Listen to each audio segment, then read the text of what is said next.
debate is something we're very strong. And when I detailed when you council type of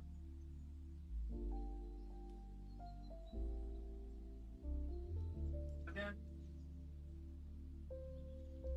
type of I bet. yeah.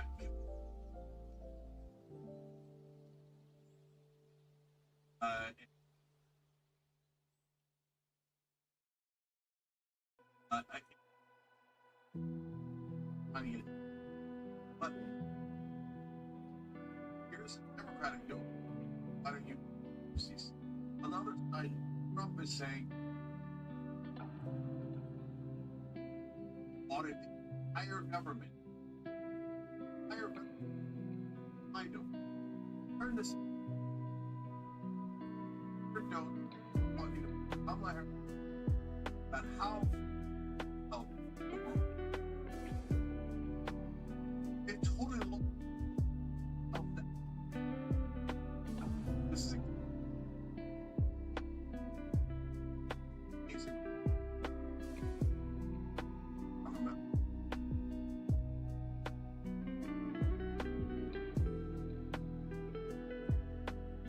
I've been through a few weeks dating in my school. The overwhelming back has been up on them. Up to them. Majority of people love it. Some have their mind. Regardless, I don't know. It is very few.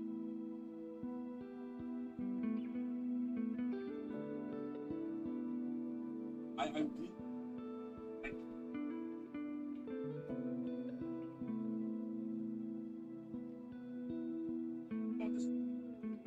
Here's how much I have to 17 vaccine. Just the only one counted where it's just that this game has 100 fact. And if you want the planet, eat and breathe. Really do have.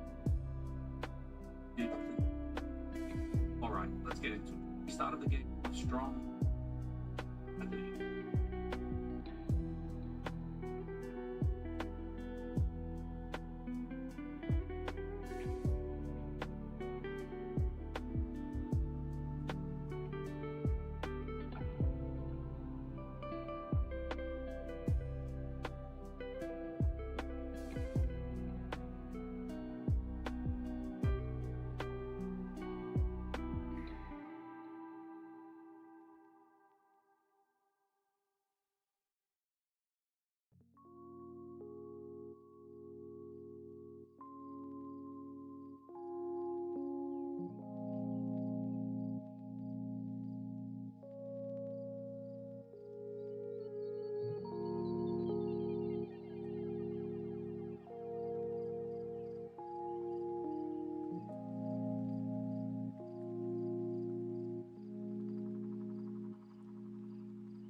Hey y'all, thanks for being here. If you're here, we are going to be doing the Reverie Roundtable in just a second. So yeah. Anyway, let's do it. Got a few people here. Get all set up.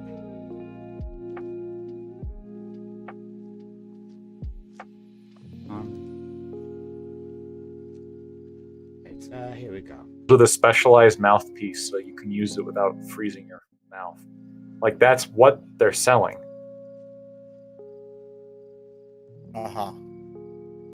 Hearing a lot of socialism out of you today. That's social. I'm just pointing out what they're doing. I'm not saying adults shouldn't be able to buy big tanks of flavored nitrous. It's pretty hilarious that I can order this off Amazon. And by the way, why shouldn't you be able to? It is completely sold out on their website. And you know, this is the same thing as when they talk about the illegal immigrants. You know what I'm going to start doing when they start telling me about, like, I can't have a howitzer, I can't have a secret missile launcher. I'm going to start saying that I have undocumented weapons in a sanctuary home. Like, that's the same thing that you're doing right here. You're just over here, like, trying to ask too many questions, Lactoid. Lactoid's a narc, secretly working for the FBI over here. They're selling drugs. Like, you know this. This is Amazon is selling our children drugs, and it's not even like a freak headline. Like, this is actually true. Like, Amazon is. Yeah, nitrous oxide. Yeah, they're just selling that stuff, like just canisters of the stuff. I don't see a problem. We were talking about Galaxy gas. Bad apples. No, Galaxy gas. It's this big, like 3-4 liter canister full of flavored nitrous oxide. Flavored? It's like flavored. It's like blue raspberry flavored, creamsicle flavored. I don't understand the problem. Well, if it's to make flavored whipped cream, wouldn't like the base of the whipped cream be flavored, not the gas? No, you infuse it in the gas for a more sumptuous fluff of the whipped cream. Oh, is that what it is? Okay, sure. Okay. I think what it is they flavor it so when people do whippets off of it, it's a nice little flavor for them. That's what that's what I think. And this is also why they're presenting at kiosks at weed conventions. And this is why every single video I can find. Stoners don't like whipped cream. Like, I mean, every single stoners are not going to like make their own whipped cream. They're going to buy it. They're going to buy it from the store. No, you make it. Really, you think stoners are going to have the patience to make their own whipped cream? You know who the largest group of new stoners is the old people, and old people do everything from scratch. So what's Grandma Sally gonna do? She's gonna get stoned. She's gonna break out a blueberry. Galaxy gas is not aimed towards old people. It's aimed towards young people. It sounds like the packaging. Lactoid. It's holographic. As a libertarian, for the old people to see it. Hold on. As a libertarian, what would you want to happen here? I would want there to be some prevention of selling this to children. Okay, that's what I would want. If it's in a smoke shop, it's 18 up already. Yeah, but if it's on Amazon, it's not. Yeah, well, listen, there's lingerie on fucking Amazon. There's beer on Amazon. Like, what's your point? Okay, wait, there's beer on Amazon? I don't think that's true. Yeah, you got Amazon Fresh. They might like have a account check though, right? Like, they certainly card you. Yeah, sure. So what's the difference between this? They'll card them for this. Well, do they? They don't card you. How do you know? Are you buying the Galaxy gas? I haven't actually ordered it. Okay, but I'm not going to because I'll have no use for a can of whippet canisters. Hold on, you're gonna be doing a couple whippets between. I'm not, dude. I was watching some people do it. I've been fascinated about this because there's these people like they'll walk around with like the big canister and they'll just like every 30 seconds just like do a hit of there's nitrous oxide. Yeah, like they're vaping, but it's nitrous oxide. And the problem is repeated exposure to nitrous oxide can cause major vitamin B12 deficiencies, which leads to neurological problems like demyelination of your neurons, and it can cause paralysis and shit. Yeah, so it's like. It's actually kind of like dangerous. Like this is far more dangerous than like weed or maybe even like other forms of like quote unquote hard drugs. Like this is you do realize that demyelination is essentially multiple sclerosis. Yeah, you're giving yourself MS like by purchasing a flavored tank of gas and they're huffing it. I'm on the opposite side. See, growing up, and like I noticed that like different regions have different like drug issues, right? Like Houston, for example, is like the lean capital of the world. I'm not saying that's the only That's place all that have a lean, problem, by the way. but yeah, but lean was a big one there, like Atlanta. You know, in the South Texas region, the big one when I was growing up was huff and paint. This seems like a much safer alternative to huff and paint. Like I knew people that died huff and paint. This Whoa! seems much The, like the standard should not be. The standard should not be. Is it safer than huffing paint? I'm not going to disagree with you. Children should not be huffing paint. Improvement, Lactoid. I would not want children to be able to buy paint thinner. There's no reason why children should be able to buy paint thinner. There's no reason why children should be able to buy nitrous oxide. Aren't they like individual sovereign citizens? Children? Or something? The children. You can buy this shit as a child. It's on No, you Amazon. can't. There's an age Off limit. Amazon?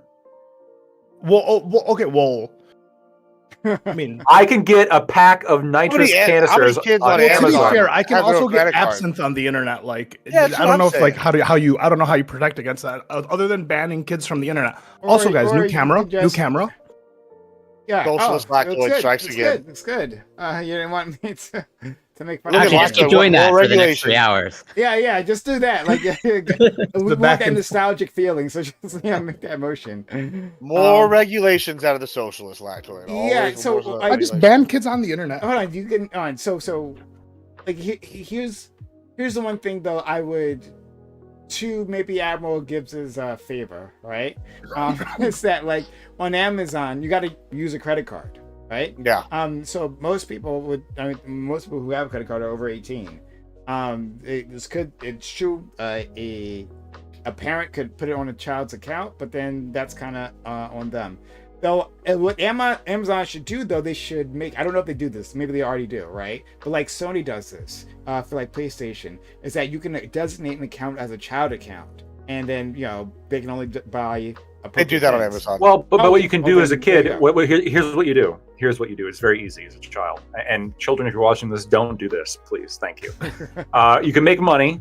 Go to Walgreens, buy an Amazon gift card, make an That's true. account, put the Amazon gift card on there, That's true. order drugs off Amazon, get it delivered to your house, and then fry your myelination. They don't of your age. neurons. They don't age verify when you're making the account to buy certain things. They don't Let me even- check to see if they'll. I mean, by age verify, I think you mean like ask you what your age is. Like, I don't know. if there's Well, any- I was thinking for Amazon accounts potentially ID. I can't remember my last time making my Amazon account, but I feel like they should require an ID. Here, I why? can order. I mean, here in Texas, you need an there is, ID like, to watch. there is like porn. adult True. certain You do need an adult ID to watch porn to, now. Yeah. purchase. Like And- there's oh my god, what's the shit that like is alongside weed? Like what's a bong called? A water pipe? Paraphernalia. Oh, There's paraphernalia. paraphernalia and things on Amazon, so therefore you need to be above a certain age to purchase those types of things. Yeah, There's nothing on Lactoid. Amazon saying that I have to verify my Socialist Lactoid. I could be wrong. I just thought you did. Homie, they're literally.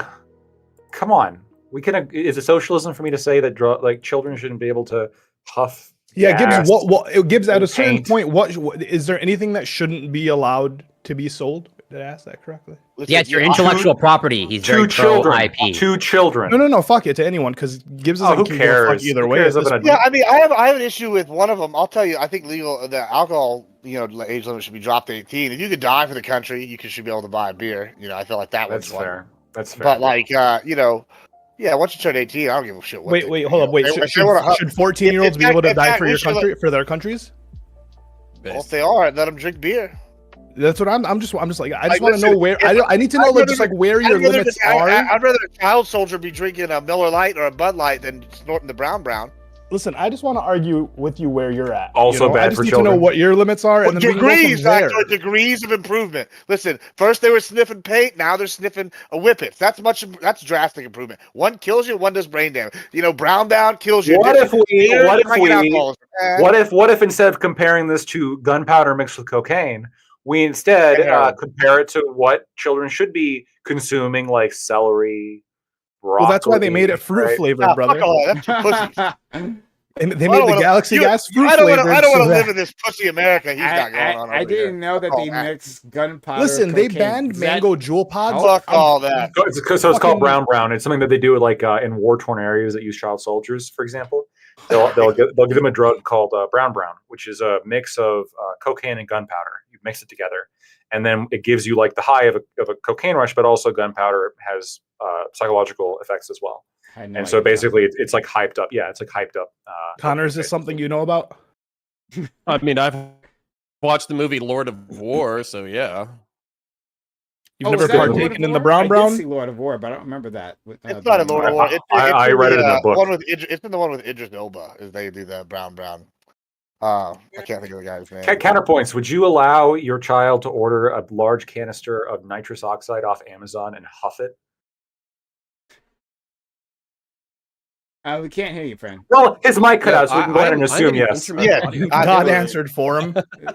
Let's do these social. Can you hear me now? Yeah, counterpoints. Indict yourself in front of Child Protective Services. Go ahead. Okay. You were gonna say? Sorry, what was the question? Would you? So we're having a conversation about the recent phenomenon within among young people of buying Galaxy gas, otherwise known as nitrous oxide, otherwise known as a big tank of whippets, flavored whippets. What are your thoughts on Amazon?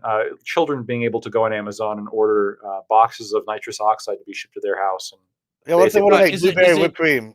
Is it like dual use? Like, does it have another use? Technically, yes. Whipped cream. Yeah.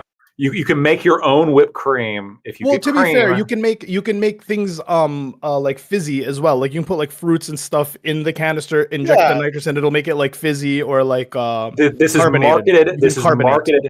Right, but this is marketed specifically as a drug, right? They sell it at head shops. They go to weed conventions and they sell it. They flavor it. It's flavored, and it's in these giant and it's in these giant tanks with specialized mouthpieces on, so you can huff it directly. Well, they're not specialized. This is like I've told you guys multiple times. I'm like a libertarian at 9 a.m. and I'm a Christian nationalist by 6 p.m. So it literally depends on my mood. But frankly, I think that if you kill yourself or make yourself retarded with whippets, then that's kind of like that. That's kind of like about the online sale to kids. That's like nature. That's like nature taking its. I'm talking about children though. You sound like should you be able to buy this on Amazon since kids can buy it since it's hold on. So hold on. We need to dig into this. So kids can buy it. So you're saying kids with debit cards and credit cards can order boxes or an Amazon gift card. I'm not done yet, but they can order it on Amazon, have it shipped to their house, and then their parents will not catch them huffing cans upon cans upon cans of nitrous oxide, doing whippets. Yeah. It's very possible, especially those at-risk children who, for example, don't have parents that are particularly there for them. Yes. Well, and I do want to point out. Wait, videos. Our second topic gets into the point of why you kind of should care if you're just neglectful. Yeah, maybe. Yeah, but with and then I think that's kind of where we're cutting to is the at-risk kids. I don't think banning whippets is the solution. I think the solution is like fixing the rest of the equation, like age kids. Age gate whippets. Yeah, age gate. There's no reason why a child should be ordering nitrous oxide off the internet. What about lighter fluid? What if they're bakers? The child baker, yeah. No. There's a whole show dedicated to it. And they can get their guardian to order it for them and use it in supervised conditions.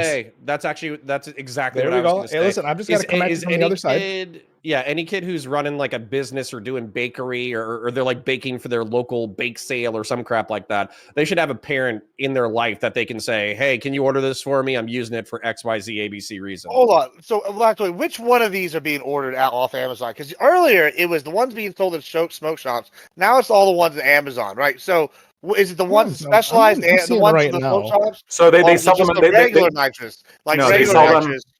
They sell them on Amazon. Well, right now, they're all sold out on Amazon. Well, actually, never mind. No, you can't even wait. Nah, you can get many. You can get many overnight delivery. What? Yeah. They just came back on. Okay.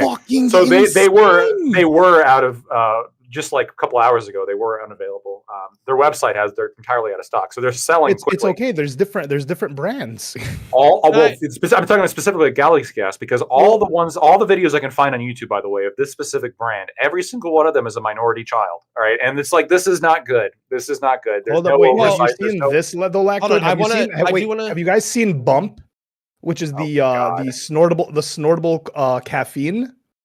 You buy it in a little. I'm gonna send the link to you guys right now. Okay, yeah, the Christian nationalism time. Ban that. 100%. Counterpoints? Well, yeah. So I was that just gonna link say for out. the whippets or whatever. I wanted to share a slightly personal story. I used to work with a kitchen crew member at a hippie pizzeria. We all did all sorts of drugs, weed, acid, all that kind of stuff. But there was a kid. He was probably 5 years older than me, something like that. And he got addicted to whippets. And you're like, Connor, that's ridiculous. Who gets addicted to whippets? Well, apparently this guy did. And he did it for like 10, 15 years. And he would like relapse and stop. He finally died at like 42. Holy fuck. Wait. So you can easily get addicted to whippets. I am someone that is probably my favorite drug of choice. That's why I don't do it and don't go anywhere near it. The high is super short-lived. So you're like, as you're coming down, you like instantly want more, and you could go through like 50 cans in a night and not even like notice it. Very fucking dangerous, like little gas to play with. Well, and that's what happened was, so literally in 2003 or 2004, this guy comes over to like a house party that I'm hanging out at. And he's like, hey, you want to do some whippets, bro? I'm like, oh, I want to do whippets. What the hell is wrong with you?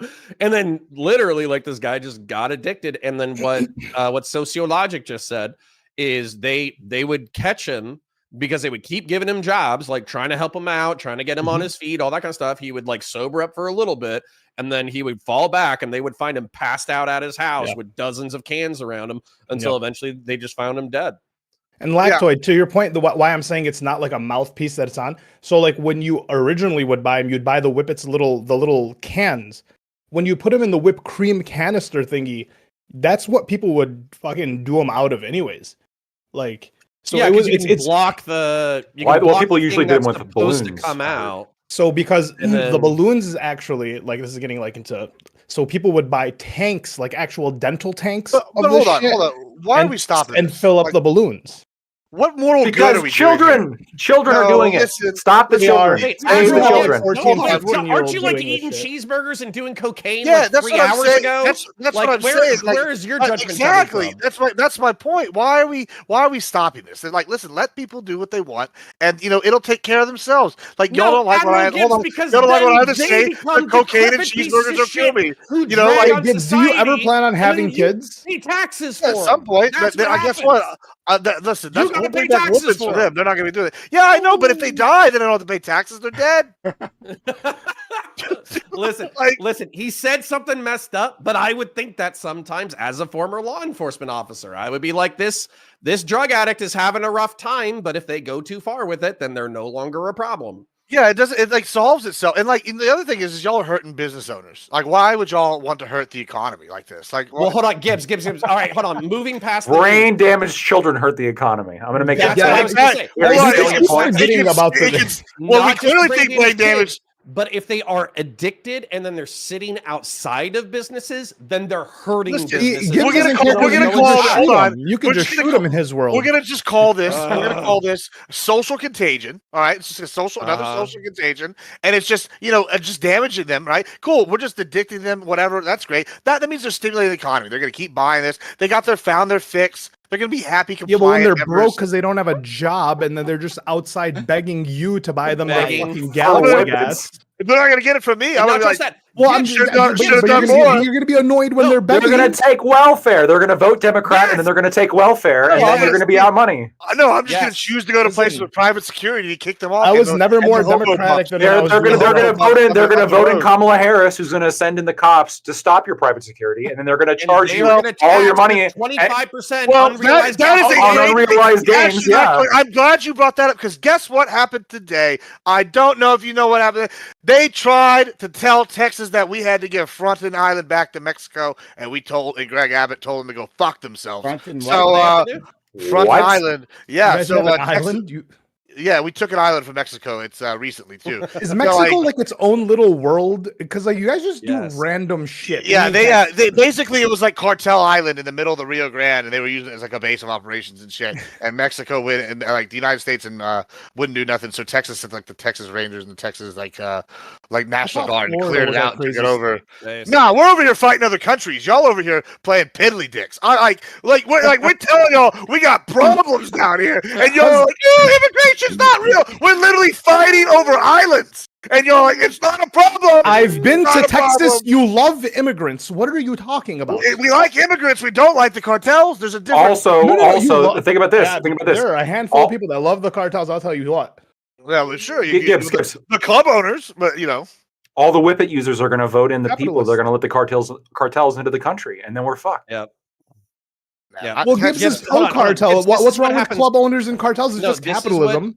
This is what actually happens. Though. So if you have this laissez-faire attitude, then what ends up happening is pretty much what happened in Baltimore, right? You have people who are openly consuming drugs, you have people who are openly selling drugs, and then the cops stop giving a shit. And then what happens is you have entire blocks of people who are drug zombies just wandering around. They destroy the local businesses, and then as a result, but then people vote Democrat to try to give them social services to get them off of the block. But then they got to get them off the streets. It's an endless money pit that never solves itself. It's at least a propaganda tool. They get to use it. Look, we're going to get these people off the streets. Right. Whereas the Republican answer is, we'll let them kill themselves. I wish more people thought that way, frankly, because I've seen. We will let them kill themselves. Well, in some extent, right? Because I saw this on I've been looking at the numbers in Portland, for example, and recently you're seeing some political blowback to the decision to, in effect, decriminalize a lot of drugs.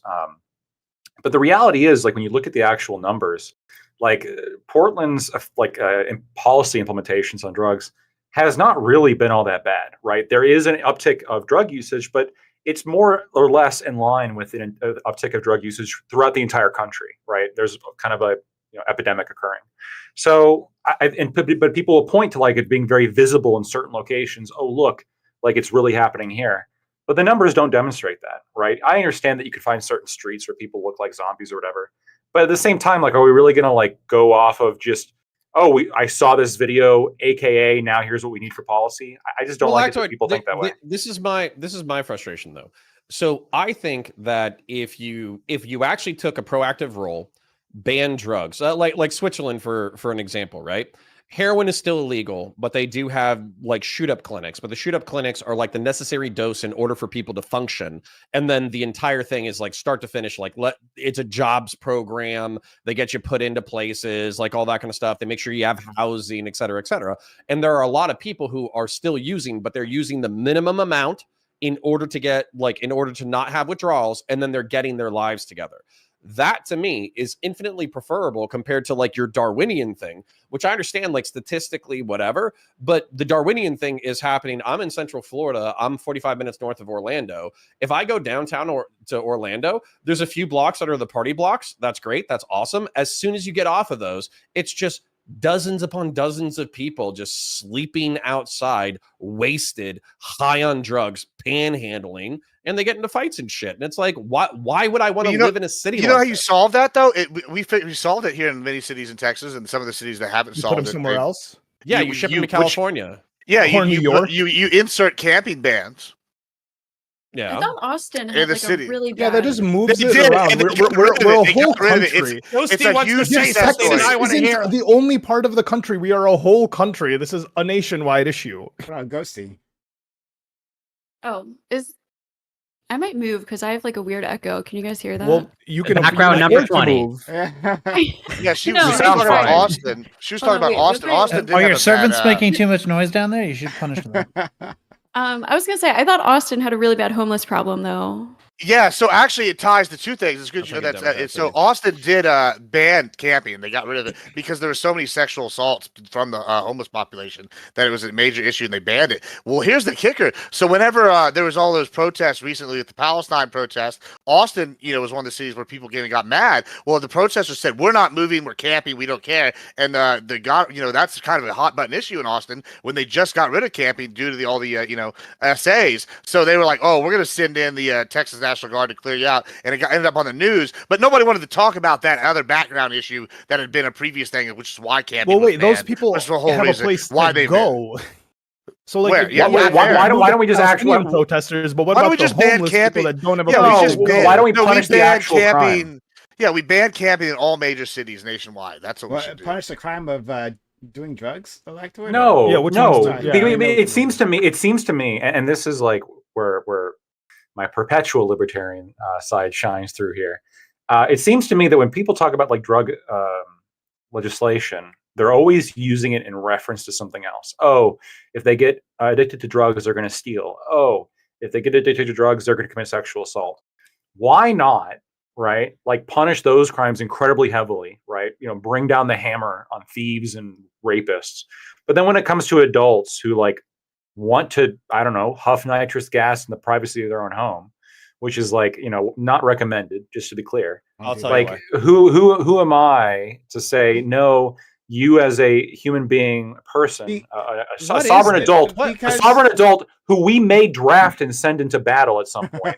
You're not allowed to do that because we can't trust you, motherfucker. Like my life is perpetually at the service of the U.S. government, and they don't trust me enough to like huff nitrous gas. Actually, yeah, it makes you worse at perpetually serving the government. Yeah, I was gonna say you want brain damage. I want to hear what Corey says, then Connor. Then I'll respond to that too. I mean, Connor pretty much summarized it. Like, the government doesn't want brain damaged soldiers, just as it's in the government interest to not have just have an overweight and obese population because that's a national security threat. Oh, so should the government mandate that like I go do sit-ups every fucking? Yes. Whoa. So okay, we got counterpoint. Yeah. Okay, we got big government over here saying that. Yeah. We kind of do, right? In the school. Wait. We do. Be of service to your for children. I'm also fine with not selling nitrous oxide to children. No, wait. What are you doing with children? You're trying to instill them with the value. You're trying to indoctrinate the value of like being healthy. Yes, so yeah, you I'm kind of fine with all that. Your citizens to like. I'm fine with all that. When it comes to children, I'm fine with treating children paternalistically. Well, college students should probably have to do PE as well. But when it comes, I don't think so. No. Why not? When it comes to people over, if I can get drafted and go die in some sandy hellhole, then I should also have the right to not have to do push-ups if I don't want to. Okay? If you can take $40,000 in student loans, you should be able. You should have to be like a certain fitness to continue. Wait a minute, people in the military shouldn't have to do push-ups. No, if you join the military, I'm saying if I got drafted, right? Being drafted is fundamentally different. Like people talk shit about like Trump being a draft dodger. But I mean, draft dodgers, I think, are especially. But I understand if you get drafted, right? You shouldn't have to be physically fit. No. He's saying beforehand. He's saying before you get drafted. Beforehand, like the fact that the government. But you're a child beforehand.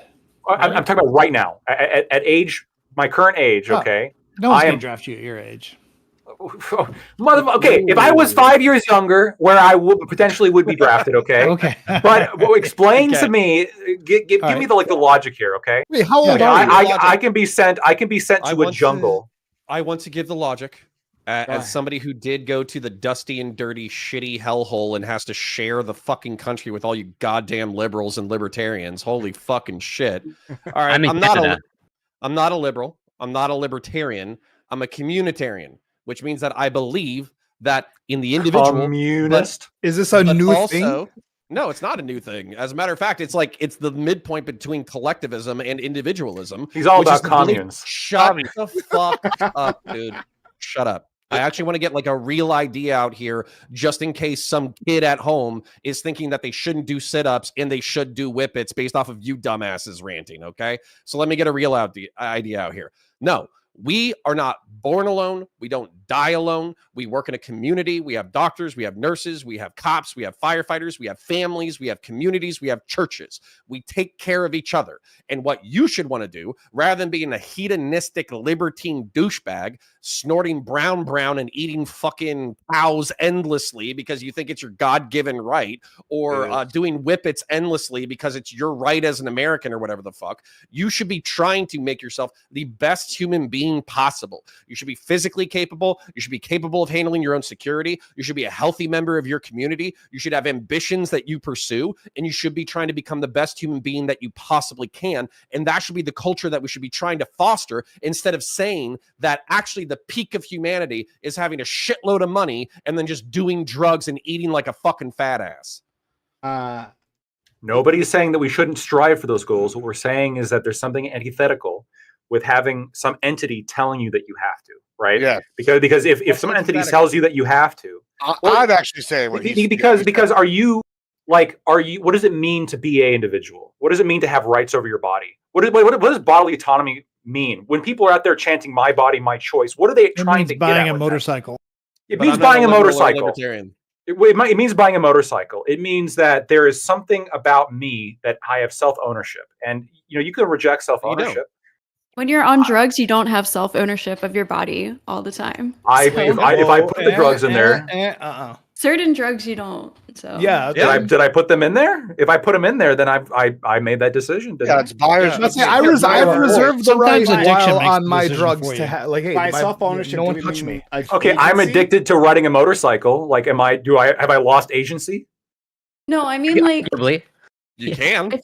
if you have a physical addiction to something, like you're not willingly making that choice anymore, and then it's like severely debilitating. Well, hold on. And You this is a chose huge to do it in the first problem for place. people. No, wait. It's Yeah, back hold to on. medical- Just because, We're hold on. talking Just because you about- get buyer's remorse doesn't mean you didn't buy the cow. Like, I'm That's not- sorry. that's not That's buyer's exactly remorse. how it Hold works. on, guys, come on. This is not too hard. Like what she's saying is simple. Yes, you can have agency to take a drug, at least initially, right? You can make the active decision to do that. But then after you take the drug, especially once you get addicted, that agency starts to disappear, where you really aren't in control of your actions anymore, right? And then society has to step in, or the chemical you are, but it's consequences will insanely step in and difficult you'll not die. to do horrible shit. Yeah, Yeah, but, like, but and hold then- on. and- You're, and you're going taking back to- away from the fact and they going- chose to do it in the first place. sorry. Like, what if you choose, listen, I understand what you're saying. I completely get that. Like, once you do something, it will change you mentally and physically and cause you to like need this item, right? But here's my argument. And check it out. I think it's even simpler than yours. You took that on your own volition, and once you do that, it's like whatever comes along with those choices, you're along for the ride. Now, maybe you didn't think you'd get addicted off one hit, but guess what? You did. But like, no, I'm sorry. That's the like. I listen. I like to party. Right, I like to party. I know the risks when I sign up. If I like rail a bad line and I die from heart attack, guess what? Buyer beware. I'm sorry. Like, that's the choices you're making. You know what you. If I die of a heart attack from eating too much steak, choices beware. I unfortunately like, agree individually, man. But like, I'm out sorry, to that's the the world, facts. man. There's a lot So- of that. I can't. I don't prescribe that to the world, man. Like the ability for people to get fucked over in like small ways just because of a small decision that they made. That, by the way, is really pushed on you from like a young age. It's not like partying and all these things aren't like necessarily pushed through TV, through media, through music. You're kind of growing up. Everyone wants to party, especially like if you're getting into the college era. A huge part of even moving or going to college is to have that like social experience of being able to party. Frat life and party life and college parties are like a huge aspect of it. So like, hold on. I'd like to. It's I'll pretty go to- normalized, I'll go is what I'm counter saying. afterwards, right? So, I want to just like backtrack a little bit to what our friend Lactwood asked previously, talking about punishing the crime, right, rather than like doing the drug. So like punishing stealing or sexual assault. Well, we already do those things, right? And if we're talking about drug addicted people doing things, right, who are out of their minds, well, then simply upping up the punishment is not going to do anything. Like, these people clearly aren't thinking straight, so you can't like have them make a rational calculations. Oh, maybe this will be a bad idea. They're fucking high, right? And they're not known for these things. The punishment can involve taking away the drugs. I think that's reasonable, right? If you do drugs and then fuck up and do something bad, we can say, okay, because you did the bad thing, we're punishing you for this. And if you could do the drugs without doing the bad thing, we wouldn't punish you. But you did the bad thing, so now you got to go into a cage, and now you can't do your drugs anymore, right? I mean, yeah, but drug dealers, drug addicts don't like think in those terms. I hear you what you're saying. And an ounce of prevention is worth a pound of cure. You're talking about dumping pounds of cure on people when an ounce of prevention would work. And here's the thing: so my stepfather-in-law, he works in drug rehabilitation, and every single thing that you guys are saying are the opposite of what is told to junkies who actually get clean. What they are told is you have to have radical self-ownership. You have to find a purpose. You have to have discipline. You have to have physical fitness. You have to take your job seriously. You have to be responsible. You got to fill your life. You can't take shortcuts. You got to fill your life can't up. You can't have this like libertine, oh, well, if they do it, it doesn't really affect me bullshit. No, you have nobody to surround yourself with people who care and actually think that these things are bad. Wait, let me read it, because you're missing it. Like, hold on. Nobody here disagrees that you should eat your broccoli. It is a good thing. It is a good thing if you eat your broccoli. It's a good thing for me if you eat your broccoli, because then you're probably going to use less Medicare, right? Great. Everybody should eat their broccoli. But what we're saying is, when we're talking about an ounce of prevention is worth a pound of cure, we can look at the ramifications of what that prevention does. If we want to talk about like these kind of enforcement mechanisms, we don't even necessarily have to get into like the practical considerations of the drug war and all these other enforcement mechanisms. We can also just talk about like the necessary implications of this prevention whenever you ban like an adult from doing something, which is that you ban people who wouldn't have a problem with it from having the option to do it in the first place. People talk about my motorcycle, right? I do like to ride a motorcycle. This is a decision that I make that could very well have potential permanent outcomes, permanent negative outcomes, right? Whether death or serious paralysis or neurological being injury. a smear on the road. Yeah, go ahead. Yes, there's all sorts of negative things that could happen. What Gibbs is making the argument is that jumping on that motorcycle for the first time is arguably the same as shooting up the drugs for the first time. It is possible that I could die in that first time I get in the motorcycle. It's also possible that you can get addicted to the drugs the first time you use it. But like a kind of permanent outcome is still the risk that you consent to as an adult when you take that action. Nobody should do dangerous things ideally. Everyone should eat their broccoli ideally. But that it's unrealistic to assume that people are going to be making those decisions, or that even if you have people who can control these things, that they should necessarily be expected to if they're able to resist that. Should there be a negative cultural pressure on risky behavior?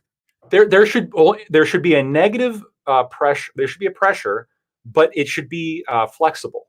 The pressure should be flexible when we're talking about people who have demonstrated an issue. So if you really like weed and you have no job, you live in your parents' basement and you can't get shit done, I'm fine with doing a lot of negative pressure on you when it comes to buying more drugs. But let's say you have like a high-powered corporate lawyer. I've met these people, and they're really into weed, right? And they're able to keep their job, and they've done it for the past 10 years. Maybe like a little bit of negative pressure. Hey, you probably shouldn't be doing that. But like at the end of the day, I'm not really justified in like putting forth a ton of pressure because this person can obviously handle their business. Yeah. Okay. Yeah, evaluative. So Sorry, go ahead. Yeah. Well, it's kind of dovetails on what you were saying, counterpoints, right? Is that what I understand, and it could be wrong because the person saying it was kind of like a bit reactionary, right? But like they said, like the problem with the Oregon experiment, which I supported, like decriminalizing drugs across the board. I definitely supported that. They say their implementation of this was different from Portugal's, in that there wasn't enough stigma, right, attached to the action. I think that stigma is very important.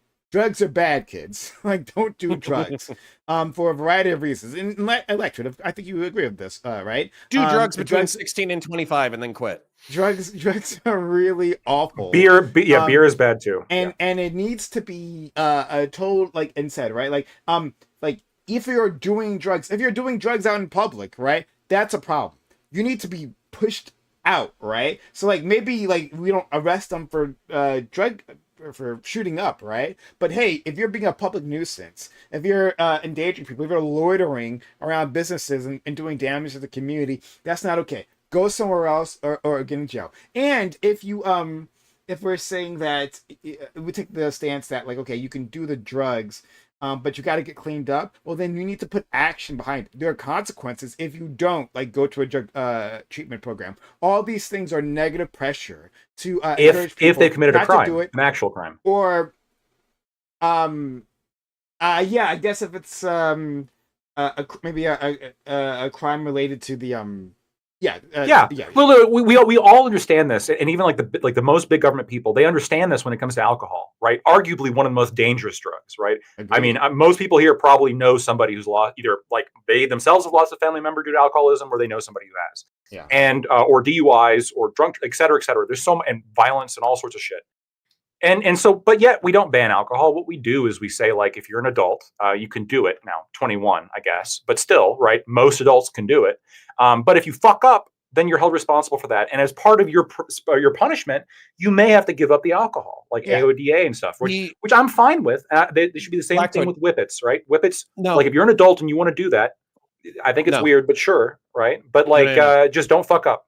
This is where I fundamentally disagree. So the whole reason why alcohol is not a banned substance is because most people can be economically productive while still addicted to alcohol.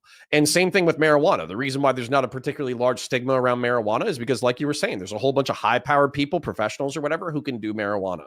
And then the reason why we stigmatize cocaine or heroin or these harder drugs is because, one, the chances for addiction are higher, but then two, the chances of something bad happening, like an overdose or a heart attack or a stroke or whatever, all those risks are increased. And so the stigmatization is not because of like alcohol is good or whatever. It's because people can be semi-functional members of society while doing the drugs. Heroin, as an example, I do not think that actually, according to some people, rich heroin addicts can get by, but poor heroin addicts, they fucking can't, because it just consumes their entire life. And so there's no world in which I would want to be permissive of heroin just because you're not only destroying that person's life who becomes addicted to it and dedicates their entire world to a drug, you're destroying their entire social circle, particularly if they have family and if they're a critical part of the family. So let me add this, and then I'm going to go to Ali, right? Let me just add this one thing. Because I like a lot of the things you said, counterpoints. I guess what I would add there, what I modify a bit there, is that it's less being permissive. It's, I think, more changing the way we look at it, right? Rather than looking at it primarily through a law enforcement lens, I would look at it through a health crisis lens. And like, we would be dealing with the behaviors and the behaviors around drug use, right? So we'd say that this is a thing that people are doing. How can we encourage them not to do so? How can we get them into treatment? How can we make sure that they follow those treatment with the Portuguese plans? With the Portuguese model, real quick, with the Portuguese model, that was one of the things where it was really effective for like a half decade or a decade, but they had an off ramp for addicts that was state eligible.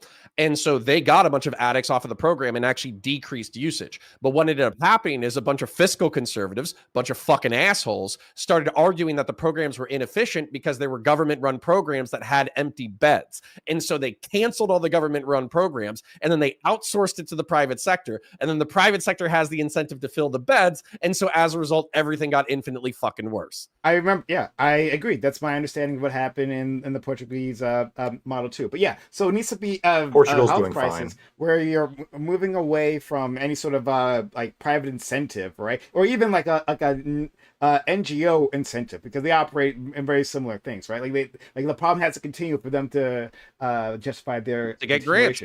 Exactly. They get grants. So I think it's as a shift, right? Not being permissive of these things, but again, yeah, there has to be some sort of stigma, right? You can't have like drug users just like gathering around in parks because you have a bunch of people high off their minds. They're going to do something awful. It's just going to happen, right? And so if we could take that stance, but also not say, well, we're going to put all these people in jail again unless they commit a crime. As a former law enforcement officer, I'll be the first to tell you, putting somebody in a cell does nothing besides get them dry and ruin their life a little bit. That's all it does. So I'm not for incarceration just because you're in possession of drugs. It's all the correlated behaviors. And I wanted to say this earlier, but everybody's really passionate tonight. So the correlated behaviors, I'm kind of with Lactoid, where I wish you could just punish the correlated behaviors. But part of the problem is like evidence and proof and being able to prove something. If you have somebody who has a controlled substance like heroin or cocaine in their possession, you can literally say, they got it, I'm taking them to jail, they're going to jail. And then as a result, you dried them out at least for the day or whatever. Whereas if you have something like trespassing, where they're there for a few hours and then they leave and then you don't catch them or whatever, then at that point it can become a repeat issue where you have to be there, you have to catch them, you have to issue the citation, you have to identify them, et cetera, et cetera. Yes, we have a system where you should have to prove the person did the crime. This is the biggest concern I have. I did a ride along with a cop who said this very thing. That he said the reason why I want weed to stay illegal was not because I care about weed, but he said because if I smell it now, that's probable cause. Now I can search you. Now I can. Now I can stop you. Yeah, well, now but we can here's harass this you. is the concern, right? And I think this is what's kind of led, because the drug war has led to this sort of police state that we've been experiencing, and I think that's more problematic. Let's let Ali Yeah. in. Yeah. So just like okay, so from the perspective of the drug addict, so I was addicted to pills a while ago. So luckily, I got to avoid not going to rehab, and I worked myself out, and I weaned off. Took about a year and a half. So the issue with like drugs for I wouldn't say a lot, but a nice portion of addicts is they don't all come from just like recreational use. It's not just like, oh, they wanted to do this. A lot of them have suffered an injury and now they're addicted to pills like opioids, and then it ends up leading to like heroin because the pills that you're addicted to you can't afford it per pill because the pills get expensive, your tolerance is high, whatever it may be. Xanax addiction is pretty prevalent, and then also you can't necessarily just stop doing these drugs. So like if you have a Xanax addiction, you have to wean off or you are like high risk for seizures, much like alcohol. You can't just like stop drinking out of nowhere. And dying. Just FYI.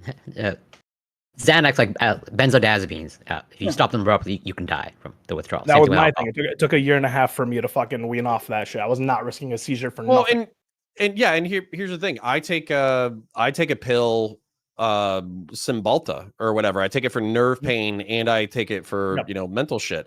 But if I don't have that for like a day or two or whatever, I get like brain zaps, I get fucking headaches, I get vertigo, I get the spins or whatever. So if I take that and I'm an economically functional person, I take care of my family, I take care of my friends, I take care of my job, I do my thing. Like it's functional for me because it literally doesn't do anything to me. But if I had the same withdrawal symptoms, but the drug made me sit on ass for 12 hours drooling, get the fuck out of here. You are never escaping that hole. Well, yeah, so I escaped, luckily. Or, excuse me, it's a very difficult hole to escape. That's the point I wanted to prove. So to your point, and like against Lactoid's point, so like if you're already in a world where you're doing these types of pills, punishment means fucking nothing to you, all right? I was going to the worst parts of my city, or the city, and risking going to jail off of purchasing something, getting caught up purchasing, and coming back with like possession, you're willing to risk anything because at the end of the day, like, yeah, it's not that you're not withdrawal thinking. Symptoms are It's like way you're not worse trying to than go whatever. Withdrawal. Shit's a fucking mess. And once again, it doesn't start from a recreational place from all the times. A lot of the times it starts from a medical place.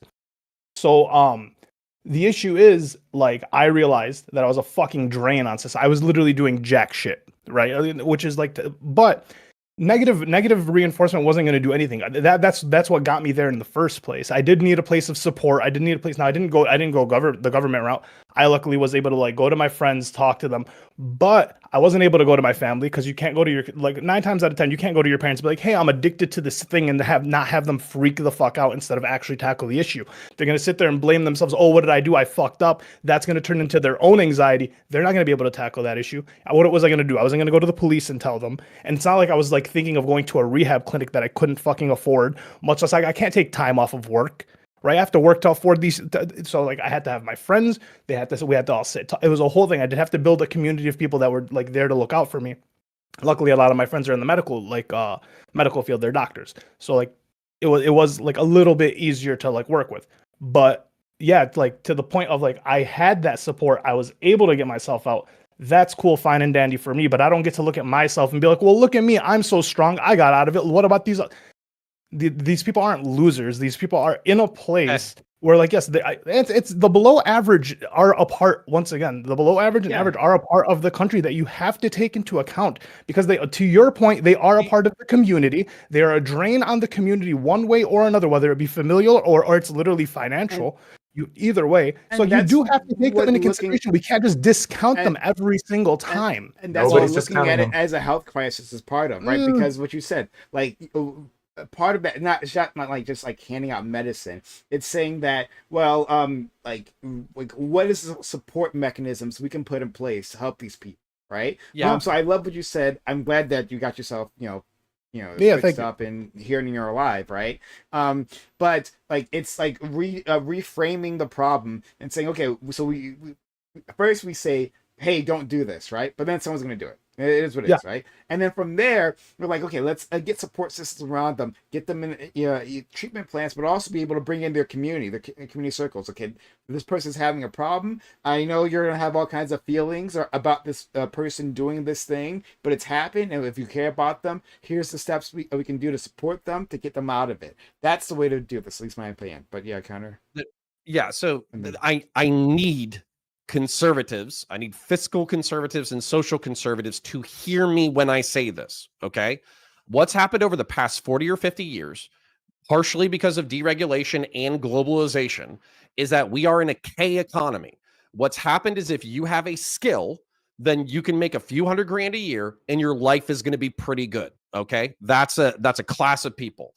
But for most people, what's happened is a shitload of their jobs have either stagnated or dropped in value to society, and nobody gives a fuck about these people. Nobody gives a fuck about people who work at Taco Bell. Nobody gives a fuck about Walmart workers. Nobody cares about people who work in fast food, retail, restaurant, whatever. And so what ends up happening is those people are making so little money and they're working so many hours. It doesn't matter how many hours they work. They are still fucked. And so as a result, they start looking for escapes like drugs. They start doing drugs, and then they become less economically productive members of society. And you have all the things that correlate with like working class, fucked up families, right? So what I'm saying is that if you want a socially conservative society, if you want married couples, if you want children, if you want economically productive people, then it is better to give people a dignified life up front so they're not dying of deaths of despair or addictions and becoming drains on society. It's easier to do that up front than to try to save them on the back end. Cheaper. Go ahead, Gibbs. Yeah, so all I'm hearing this whole time while I'm hearing all these sad stories, hearing socialism. That's it. Yeah, I'm hearing. You know, I'm actually going to argue for something socialist in a second. So but it's lactoid inspired. So, but you know, all I'm hearing is the world's smallest violin. I'm hearing all these sad stories every time I do it plays. But it's the thing is, I'm just sitting here, I'm hearing them, and I'm like, listen, y'all chose to do this. So here's the so I don't have any sympathy for Hold you. Hold on, Gibbs. I'm sorry. I got a question for you. How did you start your first business? How did you secure the financing for your first business? I worked at Wingstop for 80 hours a week and Eddie Bar for 30 hours a week. And how much money did you secure? And who did you secure your money from? And for what business? Wells Fargo, and it was for a promotional company. A promotional company. What did you promote? I promoted DJs and DJ events and services. So we provided DJs for like weddings and wedding venues or house parties or whatnot. And that was my very first business I started. And then I sold that in 2012, and I got a leather producing company. Can I ask you how much your first loan from Wells Fargo was? Like $20K. All right. Okay. Never mind. You passed the test. Promotion's not that. I mean, the dunk denied. Yeah, I don't know. Listen, I'll just say what happened. Okay. Gibbs told me his backstory a little bit, and it sounded a little vague in the past, the last time I asked, but I didn't want to press because you don't want to be rude to a motherfucker, right? But when you kind of follow up with people or whatever, like the more vague it gets, kind of the more suspicious it gets, right? Like if you're like, oh, I don't know, I did this, I did that, et cetera, that's when I start thinking that like mommy and daddy spotted you your first, $1 million for your business or whatever the fuck. They were broke as fuck. So what I'm saying is that if you had that entrepreneurial spirit to actually take 2 jobs, turn it into a good enough credit score that you got a loan, turn it into a business, sold the business, leverage the equity, et cetera, I still hate 90% of your fucking takes, but at least you have the balls to follow through on shit. Wait, having your parents help is not entrepreneurial spirit just because you got the loan from someone else? It's a lot different than if I go to my daddy and do a Donald Trump and I get a small loan of $1 million. A small loan of $1 million. What if it's a small loan of $15,000? It's not $1 million. Not every parent has $1 million. Well, it depends on what you... I'm not trying to dog people who take money from their family. I'm trying to say it's what you turn it into. I have more respect for people who take a little bit and turn it into a lot instead of people who just take and take and take and take. Connor, I got a question for you. This was actually proposed by a friend of mine who's very Gibbs never finished his point. Sorry. Oh yeah, so I was actually going to take the idea that Lactoid had recently. You know, he talked about the only way we can do punishment our legal slavery is, the penal system, right? We can have that, and that'll solve. So what we can do is, if y'all want to have all these programs where we help, meth addicts and heroin addicts and whatnot, and you want to, fine, let's have them, but let's make sure that they're required to work 80 hours a week. They can even be on meth while they're doing it. Right? So, like, if they're going to be out there, they're working, they can be like digging ditches, they can be methed out. Most productive meth addicts ever. Yeah, I'm saying maybe they're being on drugs. Listen, you can do other drugs too. Like, listen, heroin addicts, if they're good at hitting the veins, we can make them phlebotomists. I'm sure they're going to need IVs at the centers. Right? I'm like sure they need people to draw blood. Like, we already know they how to hit a vein. So, Yeah, like, that's how not much? dangerous. I'm just saying we can pass retrain out them in the middle of doing it or anything. We can retrain them, and they can be productive With their for society. shaky hands. With their shaky You're hands. just They won't be- you're kind of just missing the point. Is I'm just instead of saying. looking instead of looking at these addicts as just like worthless, look at their strengths and try to train their strengths and encourage them that way. That you're almost there, Gibbsy. I'm just saying. You're I almost think we there. got something here. 20% I wanna of ask the you- time they hit the vein 100% of the time. A good idea. I wanna- like that. Yeah, I want to ask real quick. Under kind of what you've been saying, I'm curious if you would back this proposal, because I have a friend who's very wealthy, and he's a habitual smoker. He smokes like 2 packs a day. And he said that there should be, like, when you go to buy these things, you should have to bring proof of income, like with like a rental. You got to prove that you make a certain amount, and then they'll sell it to you. Like, they can only sell it if you make more than amount. So, like, for example, you have to make a certain amount of money to have access to alcohol, cigarettes, drugs, etc. And you can buy anything, but you have to prove you make enough money. Would you be in favor of a system like this? No, I'm not. Why not? Because you're not going to pay people enough to fucking be able to afford these things. So no. And people will get it It has nothing to do anyways. with that. It has nothing to do with that. So are you talking about your friend tobacco or marijuana? What are we talking about? He's a tobacco. Well, yeah, he's a tobacco smoker. He smokes 2 packs a day, and he thinks that cigarettes, like, he thinks poor people should not be allowed to buy cigarettes. Only people like him, who he calls superior, should be able to buy cigarettes. Yeah, and how old is this guy? Probably close to my age, roughly, like late 20s. Okay, so I think your friend has a god complex and he's a fucking moron. So I don't care how much money he has. Is he married? No, I don't think so. Does he have kids? Not that I'm aware of. No. Does he plan to get married or have kids? No. Then to me, he's failed. Like, already, like just failed. Yeah, just non-functioning. No, wait. Genetic So dead end. all of this, okay, sure, you can talk about genetic dead ends all you want, but like all you guys are all hand wringing before about how, like, these poor people, they get into drugs because they just feel poor, and then they don't know how to claw their way out of it. Like, at the very least, like, by the way, I'm not in favor of this kind of proposal because I think it violates fundamental human sovereignty. But if you guys don't care about that, which any kind of big government person doesn't care about that, the idea here is you could control for that group of people just by saying, like, hey, if you want to do heroin, you got to prove at least 6 figures. And then if you lose your job and your income drops below 6 figures, then you can't do drugs anymore. Then you can't buy the drugs anymore. Yeah, It's not that easy, I though. get from It's not that easy to just stop doing heroin. Oh, no. Like, But you- no. Well, where are you going to get it? The stores aren't going to sell to That's you. what the point Yeah, is yeah. coming People to go from. to He rehab. doesn't care. He doesn't care. corner store. Well, hold on. The stores aren't going to sell you the Okay, heroin. You got to bring the up-to-date income statement, all right? There They're is not gonna something say- to this though, because it sounds like what this guy is talking about is my means God, I testing know. lung cancer. Double He Mike. just wants to give lung cancer to rich people. They can afford their own chemotherapy. Why is it No, your they business? okay, but here's the thing. No, literally, It's not a walk in the park, obesity- even if you can afford your own No, chemotherapy. no, I That's was up going to to say them. obesity. No, obesity and lung cancer are the things. Like I've seen, I've read stories on the actuary tables or whatever.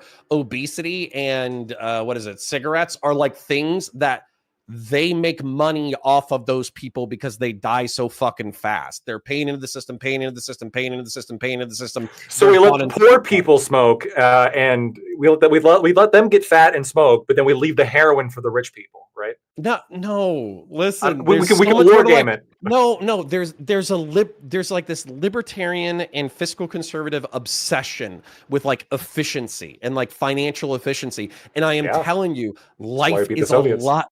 Life is a lot bigger than that. Like you Well, gotta hold open on, up your brain what to is other your shit metric by besides that. like you said the guy failed in? So would you? I would say some of these people I know that are on like Kid 36 have also failed. I mean, I guess they've continued their genetic lines, But like, so what? Like, just because they're like in the stable relationship now, but they have like 5 baby mamas before. Like, I'm sorry, like you also failed. Like, I like so. If you I don't know fail what to raise your is. children, you also fail. Well, even if Absolutely. they're raising their children, if you I would say even by your own If you're metric, raising your children, you didn't fail. No, yeah, if you're raising all of them, but you have 5 different like broken homes, sorry, you also failed. Like you're not a good parent. You're going to tell a woman, you're going to tell a professional woman that she has to have kids. You painted 2 pictures. You said the dad is there. That's what my point is. That's my point. She's a woman for a living.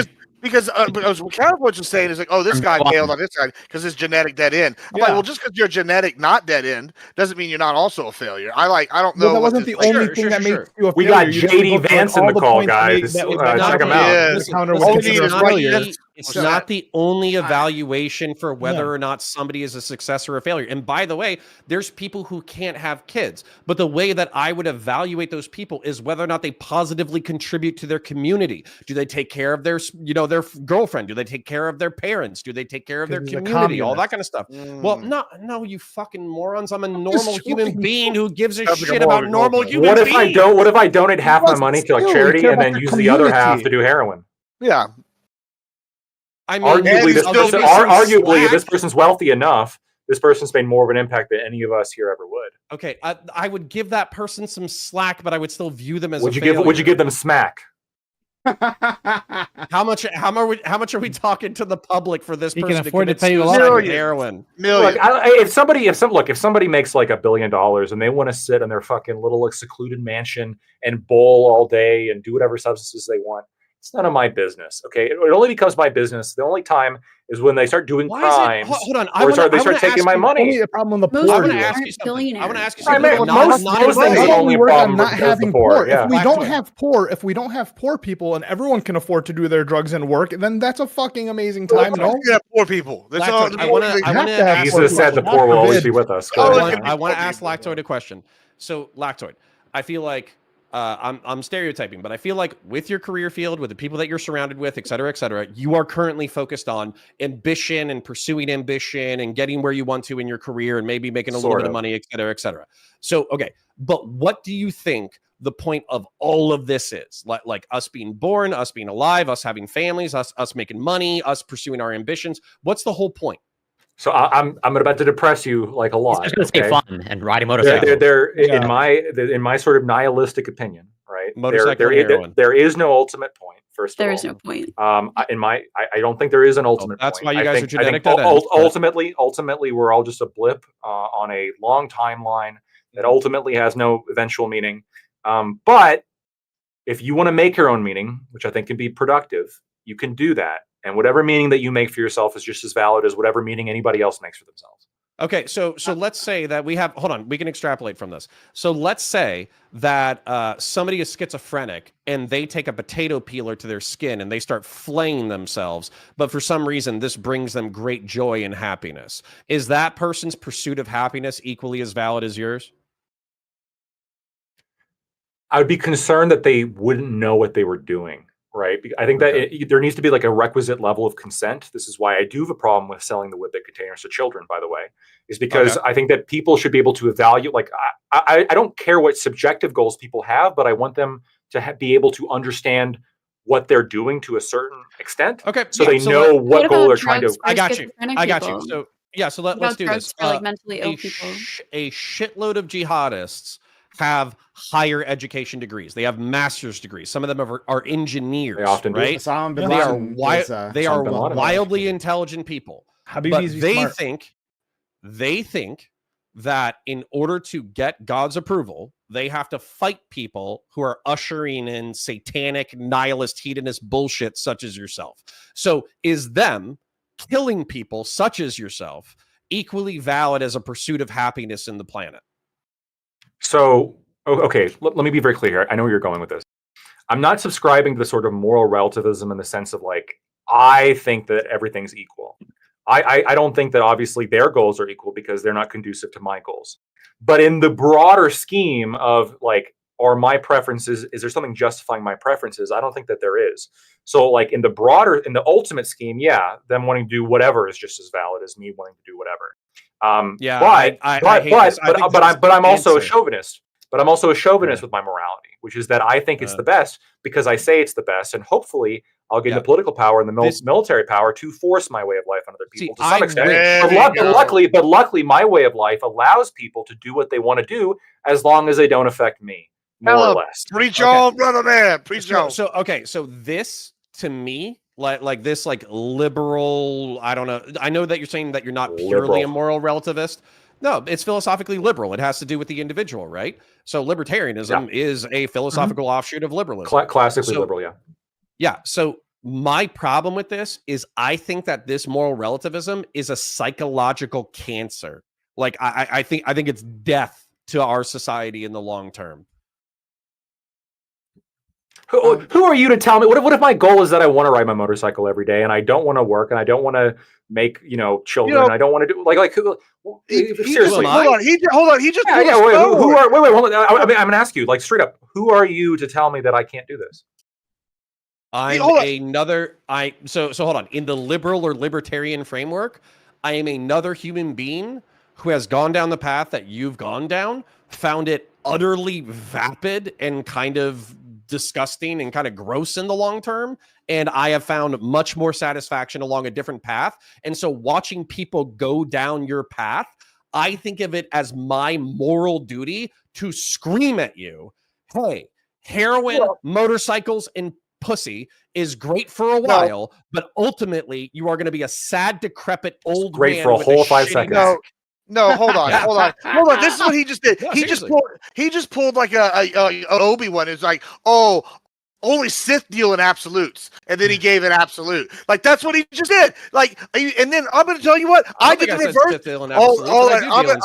I'm going to do the reverse. I did what you did. I went and started the family. We went and looked at all the Christian happy nuclear lifestyle, and you know what? That shit was awful, and now I'm much happier, living a much wild and free life. So guess what? The true can be the opposite can be true too. So when you sit here and go, "Oh, it's not valid," you can't. Family? Not that I'm aware of, but you can't speak to like everybody's experience. That's what he said. Yeah, I was married before, but I'm saying marriage is advanced dating. That's almost nothing. Oh, sure. I mean, it's like you can also talk about the kids. I mean, it's not like I've had pregnancy scares or and shit in my life. I mean, I couldn't even have kids at this point. I'm old enough, and I've had sex with enough people that it wouldn't surprise me a little giblet popped up somewhere. But like, I'm just saying that you can't tell me that every path is meant for everybody, which like comes back to what Lactoid is saying. Under his path, everybody's got a chance to live that lifestyle, but under your path, you're eliminating shit. Like that's the problem. Yes, counterpoint from a communal from a community is everything. Right? Ghosty, have you had your hand up? Is that what you're doing there? Right? Yeah. Okay, Ghosty. What I need you to do, right? Alpha hands, okay? All right. Not even beta fingers. Yeah, right? I do one of these. Like I don't know, maybe right? Alpha hands, okay? So, Ghosty, I'll love to hear what you have to say. Then Aiko, if you want to say something as well, then we can I was just giving an example of an alpha hand. Oh, okay, sure. I just want to say I think it's dangerous to portray that family and children is like the most important goal, and it should be the goal for everybody. Because if people do falsely, like if they're just indoctrinated with this and they think that's what they're supposed to do and that's the ultimate goal, and they're not contributing anything if they don't have kids when they can have kids, and then they have children and then they realize they didn't want that, or they got married to the wrong person. I think that's even more worse to like force that a specific purpose onto people. 100%. It's not so y'all. This is the thing. I'm an old man. I have gray in my beard. Okay.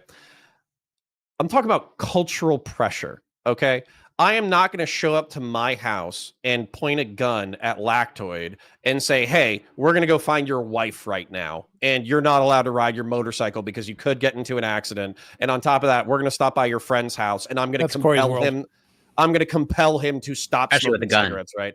I don't have enough time. I don't have enough energy. I'm taking care of other people. But what I will do is I will come onto a panel of young, passionate, politically minded fucking freaks and a bunch of freaks in the audience who are trying to figure out what life is about. And I'm going to tell you what I think life is about. And I'm going to tell you that Lactoid's fucking wrong. Okay. That's totally fine.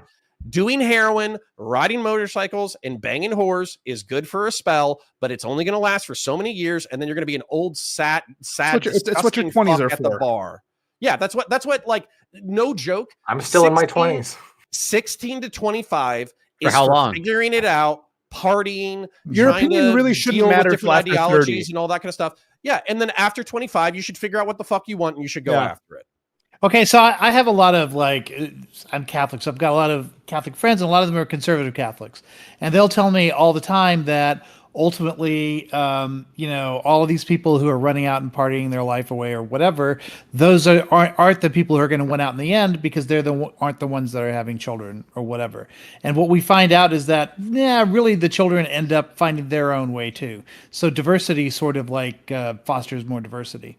And it seems to me that if different people have different lifestyle choices, the ones whose lifestyle choices are benefiting society or whatever, that it's sort of going to out themselves in the end in terms of what the outcome of all of these different things are. And so if there's a group of people who are genetic dead ends, as I've heard people saying in this panel, then fine, they'll be genetic dead ends, but then there'll be other people who are having a whole bunch of kids that will sort of take their place. As a Catholic man who ostensibly at least believes in the religious institution in so much as you're willing to participate in it, maybe you don't believe it literally, I don't know, but as a Catholic man, don't you think that the way that they're living their lives is basically it's all well, I do done. believe that It's too, all been but done before. I do believe that, but hedonism, nihilism, paganism, self-worship, no, it's not all been done before. Yeah, but Paganism. What I'm saying is yes, but the Catholic Church also went through Vatican II, in which we decided that everybody also, on top of all of the other prescriptions that we have for people's lives, we also acknowledged, starting with Vatican II, that everyone has a right to conscience. And the right to conscience was established there, which basically says, this is the way we'd like for you to live your life, but we acknowledge the fact that you get to choose not to live your life some other way. Isn't that pussy shit, though? Who did Vatican II? Was it John Paul? No, that was long before John Paul. No, that was it was he was the 23rd. I can't remember his first name all of a sudden. Anyways, I have different issues with the Catholic Church. But the point is that, so I'm not a literalist. I don't take these things. But you believe in the right to conscience too. I mean, I heard you even admitting it today that you'll shame people, but you won't require them to do things. But the way that I found my path was by other people challenging me on my path. They didn't just watch me go down and oh, hey, Connor, you being an alcoholic and smoking weed and smoking cigarettes and just doing whatever you want with your body. That's perfectly fine. Everything's fine. Keep going. You'll figure it out one day, buddy. They didn't say that shit. They said, hey, 23rd. You fucking moron. We've been but that's true. That's what I'm talking. The right to conscience doesn't mean that you stupid shit. You right to conscience doesn't mean that you don't get to give your prescriptions to people. It's just that you can't force them. And it sounds to me like you're saying the same thing, that you absolutely will shame people into doing what you think is the morally correct thing to do, right? But you still respect their right to make their choice. Absolutely. Yeah. Right, so, just be clear. Before you do that, right? So I want to say something. I want to go to Doobie. At some point, I'm going to Lactoid, Gibbs, then Doobie. I want to hear Doobie's perspective on stuff. It makes me very happy when you talk, Doobie. So I'm going to get some words out of you. But one, I just think this is I think you're conservative, right? I think, despite what Gibbs may say, right, about Connor behind his back, I think that, and to my face, he does say it to my face too. I think this is a very conservative point, right? To say, well, this has been done in the past, and then we've worked this out, and so we can put pressure on you. Look, I think there is a balance to all these things, right? Certainly we want the wisdom of our elderly, right? That's why I have Aiko here, because he gets to say things like this and it's really helpful, right? But we should use the collective experience of society to influence our children, obviously, right? Why wouldn't we? We would be doing them a disservice if we didn't try. Fair enough, right? But at some point we need to understand that the future that they're going to design is one up to them, right? Not up to us. There's only so far that you and I and anyone here will go there, right? And that just because the conditions in the past resulted in this particular outcome doesn't mean the conditions in the future will do so as well, right? It might, but it may not. And it doesn't mean that these children aren't capable of, applying some sort of ingenuity that equals like better outcomes, right? Even if they go down a similar path. That society can progress, society can learn from the past, but also use that to improve outcomes in various forms, right? Through various forms of social behavior. So I think we have to keep that in mind.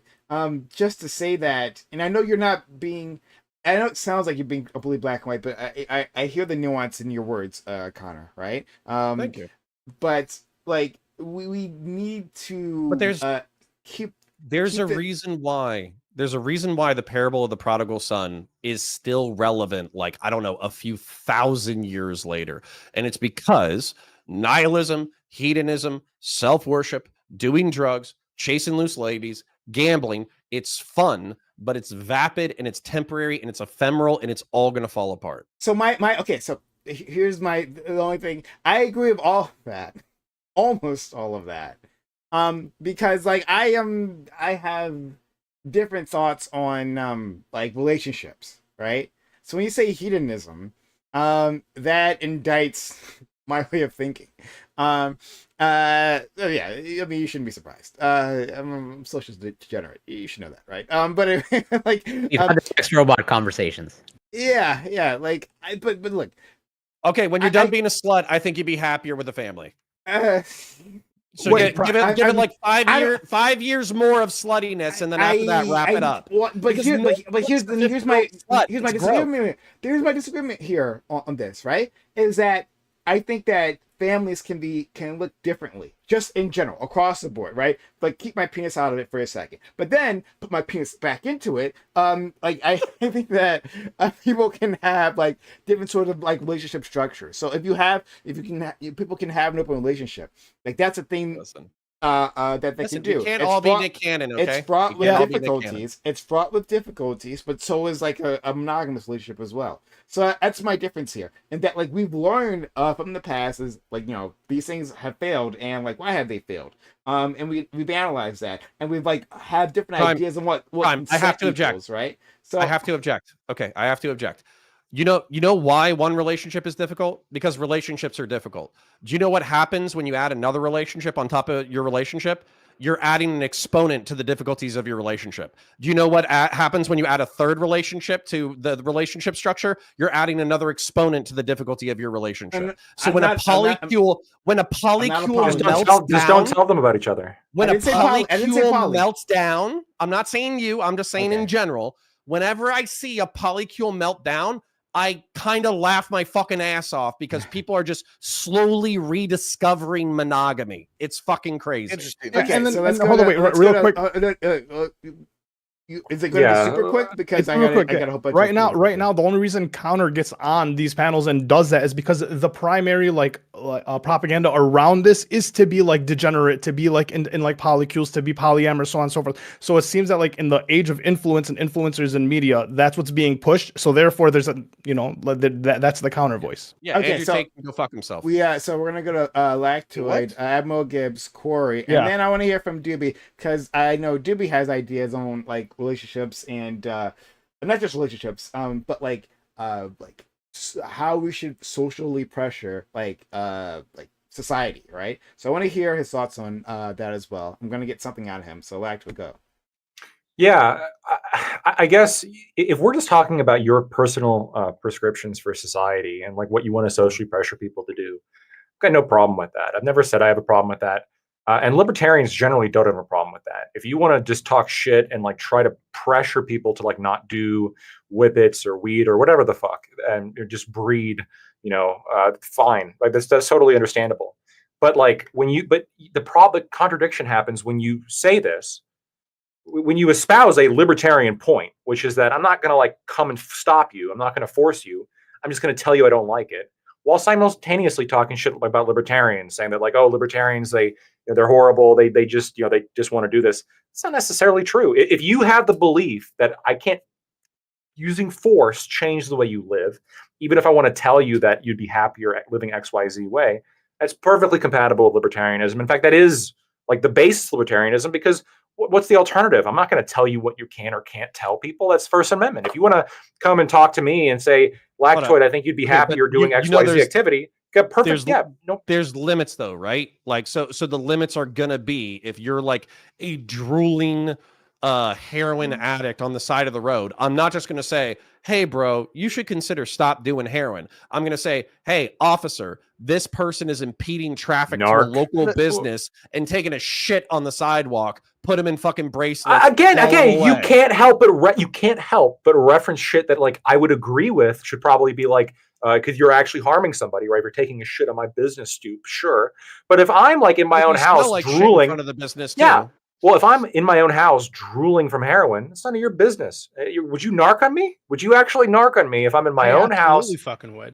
Disgusting. You don't live in a fucking black hole, right? You don't live in the void. Everything you do in your house impacts society. Everything you consume and where you get that consumption comes from. Finally, an autaritarian to back. You don't get to say, you're right. Hey, state mandated push-ups in my house. It doesn't affect anybody. Hey, I'm jerking off to heroin in my house. Or I'm taking heroin in my house. Or maybe you're jerking off with heroin, like for the yeah. What about lollipop and all that? How could you guys possibly support like the pro-choice candidate using your logic? How about bestiality lolicon?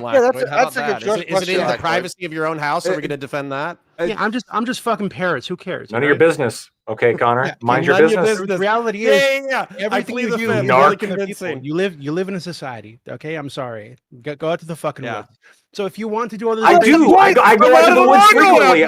I hunt. I go into the woods, and you fuckers are trying to stop me from going out of the woods too, using like the fucking laws on this bullshit, like game wardens. Fuck no.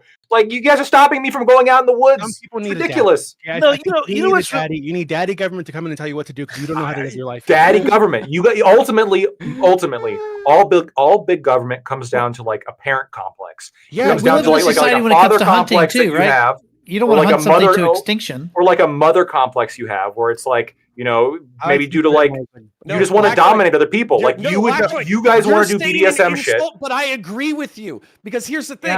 I had a mother. Okay, sorry. I had a great upbringing. My bad. Hold on. No. Yeah, I had a great upbringing too. I had a mother and a father, and they cared about me, and they told me to do right from wrong. So when I see people doing fucked up shit, I'm like, holy crap, they don't have a parent. They must need the government to come wipe their fucking ass for them. Yeah, my parents also told me that when other adults are doing what they want to do, as long as it's not hurting you, it's none of your business. Well, none of your business. That's not true. So yeah. I went to Skid Row. I think I told you guys about this. I went to Skid Row to like volunteer for a bit, like a month ago or a couple months ago or some shit like this, right? I walked past a lot of people. I gave some of these people like sandwiches, water, talked to some of them, had to call an ambulance out for somebody who was like fucking dying in a tent. These are people that I was walking by that made a long list of really bad, fucked up decisions that destroy their life and are now destroying the community because they didn't have a paternalistic government to come and save them, right? And force them to do the right thing for themselves. All I'm trying to do is save those people. I'm trying to save you from yourself. Some people do need to be saved from themselves, unfortunately, and that's okay. Like that's what the government is, right? It's the vehicle through which we save our citizens. We make sure that people are on the right path. I don't think there's anything wrong with that. And there is a right path, by the way. There is a path that you should be on. Doobie, at most, wouldn't this justify like the income kind of scheme where it's like if you make over a certain amount of money, you can do heroin? No. Why? Whoa! Because who are like if I'm making $100,000 a year, who are you to tell me that like I have a problem with alcohol? Because that's not the only metric through which you evaluate a successful life. Why is it your business if I'm making that much money? Yeah, so I mean, hold on. You know how much I'm paying in taxes? And destroy your fucking society. I'm keeping like 4 children alive. Okay, every year. Hold on, I rescind my statement. If Elon Musk wants to like do a bunch of heroin or whatever, it's none of my business. Children, if he wants to diddle them, each children, no, it's hurting other people. Okay, well, okay. Directly. If he wants to do veal? I'm fine with veal. Does he want to rape a veal calf? Are you okay with that? I don't give a fuck if he wants to rape a veal calf. Why do you care? That's what I'm saying. Why do you care? Whoa, why do you care? Hold on. Why do you care? Why do you care? Because it's an innocent baby animal with a sensory. Oh, okay. Capacity. Vegan Connor over here. You're telling me you don't eat meat? I just eat adult animals. Okay, so the age of the animal is what matters here? Yeah. You know, adult cows kill a baby? Well, no, because adult cows can't consent They don't have the mental requisites to consent like a baby can't consent. It's not about like just the fact that it's an adult cow compared to a baby cow. They're both equal, like maybe not equally, but they're both stupid. You would have to get into like a whole like IQ, EQ. You think eating baby animals is like more morally wrong than eating adult animals? Well, it's more a matter of sustainability, right? Like, you need more animals so that you can eat tomorrow too. Lactoid, I take objection to your indignance. So if there's a 20-year-old cat that's on the verge of death anyways, and you kill it, compared to seeing a kitten and stomping on its skull, while both can potentially be bad, do you think that there's a moral difference between the two? The ending of potential life versus the ending of life that's already been lived? No. So the problem with both of them is you have like the motivations are going to be different, right? The old cat, you're going to be ending that. Kill the cat for fun. Yeah, if somebody wants to kill a 20-year-old cat for fun, in my mind, this is roughly equal to somebody who wants to kill a kitten for fun. Like, there's a concern I have about this person, right? This person wants to kill an animal just for fun. Now, of course, I hunt, so I don't know how much really consistent I could even be with that. Honestly, I don't give a fuck if somebody wants to stomp out a cat. It's not my business. If it's my cat, now it's my business. We're gonna go to Gibbs and go to Corey. They've been waiting. And I shoot animals for fun. Gibbs, Corey, Doobie. Yeah, so not on human animals. I hope Lactoid. Yeah, so first dangerous game. First, I want to start with veal is fucking delicious. It's amazing. I eat as much. Why am I not shocked? Yeah.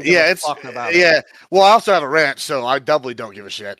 In fact, I'm gonna go piss on a cow next time I see one. You see life. You see I would eat puppies if I could, Connor. But you see God's creation coming into existence. Yeah. So this actually he's the Dionysus guy. Yeah. You know what? That was good. Hold on. Thank you for. Yo, Ghosty's rolling. Hold on, Connor. I want to thank you for teeing up my next point right here. So what's been really been interesting about me is this moral like high horse that you've been on about like what's good for society. And then you said fuck Andrew Tate. Now I generally agree fuck Andrew Tate, but he did say one thing that had the basis of kernel truth. And he said women expire at a certain age, but it's like really that people expire at a certain age. And I'll use what they call the Great Hoe Reformation. And I see this a lot at churches. As all of a sudden you see all these men and women who have basically expired and are used to a certain lifestyle. They appear at the church and suddenly they're on their moral high horses sounding exactly like Connor, and they're telling you they know what's best for you and that you should be looking for more in life and all this shit. This is what they do. And then half of them even start trying to hit you with Bible verses, not knowing that you know more Bible verses than they do, and like it's crazy stuff, and they don't even know their own beliefs, and they have this high moral relativism and this high horse, and they're thinking you should start family. How dare you're so immature for living this lifestyle that you generate cash for society. You have to make money and get taxed, and you should be able to do what you want. But no, you're so terrible. You know what? I think these people are actually the dregs of society. You know why? Because they're expired. They couldn't get shit done on their own, and so they had to go and join a little organization or like something like this, or like we have to find a family because I can't find happiness on my own or self-fulfillment. It's so sad. I'm sorry that you're so weak-willed that you had to go find a woman because you weren't even happy in your own self. You're not going to be happy with a woman if you're not happy with yourself. It's the same thing, bro. I'm sorry. You're a bunch of baby bitches, and I don't give a shit about your moral realistic high horse. Humanism is better. And lactose position more freedom to do what I want to do. I have a more important question. Yeah, so that is not Andrew Tate's greatest contribution to society. His greatest contribution to society is Megan Fox with a penis or Hulk Hogan with a vagina. Please choose. Yes. That's his best one, huh? I'm asking you, Admiral Gibbs. Megan Fox with a penis or Hulk Hogan with a vagina? Why not both? I don't know. Let's fucking wild out. Like, mix it up, get a little swirl going. Once the lights are off, who knows what's happening? Like, I'm gonna pray it's one thing and hope it's another. Oh my god! Gibbs will bite any bullet. He stumped me. He got me. There. Yeah. That was Corey, and then Doobie. Well, yeah, interesting act to follow. Okay, so Connor. There's. I actually more agree with you than disagree with you. Actually, lean more towards your. I definitely am not a hedonist. Okay, even though I'm on the left, and I staunchly generally advocate against it with some balance, but I'm going to try to maybe build a bridge. So I don't have children, but from my understanding, you have children, right? And I have very little doubt that you've encountered this scenario of like, well, you tell your child something, okay, you try to warn them of the consequences, and they just go and do it anyways. Where it's like, and you even see them potentially observe them. Let's say they just gotta go and find out, right? They gotta go and touch the stove and burn themselves. And so I'm going to now draw an analogy with your children, and lactoids, developmental state, where so. I think I've been strongly against Lactoid's decision to buy a motorcycle, okay? Where I care about Lactoid's life better than he does, okay? And Lactoid will wax poetic about, protecting the children. Oh my God, the children. Yet he literally rides a vehicle that's way more likely to kill a child on the road.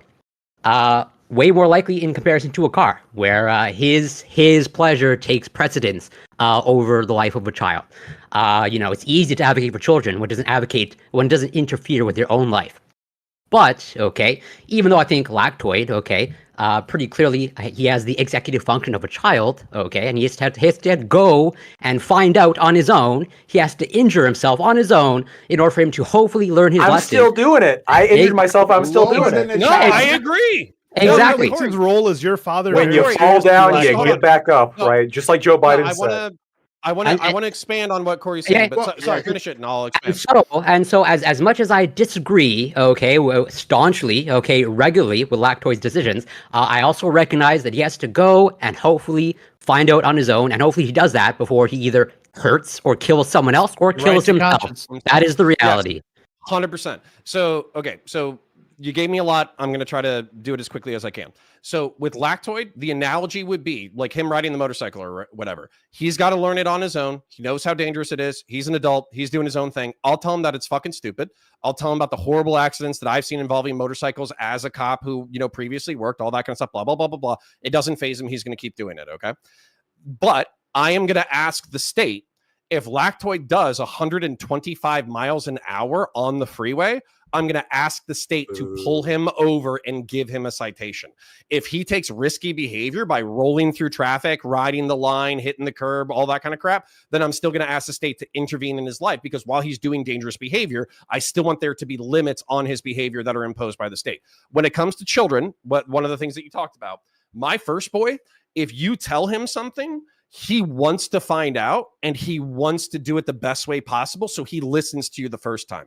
My second child, who is kind of funnier in this way, and who, I'm not going to lie, it reminds me of myself. If you tell him no, he keeps doing the thing, but slower while staring you in the eyeballs. So it's like, Henry, don't touch the steak knife that's in the bottom of the dishwasher. It's very sharp. And he just looks at you in the eyes and he just keeps reaching for it. So on one hand, like, he's young enough now that I'm like, okay, no, let me grab it, put it away, whatever. So I can do that. But I know that when he's a teenager, he's going to do the same shit. I'm going to tell him, Henry, no. And he's just going to do the thing slower. So yeah, that's you have T-Rex eyes and you can't tell about movement. Yeah, my vision is based on movement. And it's getting worse all the time. Yeah, and so if I maybe follow up on that a little bit, I don't want to derail, but I'm curious. So yeah, I guess sticking with the motorcycle example, since that's what I brought up. I just don't stop fighting for your idiot child, like Lactoid. And yeah, like a citation. So I'm curious when it comes to accountability. Okay, and I guess maybe not to prematurely introduce the topic, but so if someone, so basically, do you think anybody that's involved in a motor vehicle incident and they take someone else's life, should they be automatically charged with murder? Yeah, so it depends on the riskiness of the scenario, for instance. Just having worked traffic homicides, I'll try to be brief. There are scenarios that are environmental. For instance, like rain, sleet, snow, lights being out, crosswalks, all that kind of crap. A bicyclist blows through a stop sign that they were supposed to stop at and you hit them. If you kill someone there and there's no reasonable precaution that you could have taken to prevent the accident, I don't think that's on you. However, if you're engaging in risky behavior, for instance, doing 125 miles an hour, weaving through traffic, et cetera, and you kill or hurt somebody else, yeah, absolutely, you should be liable, 100%.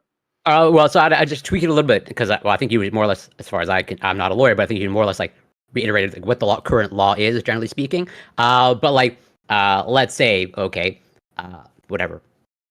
someone driving a car, okay, and they're obeying all traffic laws, okay, but a child just happens to wander into the street, okay, because children be children, unfortunately.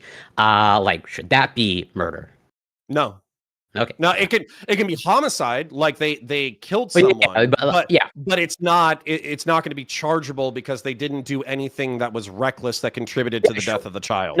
I understand not the intentional killing, but pretty much like they should be held like criminally responsible. They should probably like go to jail or suffer some large consequence, or not. Nope.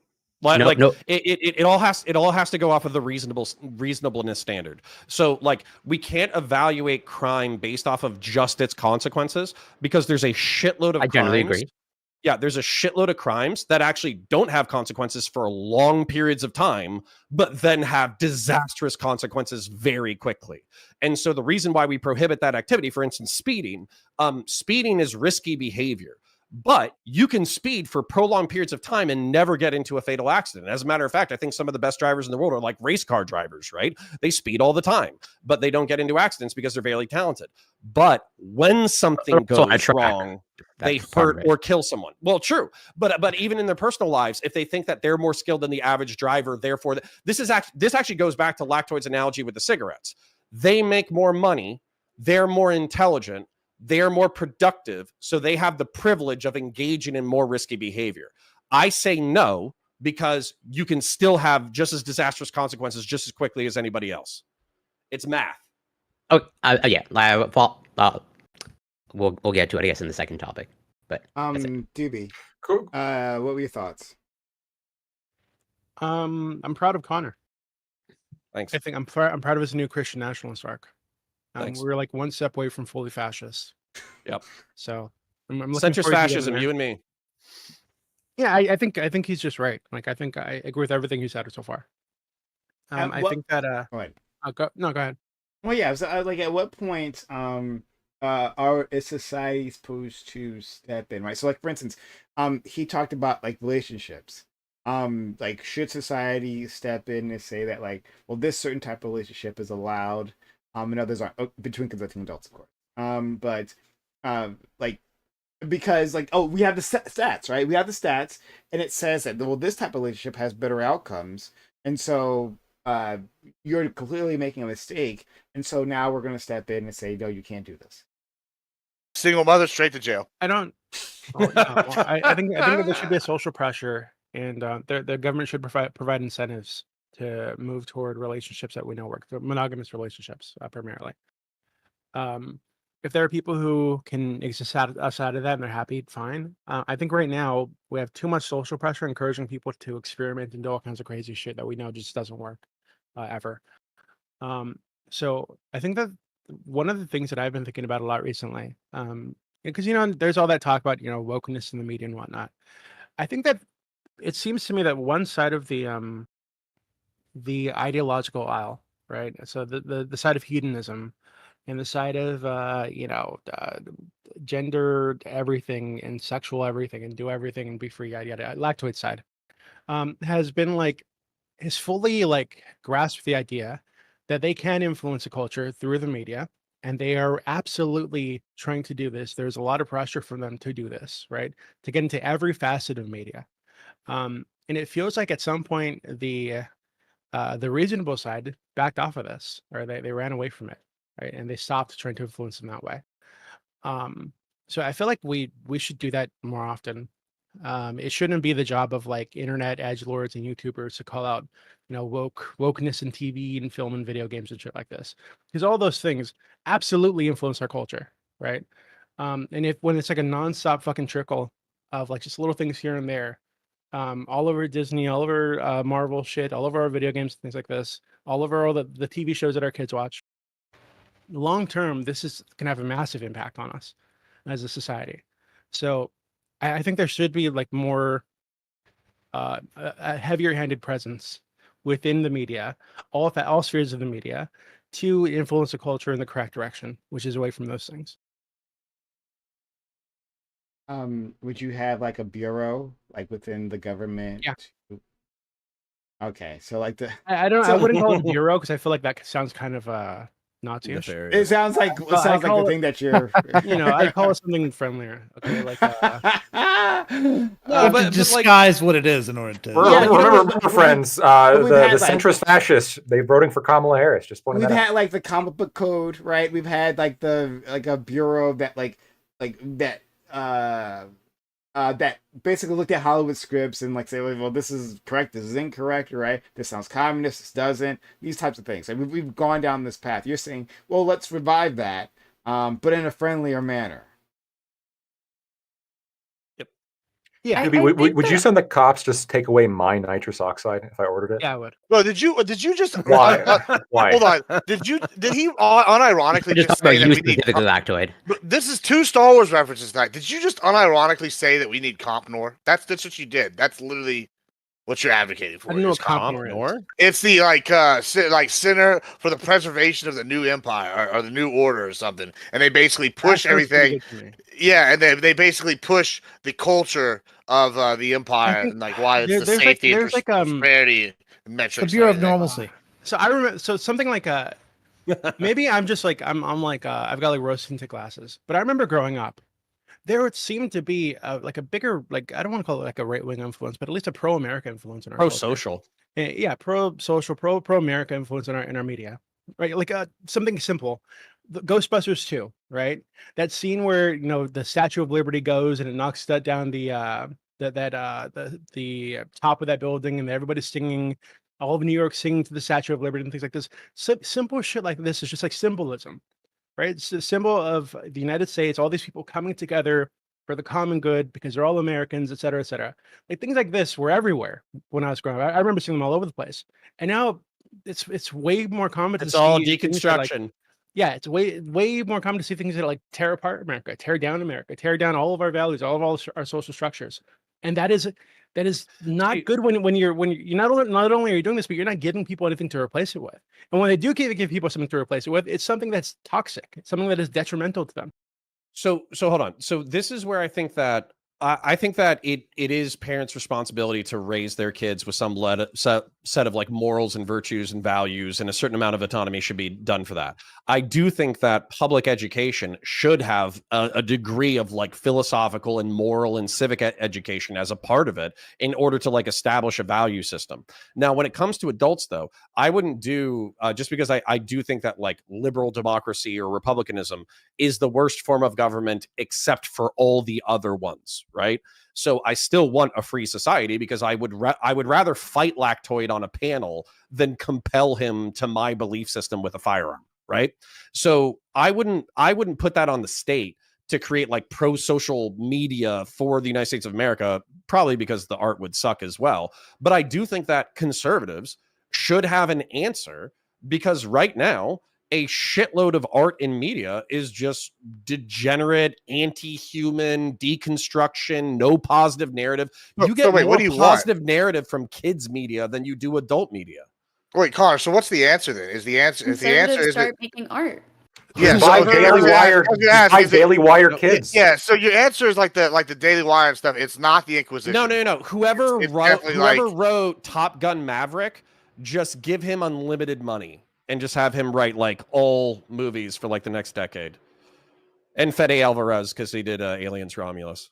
So the problem is because there aren't a lot of conservatives that go into these artistic spaces like filmmaking and music, and because they don't make money out the gate. Well, they are. They're ostracized. I mean, they're attacked. Yeah, Hollywood is.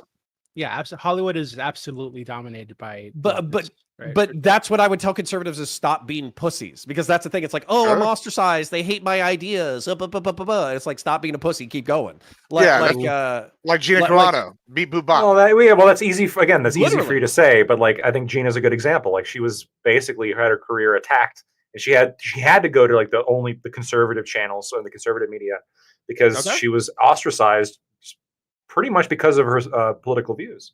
So that's a good start. Let's keep going. More people should escape the liberal, progressive, hegemonic control of media. As an example, I think that all of us here, probably 2 or 3 years ago, the people who were on the debate scene thought of Twitch as a hegemonic, unbeatable, money-making machine for debates and live streams and all that kind of stuff. YouTube has swallowed a huge part of their market share. Kick has swallowed some of their market share. I'm trying to think of what's the other one. Rumble has been relatively successful. So these hegemonies, excuse me, these controls in a free society, they only last for so long before people create parallel markets that actually work. Like you're arguing There's also a capitalism. split. There's also a split within conservatism, right? Because economy capitalist, Gibbs. A lot of what you guys have been talking about, which is like, especially what I think Doobie and Counterpoints have been talking about, is this sort of like maintaining tradition so that we can continue society like in traditional ways or whatever. But like MAGA has like rejected that, right? Like they want to tear down institutions as well. They want to tear down traditions as well. And so it's difficult for conservatives to sort of coalesce. 200-year-old. Would you support affirmative action for tradcons and media, Connor? Would I? Yes. So like, I'm sorry, I got a little bit. Oh, the fairness doctrine. You're talking about the fairness doctrine. No, I'm talking about which like affirmative conservatives action, historically right? hate. Lactoid, well, like there's a certain amount of slots to CNN that you have to hire Republicans. Like we're quota system. Even. That's the fairness doctrine. Yeah. Hold up. Yeah. So hold up. So I had the Mimi answer is obviously just big smile on my face. Yes. The real answer is no. I think there's institutions that are poorly served by the having like limited demography, and conservatives have run away from identity politics instead of what I think should be a relatively embracing of it. So for instance, I think that public education, no offense to any public school teachers or whatever, I think it's way too feminized. I think it's way too pussified. I think there's not enough masculine men who are capable of growing large beards telling other administrators and teachers, no, that's a dumb way to run that shit. This is how we should run it. And so as a result, you have almost like a toxically feminine culture in public education. So I would literally like do a cultural push and say public education is currently 90-10, like 90-10 a female male. By the year 2050, it needs to be 70-30 female male or some shit like that. Straight up. I think there needs we to do be need male teachers. more gender balance in education. I could definitely see that for schools having Principals like a do be quota looking for for that male now. teachers. Yeah. Yeah, like positive masculine influence. Male teachers are like the male nurses of today. Well, and medicine's another thing where like they, of course, like I honestly like I don't know. Well, do medicine valorize we want people in the these men want industries. that one. They got the doctors, they get the nurses. I don't know who came out. No. I don't have any problem with women being primarily nurses. What's wrong with that? Oh wait, medical school is largely Well, they women now. needed That's the men. majority. It's Oh, only a okay. matter of time before both But doctors why do and we nurses need are all men? women. Because Gibbs, to lift bodies that are heavy. We have stereotyped have more women. these jobs. Hold on. Okay. We've stereotyped these jobs as being exclusively feminine, but the truth is that some of them are fucking hardcore, right? Yeah. Like you need school administrators to break up fights. You need school administrators to mentor young men who have tendencies to be violent. You need that in the culture. And then same thing with nurses. I know that like nurses catch like, oh, a pussy rap. Have you ever talked to a fucking ER nurse? They're like disimpacting bowels and doing CPR and like administering Narcan and all that kind of shit. They're basically keeping people who are on the verge of death alive. They're that doing the shit work. Is hardcore. So They're like, doing the work in the like hospitals. we need to change our view on that to be like, oh no, I just want pretty nurses to wait on me while I'm shitting in a bag. It's like, no, we need dudes to do the hard shit. And also, if you listen if you're in a teacher's shit. lounge in your average public school, you'll hear those conversations, and it'll be the women teachers who are the ones complaining about there not being more men. Well, and by the way, if you're a like Volcel, they agree with you. That's well, in Lactoid, smaller here's the dating thing. pool. When you're done making shitloads of money as a fucking lawyer or whatever, you can go to a public school, become a teacher, and you'll probably find your wife almost instantaneously because of the ratio. Like I said, True. As a matter of fact, as soon as she sees you on a motorcycle. What are the political views? Asshole eating baby cows, you can go be a public school teacher too, and you I can don't find a want- woman. First but of I all, want you. I'd rather eat the baby cow. he'd rather eat the baby cows. First of all, Gibbs has no problem with women. Okay, Gibbs I has no do pretty problem good with with women. that lady. That's not a Listen, problem. Yeah, Gibbs. Hot There women probably is a sucking woman in your dick house right now. I'm guessing. Yeah, there's one about 10 feet away from me. Yeah, he just has them. They're just around. Okay, it's crazy. Okay, It's a good So- point. so You he's- just got to take care Hold of on. yourself, you know? I'm gonna quote the band Good Charlotte. Okay, girls don't like boys, girls like cars and money. Well, that's a good point. That's why you get both. You are encouraging people then to become lawyers instead of school teachers by that very statement. Because you're going to find thoughts when you have a nice car. Hold on, when you're Gibbs and you're eating baby cows, you're going to have to find a woman who's okay with you eating a baby cow. Hopefully, she's eating a baby cow with me. What kind of sociopathic e-thought Instagram whore is also okay if you're smart as a teacher? A baby cow. Listen, to be fair, one of the most entertaining things Gibbs has ever told me is that the secret to getting women is not caring how fucked up they are. That's true. That's why he found the Instagram e-thought whores that don't care that he's eating baby cows. No, in fact, they also enjoy the baby cows. That. Most of the time, they suggested, like, hey, where do you want to go tonight? I'm like, I don't know. They're like, let's go to the steakhouse. I'm like, that's what I'm talking about. These are cokehead e-thought fucking Instagram whores. You just keep adding. I don't know about it's the same thing. I'm just repeating myself. They don't use Instagram. Come on. And if they're cokeheads, they're not going to eat steak. Problem. They don't go together. Come on, bro. Wait, they don't? For the night. The cokehead Instagram e-thoughts are for the club. You got to find the fun ones for the steakhouse. You know, there's different groups. I think, Connor, have you ever thought of can't do cokehead eat hard meat? I don't think any of you guys. I don't know if any of you are aware of this, but I am expecting a child. Right. My wife. Nice. Congratulations. Hey. Thank you. And I've been thinking a lot for that reason. I've been thinking a lot about like how the fuck to raise a kid. Right. Thinking a lot about how my father raised me, how I've seen other people raise their kids, and there's a lot. Right. And something that I've gotten stuck on is like internet access. So I feel like there's just so much out there that is so toxic, right, that I don't know how to give them access to the internet without them getting mentally fucked in some way. Right? You're gonna let them on the politics server? No, hold on. So I'm actually with you. My wife and I haven't figured it out. I'm not saying we're figuring it out. He still knows what skibbity toilet is. He still says he still like does the thing. He does a dab. Like all that kind of shit. And we actually watch what he watches, right? So number one, you can't give him access to normal YouTube. It's just not possible. Number two, YouTube Kids is also trash. There's plenty of trash on YouTube Kids. So then what I would say is the next thing is just finding those cool programs that are actually entertaining to kids, but also have like a deeper message and meaning and all that kind of stuff. And I'm not kidding. Trash Truck is on Netflix. It's phenomenal. Bluey is a show that like adults like because it's that good and it has moral messaging. Also a shitload of Disney films. I know that Disney is trying to like trick kids into being like trans and gay and stuff.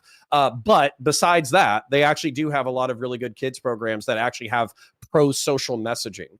So you have to look for pro-social messaging. Just pirate and download all the old shows that you enjoyed that you think was good, put them on an SD card, and then have your kid, like, in terms of like shows or like entertainment, they only have access to that SD card. Therefore, it limits it. I mean, you could have a bunch of shows, but it limits the access. Listen, Incredibles, Princess and the Frog, Moana, Toy Story. I thought Cartoon Network did a really good job. I'm not sure now. I don't watch Cartoon Network anymore, but they did a really good job with their like cartoon programming. That a lot of those things you could definitely watch with your kid as an adult. Like they were something like a kid would definitely get into, but like had so many deeper layers that like they'll get later on. But you can have a fun, Well. And Doobie, sorry, I know that we're kind of getting off tracked off of internet versus like media to consume or whatever, but I'm excited to watch the Avengers series through what is it? The last one with Thanos or whatever. I'm excited to watch that because sure, it's like schlock and it's for teenagers and like all that kind of crap. But at the same time, like it's if you actually analyze the themes of it, it's oftentimes people in really conflicted situations making difficult decisions that affect their lives and the lives of people around them. And that's the kind of like moral conundrums that I want my kids to think about while they're growing up. Yeah, it's difficult. I don't want to like I don't think there's anything beneficial that comes from like shielding a kid or a person from all the bad things, right? Nope. I think what I'm more focused on is how to train them or how to help them deal with it or how to help them confront it. Yes, something my father did with me. My father had me watch videos of people being like tortured and shit. That's probably too far. Yeah, probably too far. but like that kind of thing, right? But I think that something similar could be applied. Maybe this is getting back to the paternalistic thing. I think something similar could be applied to society. I don't think we should like tell people, oh, you can't know about polycules and all this crazy shit. But here are the you risks can do it, associated and you with can them. do it, but we're gonna try to encourage you not to do that. We're gonna incentivize you to do something better, right? No, 100%. And with my kid in particular, I probably introduce him to concepts of the world a little bit too early, but I do it in like really sanitized ways. So for instance, like there's mass shootings, right? There's terrorist attacks, there's wars, all that kind of stuff. We use really simplified terms with my 6-year-old where I'm like, there are bad guys, they do exist. They do bad things, and sometimes good guys have to fight them. And it's really ugly, and it's mostly for adults. Right now, I just want you to focus on being a kid. And that's the conversation that we have. And also, not for nothing, but like, aren't conservatives and libertarians always concerned about the the recovery rate for kids? Like, we're not having enough kids to keep up with the people. Yeah, the birth rate. So forth. Like, yeah, that's why I'm having 3. Yeah, wouldn't this like pushing socially like encouraging people to have kids, have families? Because like you don't want what's happening in Japan, where like they went through a while, they're essentially fucked, and now they have government funded programs in order to get people to fuck. Like, yeah, and by the way, it doesn't work. Every single country like Hungary or whatever. I know we're getting off topic, but every country like Hungary, Japan, China, when they've instituted birth rate programs or whatever, they've bumped it by like 0.15 whatever. Like it has not fixed the problem. Mm-hmm. So let's we'll move on to our actual topic of choice. Before then, we have a bit of business. I get out of the way. Now I had to wait a month. I had to disguise this for a month, or else he would have run away. Right? Yubi had a birthday. A month ago. And as a tradition, we're going to sing happy birthday. So everybody, happy birthday to you. Oh, God. Happy birthday to you. Happy birthday, dear Yubi. Echo, sing. Happy birthday to you. I was thinking, what do you mean? Nailed it. Oh, God. Congratulations. I've ever received, but thank you. Hold up, did we ever get a green bubble meter for Icow and Campbell going? I wasn't able. Hopefully, You couldn't see my lips moving. Okay. All right. Well, I'll take your word for it. But we're very much happy to have you here for another year, DB. I'm glad you're safe and happy and things hopefully are going your way in your life. Some tadpoles coming. Thank you. Out to you. Okay. Beyond that, support the channel. Subs to the channel, give bits, give subs if you're out there. We are if you like this conversation that we've just had, you like the type of energy that we bring to these things. Like it started off with one subject being, huffing gas. But I think it'll end up in a good message, as to TV programming for children. So if you like are sometimes chaotic conversations, consider supporting us. Follow the channel if you haven't done so yet. We had a few people follow the stream. Consider doing so if you haven't done so yet. Follow the channel, sub to the channel to get at free viewing, get our emotes, and keep us around. We do need your help. Hey, Crystal Clear. Nice to see you in chat. Hope you're doing well. But support the channel so that we can keep doing this. We can't keep doing it without you, so consider doing that. All right. Oh, also it's September. So September, you'll get discounts when you sub or you gift subs. So consider that your money will go farther this month. All right. Next topic. Teenager Kiernan Tague was behind the wheel of a BMW going 107 miles per hour when he lost control of his car that ended in a severe wreck. This resulted in his passenger, another minor, being tragically killed. This wasn't Tague's first time speeding. We have proof of this as his mother installed an app that tracked his driving. She even warned him about it. But despite this, she didn't revoke access to her vehicles, and a young man lost his life. Now people are pushing for the mother to be charged for this negligence. This follows 2 incidents where parents have been charged for the child's mass shooting sprees. Do you agree with holding parents accountable for the actions of their children?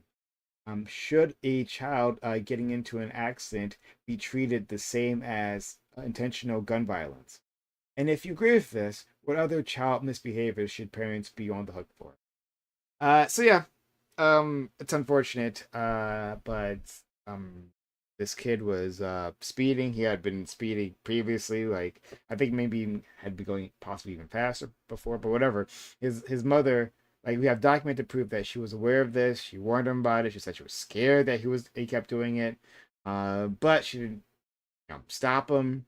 And then this man lost his life. There's some sort of track that I'm not sure how it works, but it either tracks the card, maybe tracks his phone, and she has like records of him doing this. So people are saying, well, if you are aware of this behavior, aware that your child is reckless to society, and could cause deaths, because as we've established previously, speeding causes deaths. Then take an action. Didn't take an action, and it ended up the way it did. So I want to know how far this should go. How far should parents be responsible for their child? I have lots of ways where I want to take this conversation, but I guess we'll just start with our friend Lactoid. Yeah, in this particular case, I'm pretty okay with the parents getting charged. The 4 cases prior, or I guess the 3 prior cases that I think are most interesting here is going to be, we have the 2 ones involving the parents being charged with the guns, right? They're giving their kid guns, and their kids apparently had some issues. But then we also have a prior case in which a teenager was given a car. He legally wasn't able to drive, and he crashed the car and killed a 14-year-old passenger. And the parents were charged there because, hey, why did you give a car to somebody who couldn't legally drive? And I think that here, when you have notice of what you're doing beforehand and then you do it anyway, I think that there is like a level of culpability associated with that, right? When you know that what you're giving somebody is going to be used for a crime, like that's classic accomplice, right? If I know that this gun is going to be used in a robbery, but I give it, I sell it to the person anyway, that that's an accomplice, right? If I know if this kid has been speeding consistently, which the records show that he had, consistently over and over again, 120 miles an hour, really the kind of speeding that would get you arrested. You wouldn't get a citation for this. You'd probably be arrested for reckless driving. And what was the mom's response? To buy her son a BMW that can go even faster. And then also ask him to pick up wine when the fact he's 16. So she knew that he had a fake ID and was asking him to use it for her benefit. I mean, there's a lot of shit here that's just like fucked. But yeah, I'm fine with them getting charged.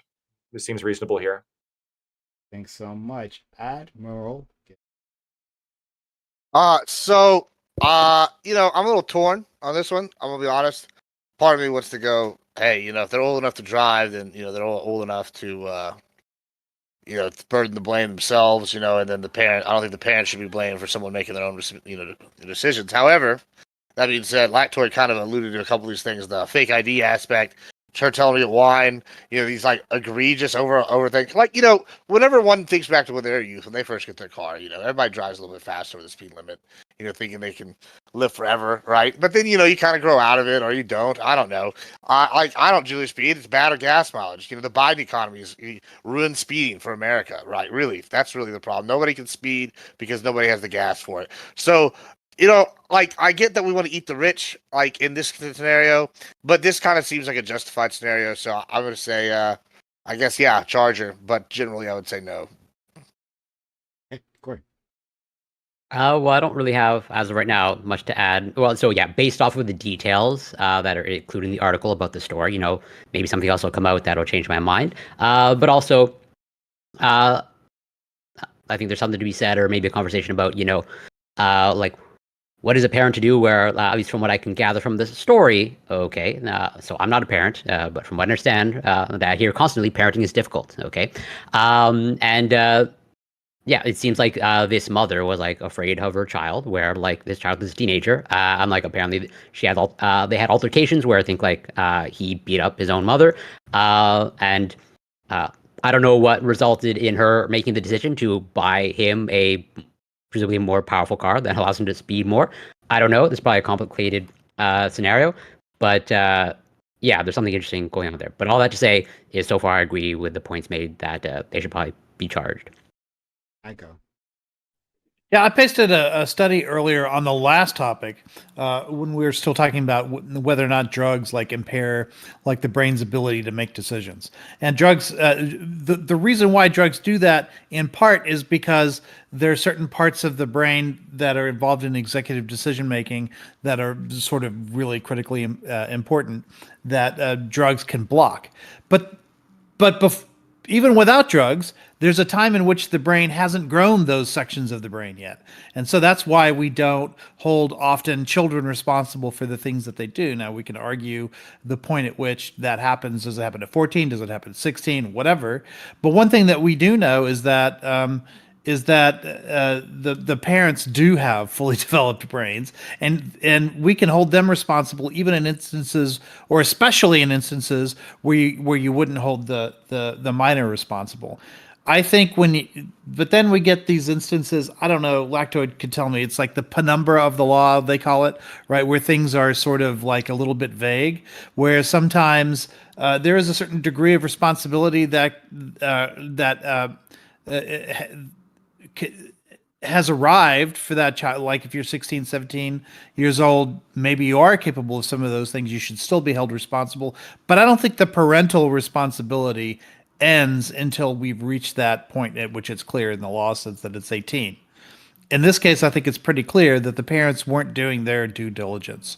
And absolutely, I think they can be held responsible. I think the same thing is true with the mass shooter, right? I mean, after you get a call from the FBI, that should at least tell you maybe it isn't the wisest thing, especially with the FBI specifically saying, hey, keep this kid away from guns. Maybe it's hard for you to then plead ignorance when something happens. Ali.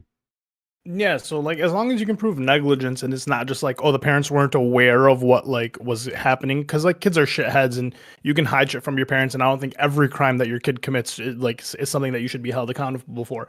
But if it's something that like came from like your assistant, so like you bought the kid the gun, or like your kid is speeding and you buy him another car, like there are certain things that obviously hold them to neglect for. Now, Corey, to like what Corey was saying, I think honestly, I've been saying this every time we've had like this neglect conversation.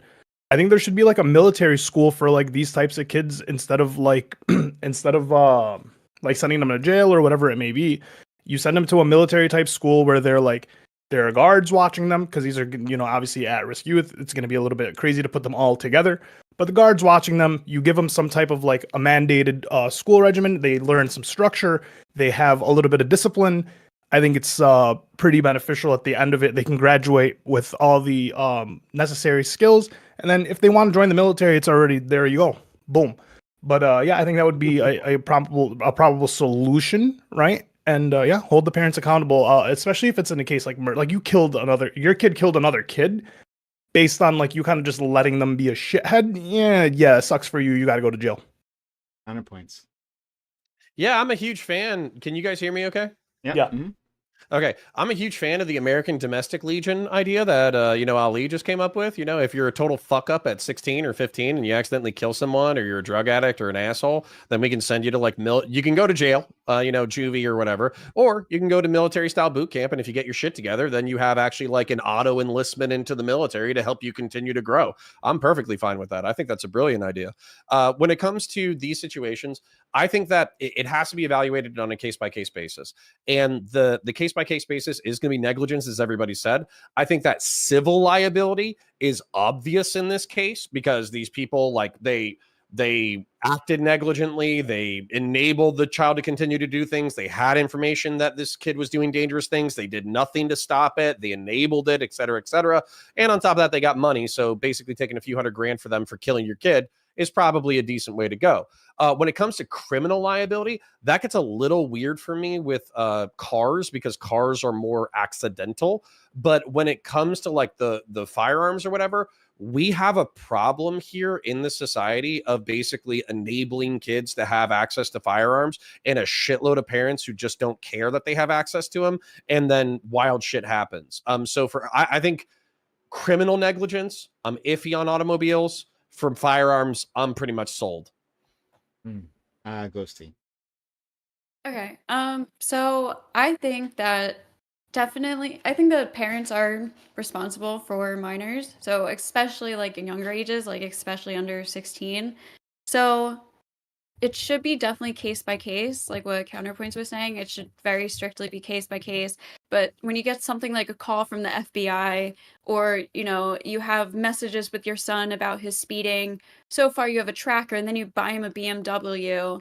These are things that I think would be good enough to implement them being charged.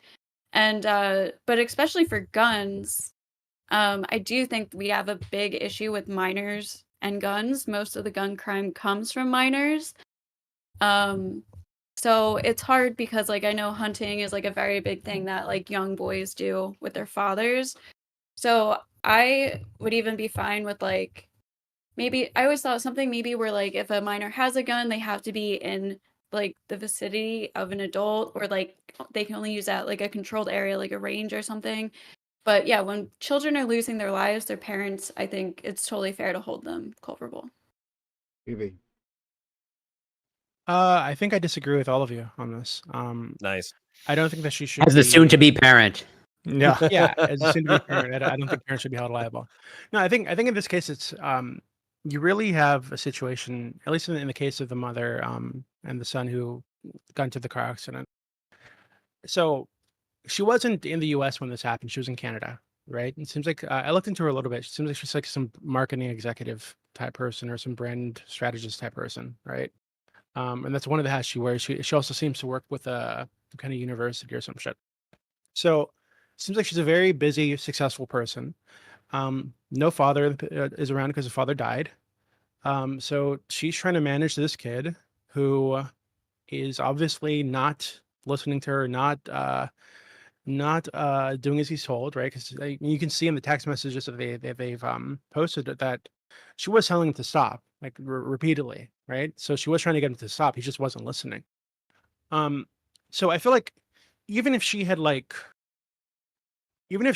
gotten that car, right, and the allegation is that she made it available to him, it seems like she left the keys at home, but there's nothing to prove that he was meant to be driving that car, right? She left the keys at home when she went to Canada, but that wasn't the only car that was there. But he could have taken a fucking minivan and still been going 100 miles an hour, right, and caused an accident and killed somebody. So in this case, it's like what I wonder is like, what are we actually asking her to do?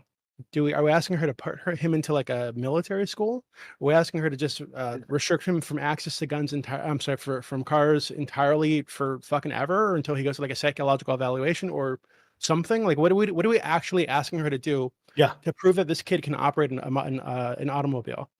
Take the keys away. And then what? So the kid, I'm sure the kid has to go to school, has to go to work, has to do all kinds of shit that you do when you're in your late teens. So if she can't be around to do that for him, because she's a high level person, very successful person, very busy, and she has no support, what do we expect? She seems like she can afford Uber. No, I don't. She's rich. Hold on. Yeah, Then like, if Doobie's done, I would have gone Then if the Doobie. Uber driver rapes her kid, we blame her for that, right? For not giving me access to a card when she had the means to do it. Nice. Like I think, But I think that's not eventually, like, predictable. I think it is. What do you mean? There's You plenty can of get a cases of that bus to happening. school. You just take I- the keys I would've away, flipped my and they have to position. prove themselves. Like you have to just prove yourself. Like you get suspended for a while, then. prove I think yourself. Doobie's 100% right here. I actually, after I listened to everybody after me, y'all convinced me with y'all's arguments for to switch. Doobie is 100% right, especially when y'all started bringing up guns and shit. Y'all lost me. I like the idea that like the FBI is gonna call me up and I should just inherently trust the FBI. Like, you know what? I don't trust them motherfuckers. Like, I don't trust them motherfuckers. Wait. It wasn't just the FBI. It wasn't just the incentivize me to FBI. give that person a gun. It wasn't just the I'm FBI. just The saying, kid was fucked up and drawing pictures and writing letters and doing a whole spiel. There's a reason why the FBI okay, hold on. called. Listen, if a kid's a little sus over there, okay, maybe watch him. I don't know, but like, Well, you yeah, can't. that's the point. That's that they're not watching their sus kids. That's price of doing business, all right. But like, you listen, like I can think of news stories where that like. So listen, what does a gun do? A gun is the great equalizer. Right? If so, like someone breaks in your house, I want my 10-year-old, 8-year-old kid who I've trained on guns be able to have access to that gun to go blow that fucking motherfucker away that dared come on the property and threatened us while I wasn't there to defend ourselves. That's what you want. No. Wait. Here. You have your 10-year-old. There's no solution. But there's no solution that y'all can give me that'll exclude that scenario. I can. Simultaneously. Right now. Hold up, real quick. Other one. You have a 14-year-old that you've given an AR-15 to for their birthday, whatever it may be, because the South loves giving kids guns. It doesn't matter. It's a shooting rifle, whatever it may be. You want to give them a shooting rifle? That's fine by me. Now you trust your kid. You have this trust within this 14-year-old who you kind of see enjoys the gun a little too much. Now you leave for work in the morning and you tell them to go to school and get ready to go to school. They're at home at school and then they just have access to the gun. Well, yeah, you don't want your 14-year-old to have just unlimited access to a gun during the midday when you're not home. Now, in the context that you provided, where there's a fucking burglar in the house and your son is Rambo, sure, no problem. When do burglaries happen? When do most burglaries happen? Midday. I want them to have access to the gun midday, especially if they're homesick for whatever reason. Now they're incapacitated. Yeah, you're fucking just wrong. You're just wrong. And there's no scenario you can give me. I want to ask you a troll question, but I am kind of being serious, okay? So you're obviously a little bit more right-wing than me, we'll put it that way. So what if your kid has gender incongruence, meaning that they have gender dysphoria, they're having issues at school, they might be gay, they're getting bullied, and on top of that, they make threats that they're going to kill people at their school. The FBI shows up to your house, they show you the documentation saying, hey, your kid's gay, they're a little weird, whatever, they're getting bullied and they're threatening to kill people. Now what? I take away all the bullets but one and leave the gun out and say, you know what to do. But I trolled you a little bit. That's a relatively troll answer. So yeah, sure. Okay, wait, Ali, you agree with that guy? Shoot the burglar, right? Shoot the burglar. Yeah, shoot the burglar. House. Yeah, shoot the burglar with the one. I don't think you're going to school no more. You're going to be homeschooled from now on. Hope you didn't have friends. Okay. Wait, guys. So you guys agree with the guy in Georgia being charged? He's being charged with fucking murder. It's like 8 counts of exploding children, second-degree murder, and the 4 counts of involuntary manslaughter. You think that's right? You think that's like justice? What was the context of that shooting? What happened? By the way, there's not a lot of evidence on that right now. We don't. I just need to know what happened prior. We don't actually. Well, we don't know a lot of what happened prior, and that's the government, the prosecution's office. They may know more here. Yeah. Now, if from my calculation it's always going to be like, what did they know in advance, right? Like, I don't think it's like I should be implicated at all if I sell somebody a gun. But if I know that they're going to use this to like rob a bank, then maybe I should be implicated if I sell them a gun. No. Okay, so what I've read into this on Lactoid is... You cut out the last second, but we heard most of it. Go ahead, but fuck you on Lactoid. So what I've heard about this is that so in I think last year there were anonymous tips called in about the kid, and they were told that he was making threats toward the school involving a rifle, etc. Right? Those were deemed to be unfounded, though. Exactly. So the local police look into it. They question the kid. They question the father. Find it to be unfounded. They find that the father does. There was like a gun culture within the family. He does take his son out shooting like deer and shit like this. Mm-hmm. So they're like hunters. So that's dropped, right? They found I think the wording that they used was there was no basis to move forward or something like this, right? There was no probable cause. Insufficient evidence to move forward. Yeah. And the kid says he didn't do it. He says his Discord account was hacked, etc. Right? So the father believes him. The police seem to believe him, or at least seem to believe that there's not enough evidence to move forward with anything. So they drop it. So 6 months later, he buys the kid a gun as a birthday present, and it's a rifle that they're meant to go out and hunt with. How old is and he? then I think he's like 14. And does he have just like open access to it, or is it like the guardian Probably. get like? It's probably just in the house, right, with the other guns. Yeah. Because this is again like a hunting family in the South, Mhm. right? So, so I think 6 months later that happens, and I think like 8 months later, is when the kid goes and shoots up the school, right? So like six. So, what- like- what is that? Like 14 months after getting the gun, Also, people Uh, don't no, or I think- 14 I months think- after I the think- after I the think it was- calls. I want to say it was like 9 months or something after he got the gun, right? And he got the I'd gun have to- 6 I'd have months to- after they got the calls. So Yes. this is what I'm So saying. about Dubey. 15 months Well, since the let- calls. let That's DB all I need finish. to know. Wait, hold on. But some people would say that he should be charged just on that basis that he got the gun after there were these anonymous tips called in, right? Well, so it's like a guilt before. No, they did the evaluation. That's so like so the You're father thinking of the did, other case. You're thinking yeah, of the, the fa- other the, case. the father did the necessary whatever. No, well, didn't they say like I mean the cops did an evaluation and they cleared it that he didn't make the claims were they unfounded? didn't- Clear they- anything. Yeah, they didn't do an evaluation of the kid. What they determined was really what they There's determined not was enough they didn't evidence have to do anything. evidence to actually pursue anything. Is what they really determined. And I agree with Doobie that if that's all they got, if they're just charging this guy based solely on this, it doesn't feel like enough to me. Yeah, for that's this not person to- enough. Yeah, for this person But to the credibly Michigan believe. case, the Michigan case though, where like Yeah. they bought the kid a gun. Crumbly, There were yeah. messages from the school and the FBI, and like after the situation happened, like the parents are texting the kid and they're like, "We're just mad that you got caught." It's like, like they're like I said, there's a difference between like lack of awareness and like okay, someone's just like making up like shit about your kid, or Yeah, at okay, least so presumably. I'm Yeah. curious, right? So I actually walked through some of this with some other people on Discord yesterday or something, and I'm wondering where you guys think the line is, right? So if we, if it's okay to do that evaluation, say, hey, maybe it's okay for this kid to have access to a rifle because we go hunting and shit, and the Mhm. rifle's just in the house. Well, what if you have a kid has like violent tendencies, and you have like hammers and screwdrivers and kitchen knives around? Are you supposed to lock all those down too? And if he does take a kitchen knife or something from your house and went like in a rage fit and go and stab some kid at school or stab the next door neighbor, do you think the parent should be charged because they didn't lock down all the knives in the Yeah, house? so if you have a kid and you know that they have like violent tendencies where they erratically go grab knives or go grab hammers or screwdrivers or whatever the fuck it may be, yeah, it's your responsibility to monitor your kid to a point where they're not doing that because you are that's just like Yeah, what inherently if your it's just violent responsibility. threats, right? So what if No, what if you're being bullied at school and you know that the other kids are bullying him?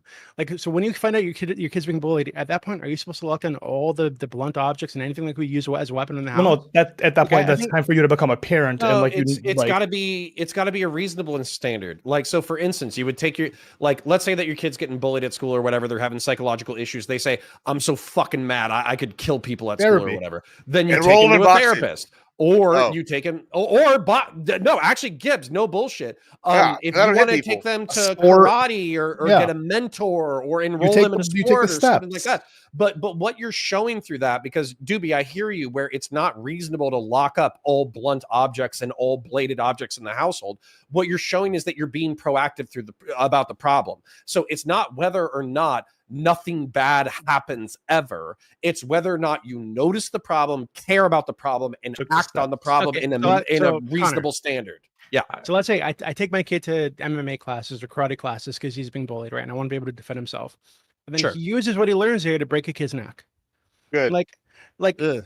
if I'm going to be charged in the case of the shooting or of the car, right, for giving him access to this thing that he used to hurt somebody, why wouldn't I be charged in that case? Because I gave him access. No, to I something can that- actually, when, I can when I actually knew explain when I this. knew that there was like some intense emotional mental thing going on. That No, led I me to- can. because there's a I can defense explain this aspect, but yeah, because there's no martial arts studio on the planet that teaches you that to will break necks. teach you to kill someone.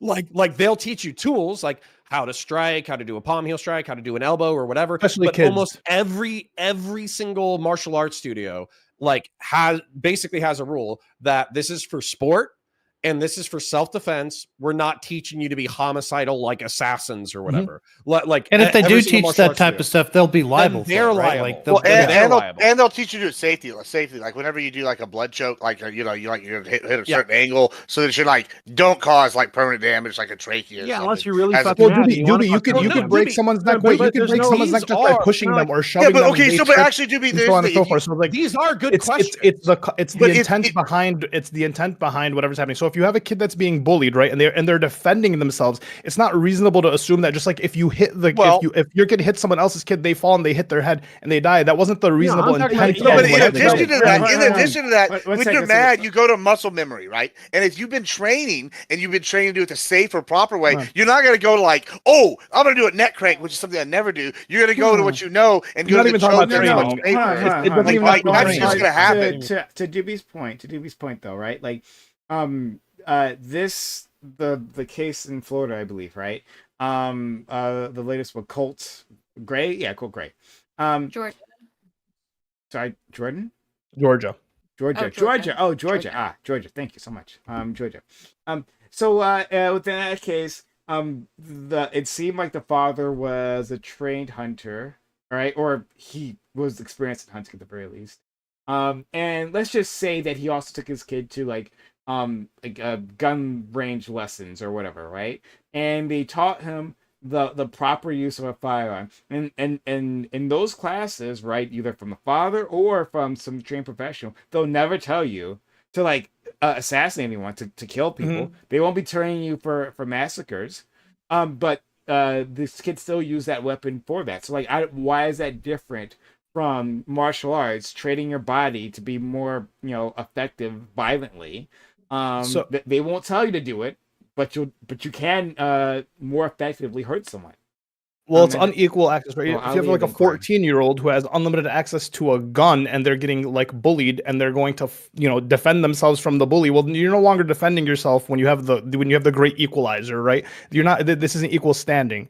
So like for kids, if you want to learn self-defense, it's body self, right? Unless you're sitting here injecting your child with steroids and putting them in situations where they're just becoming trained killers, right? If you just put them in boxing or karate or some type of thing where they instill a little bit of confidence, maybe they're a little energetic and they learn to like be able to push off someone instead of just running away or cowering. There's a difference between that and then having the gun, which is the only difference, which was the problem with it, is that like the only issue I have with the Georgia case is that if the kid had unlimited access to that gun, regardless of training, regardless of it being a shooting family, if your kid's underage, the gun should be locked up and he should only be able to have access to that gun while you are there.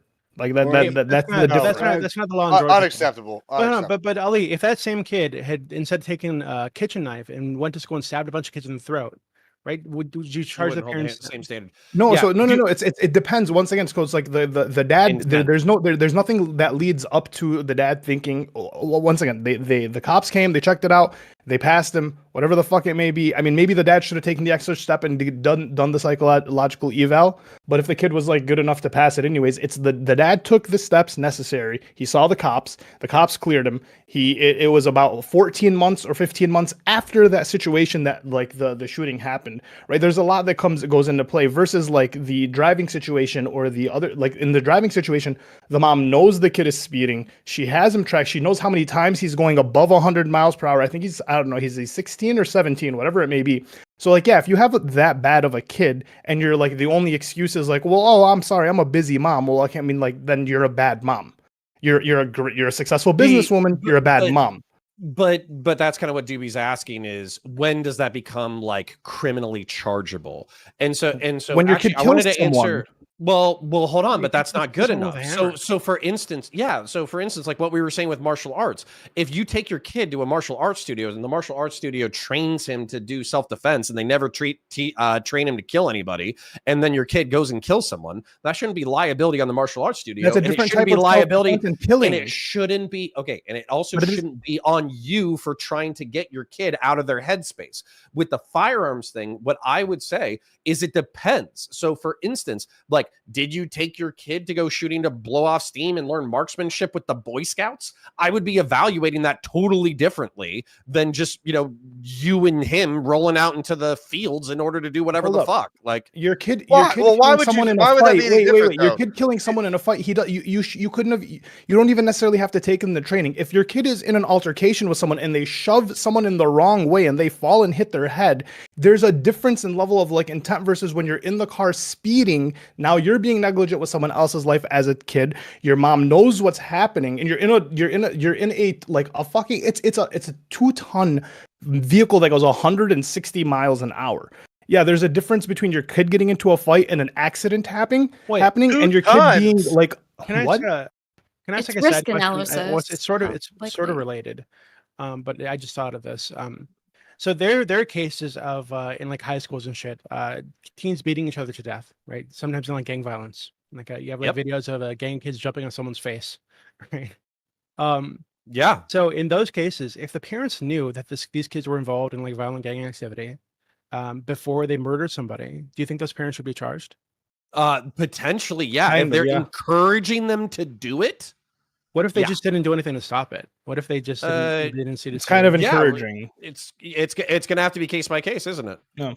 Well, okay. Well, so here's my issue with like one of the things y'all just say. Like when you talk about the gun culture and y'all talk about like going and thing, like what if you're leaving out a whole segment of America, which is a lot of the like ranchers and agriculture, like right? Like you have kids who are like from like 8, 10, like 11 years old. If you're living out in the rural America, who have been using guns their whole life, like, hey, if I go out to my ranch now and I'm out with my little cousins, right? And I'm like, hey, go check the whatever. Some of them are old enough. They go out there and they'll do the cattle runs, right? And they'll have a shotgun over their back. And, oh shit, rattlesnake, bam. Oh shit, there's a coyote. Yeah, they're supervised. Yeah, no, they're 12. They're out there in the fucking fields doing their thing. They're like hundreds of yards away. You might be like, I might be in the truck over here working on the gate or something. Yeah, I mean, yeah, but that's like thousands of acres. I can't see them, right? Like they're out in the brush. For all intents and purposes, they're not supervised. And they're on your They're on your property. Wait. And they're on your property. And if someone's trespassing on your property, you're on a standard ground state. Everything you're saying is fine. 12-year-old, fine. Like they might be out in the bush. 12, 14-year-old. Gibbs, like what age are these kids? Yeah, so like it varies, right? Like, but I'm saying like even like kids, like 12, they might be out in the brush by themselves doing something, depending on what we got going on. But like 12-year-old, Gibbs, hold on.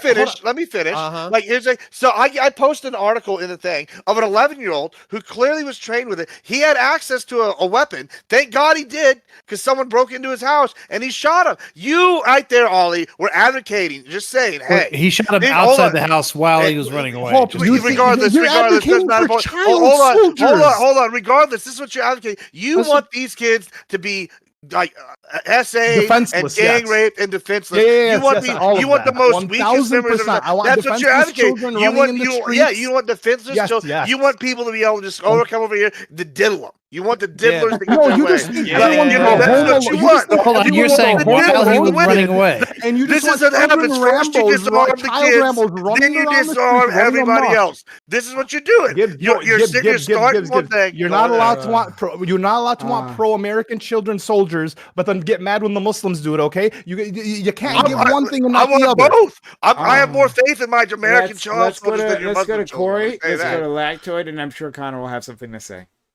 I do. I don't know if Rich is saying something to the panel or not, or maybe you're muted. No, I'm fine. Oh, okay, sorry. Well, yeah. So, first I want to maybe clarify a little bit Doobie's position, and then maybe a follow-up question based off of what he said. So Doobie, the story from the topic of pretty much the teenager that sped and they killed their passenger. So in your mind, given like the circumstances of the mom, like that doesn't qualify as negligence. Is that correct? Yeah, I don't think so. This sounds like a single mother who just didn't have enough support and didn't really have the tools she needed to deal with this kid. She could buy BMW though. Okay, so put him in boarding school. So I'll follow up. I just want to follow up. So I'm curious how you'd answer this. I'm curious how other people would answer this.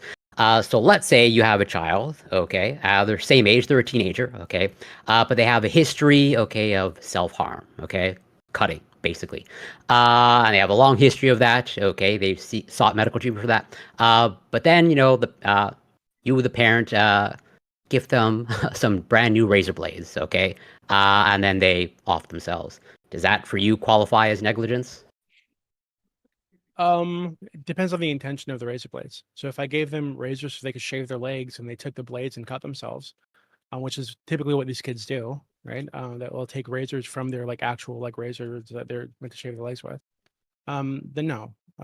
But if I gave them the razors, just like fucking straight razors to like to cut themselves, and yeah, I would say that you don't get to do that. You can get But- your shit but I do think waxed. You that, don't need razors. But I do think that like that kind of calls into question the kind of line that I was talking about. So if you know that your child does cut themselves, right, or maybe they have like suicidal tendencies or something, and you give them access to a razor to shave their legs because they don't like being hairy, right? Should you be held liable if that kid ends up cutting their veins? Yes. I think that's. I think there's an argument there. Like, yeah. yeah. No. Yeah, Watch, actually, we've had watch. those Oh, situations I can. where I've worked like multiple times, and yeah, there are times when families have been advised to keep all sharp instruments away from their child. Like we've had to give that advice. There's Multiple other times. methods of hair removal as well. Like you don't have to have a razor at home. If it's like your legs are hairy, you can wax them. If it's a beard that you're trying to maintain, you can go to the barber. Like there's always a way where you can supervise a child and maintain, because it's your responsibility, especially if you know that your child has a history of these things, to not give them just unrestricted access to the thing that's causing them harm. Wait, Yeah, like a really hairy child. What if you have a really hairy I don't kid? I don't want to miss this, and Like, I want to address barber's this not with real Gibbs. answer. Gibbs. They look better hairy. Gibbs. So you said that you have members of your family who are 12 years old, who you would trust with firearms to go on the property and handle it the way that they need to handle it, right? Sure. So what I would say is, you as an adult in America, you can make that decision if you want to. However, if that kid ends up accidentally killing themselves, I am 100% okay with the parent holding you civilly liable. 100%. Well, the parents. First of all, the parents would be out there with us. I wouldn't be doing. Well, that. then Like, I would be okay with. I wouldn't be just taking the cousin. Like this, all they would all have given permission. I'm not just gonna be like, round up all little cousins. Wait. Why wouldn't you do it without permission if this is something that's okay and norm? You need permission. It is a norm because you assume responsibility when you get permission.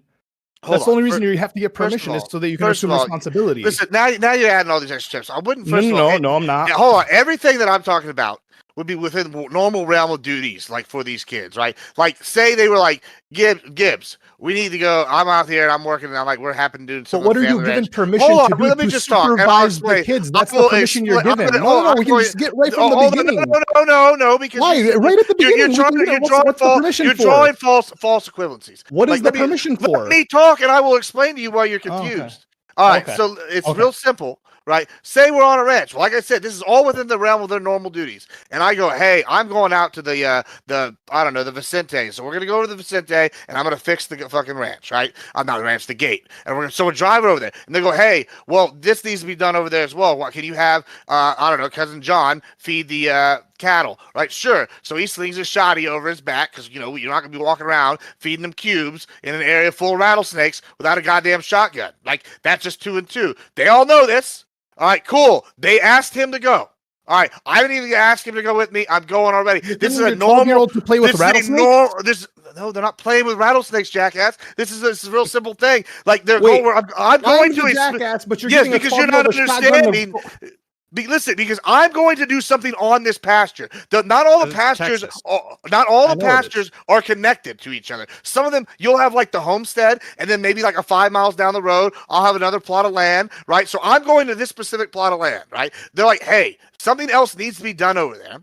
The kid, knowing that there's wildlife that could be a threat to them, there is going to have himself be armed, whether it's a pistol, maybe he's got a shotgun, whatever is appropriate for whatever he thinks might be in this little area. Like if there's a bunch of brush, maybe a shotgun. If it's like, it's like a bunch of halves, something else. Like, it depends on what pasture we're going to. So they know this. The parents know this. They've asked kid, can you do something in this area while Gibbs is going over there, say fuel on the truck? Okay, cool. We drive over there. I'm working on the gate. He's doing whatever. If he shot him, the story. Well, because you're acting like, hold on, because you're acting like, I'm supposed to be observing this thing. This is something he would have been doing anyway without even me, like, no. You're missing there. every fucking point. Does the kid himself have suicidal tendencies? Does he have homicidal tendencies? Wait. I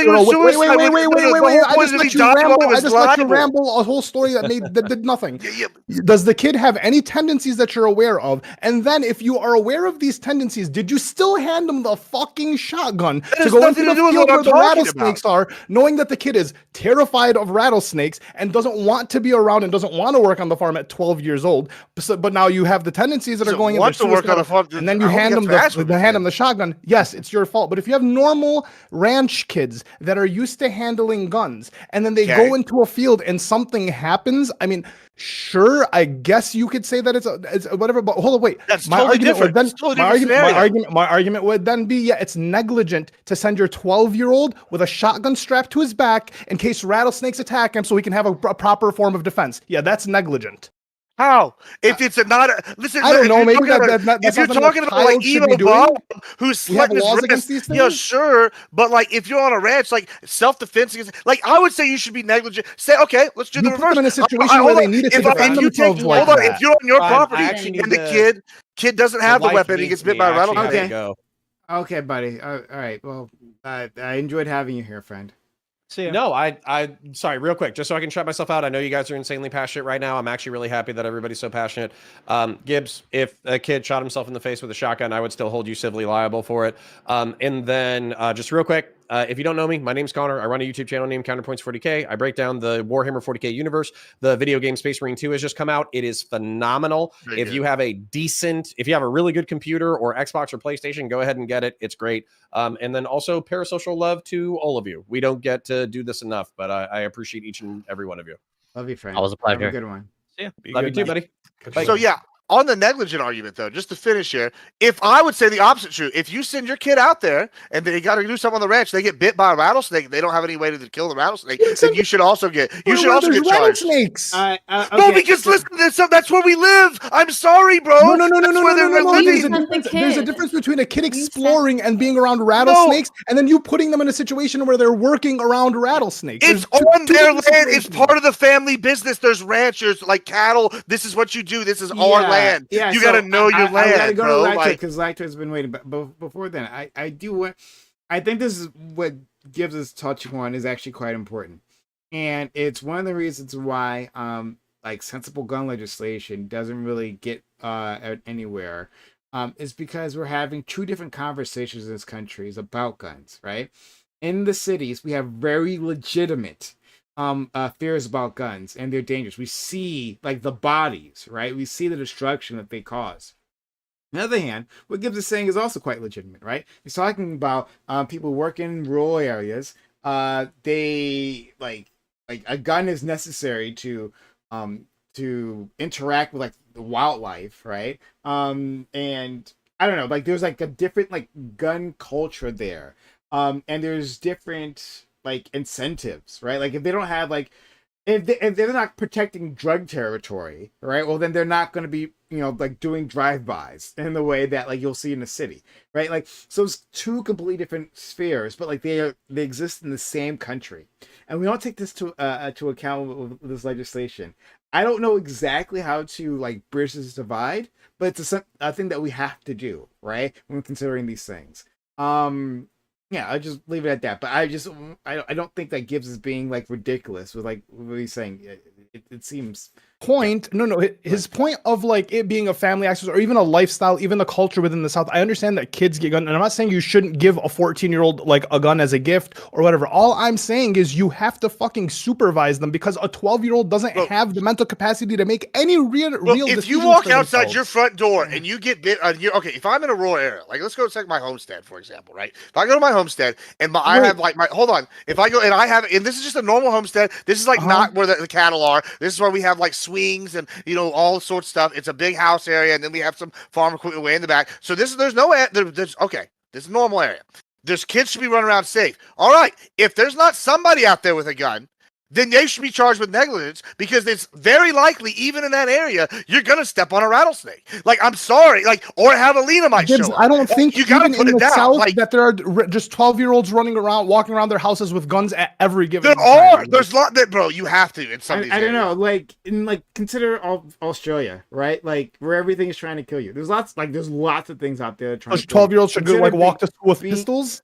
Being in They have no guns actually there. they have like I don't know exactly what the situation is now because they have like a lot of gun reforms, but they do have rural areas, and I imagine a lot of those people are armed because like it's literally necessary, right? Like, I think Australia has some of the strictest gun strictest gun laws. Yeah, they do, but they have exceptions for the rural areas, though. Yeah, I would. For I sure. imagine they would have some exceptions. Now, I'm not an expert, so I'm not going to make any claims here, right? But like, it would make sense because again, like literally the most dangerous animals in the world are out there, right? Yeah. And it would seem to be the case that like you would need a level of protection to handle that. But all right, so let's let him lactoid.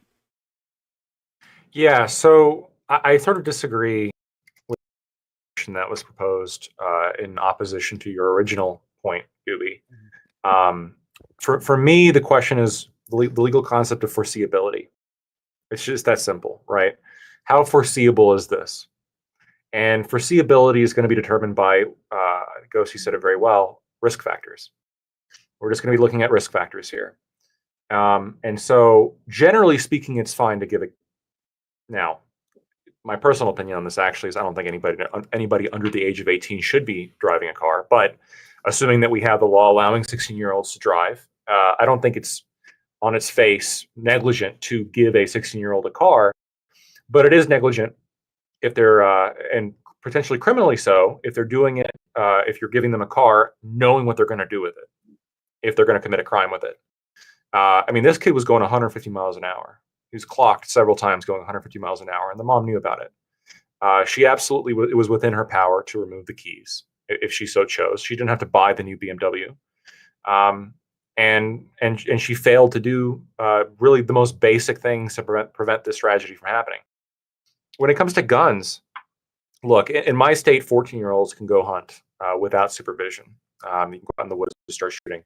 Now, I'm actually a little bit uncomfortable with this, especially if I've got to hunt on public land, knowing that there's 14-year-olds armed that are potentially shooting in my direction. It's pretty unnerving, to be frank. But even then, right, if you got a 14-year-old who's like into hunting and the laws allow it, I don't think it's necessarily negligent to give that person a gun. But if they're threatening to shoot at their school, it is, right? If they're threatening to do a crime with a thing that you're going to give them, or if they have a history of doing the crime, then it's more foreseeable that the bad thing's going to happen. A razor blade to a kid's, it's not foreseeable that they're going to hurt themselves because most kids don't do that. But if they have a history of doing it, now it is foreseeable because it's much more likely that they're going to do it. Most kids with guns aren't going to go shoot up a school, right? And back in the 50s, kids used to bring their rifles to school for target practice. I mean, that was like a class that they used to do in PE, right? But, so most kids are fine.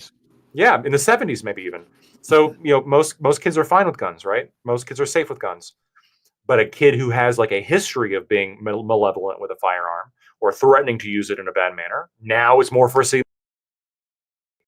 When you look at the history of this driving case, I don't know how you get away with it or get away from it without seeing like the overall evidence showing pretty clear foreseeability.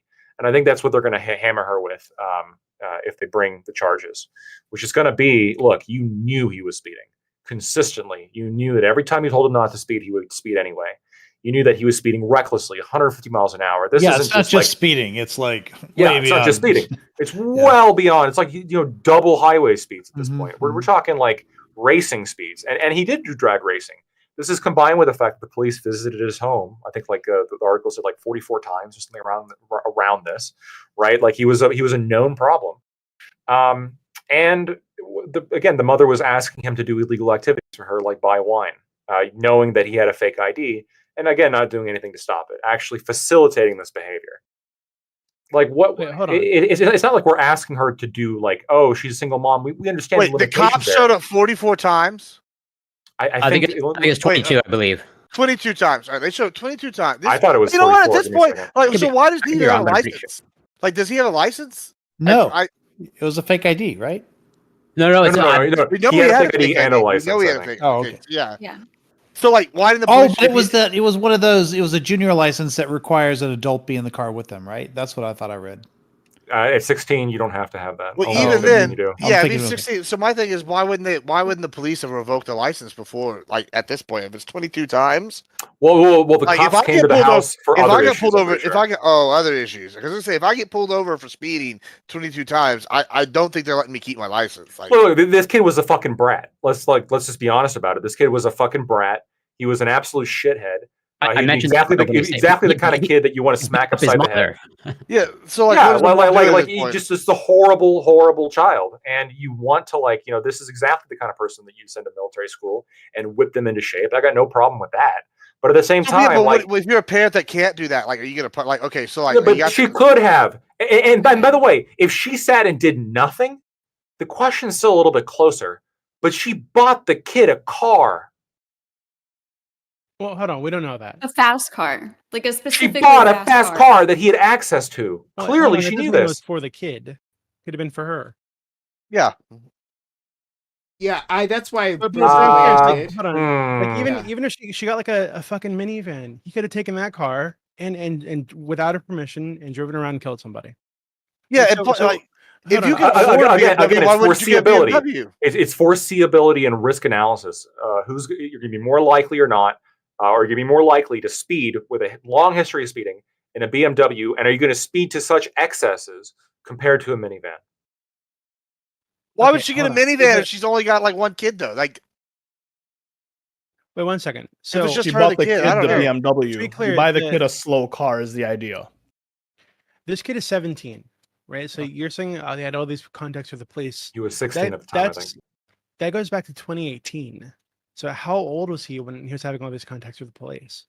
Okay, well, hold on, Probably real very, quick. very young, right? 22 was right. 44 was wrong. 22 was the correct Exactly number. double, conveniently though. Yeah, exactly doubles for some reason. I guess I don't know why my brain did that, but still, since 2018, again, absolute snot of a kid, right? Basically, all Okay, throughout but his this is, like, adolescence. 6 years. Hold on. This is Well, I 6 understand, years, and this is but again, kid- it's a pattern, this is- foreseeability. Hold on, I understand. Okay, but I don't think that the police activity or the context of police really contribute anything to this. I Because disagree. What it shows us is that the mother was having trouble raising her kid because her father died, right? Because this again, he's a 16-year-old. This goes back to when he was 10 years old, right? When these contacts with police started.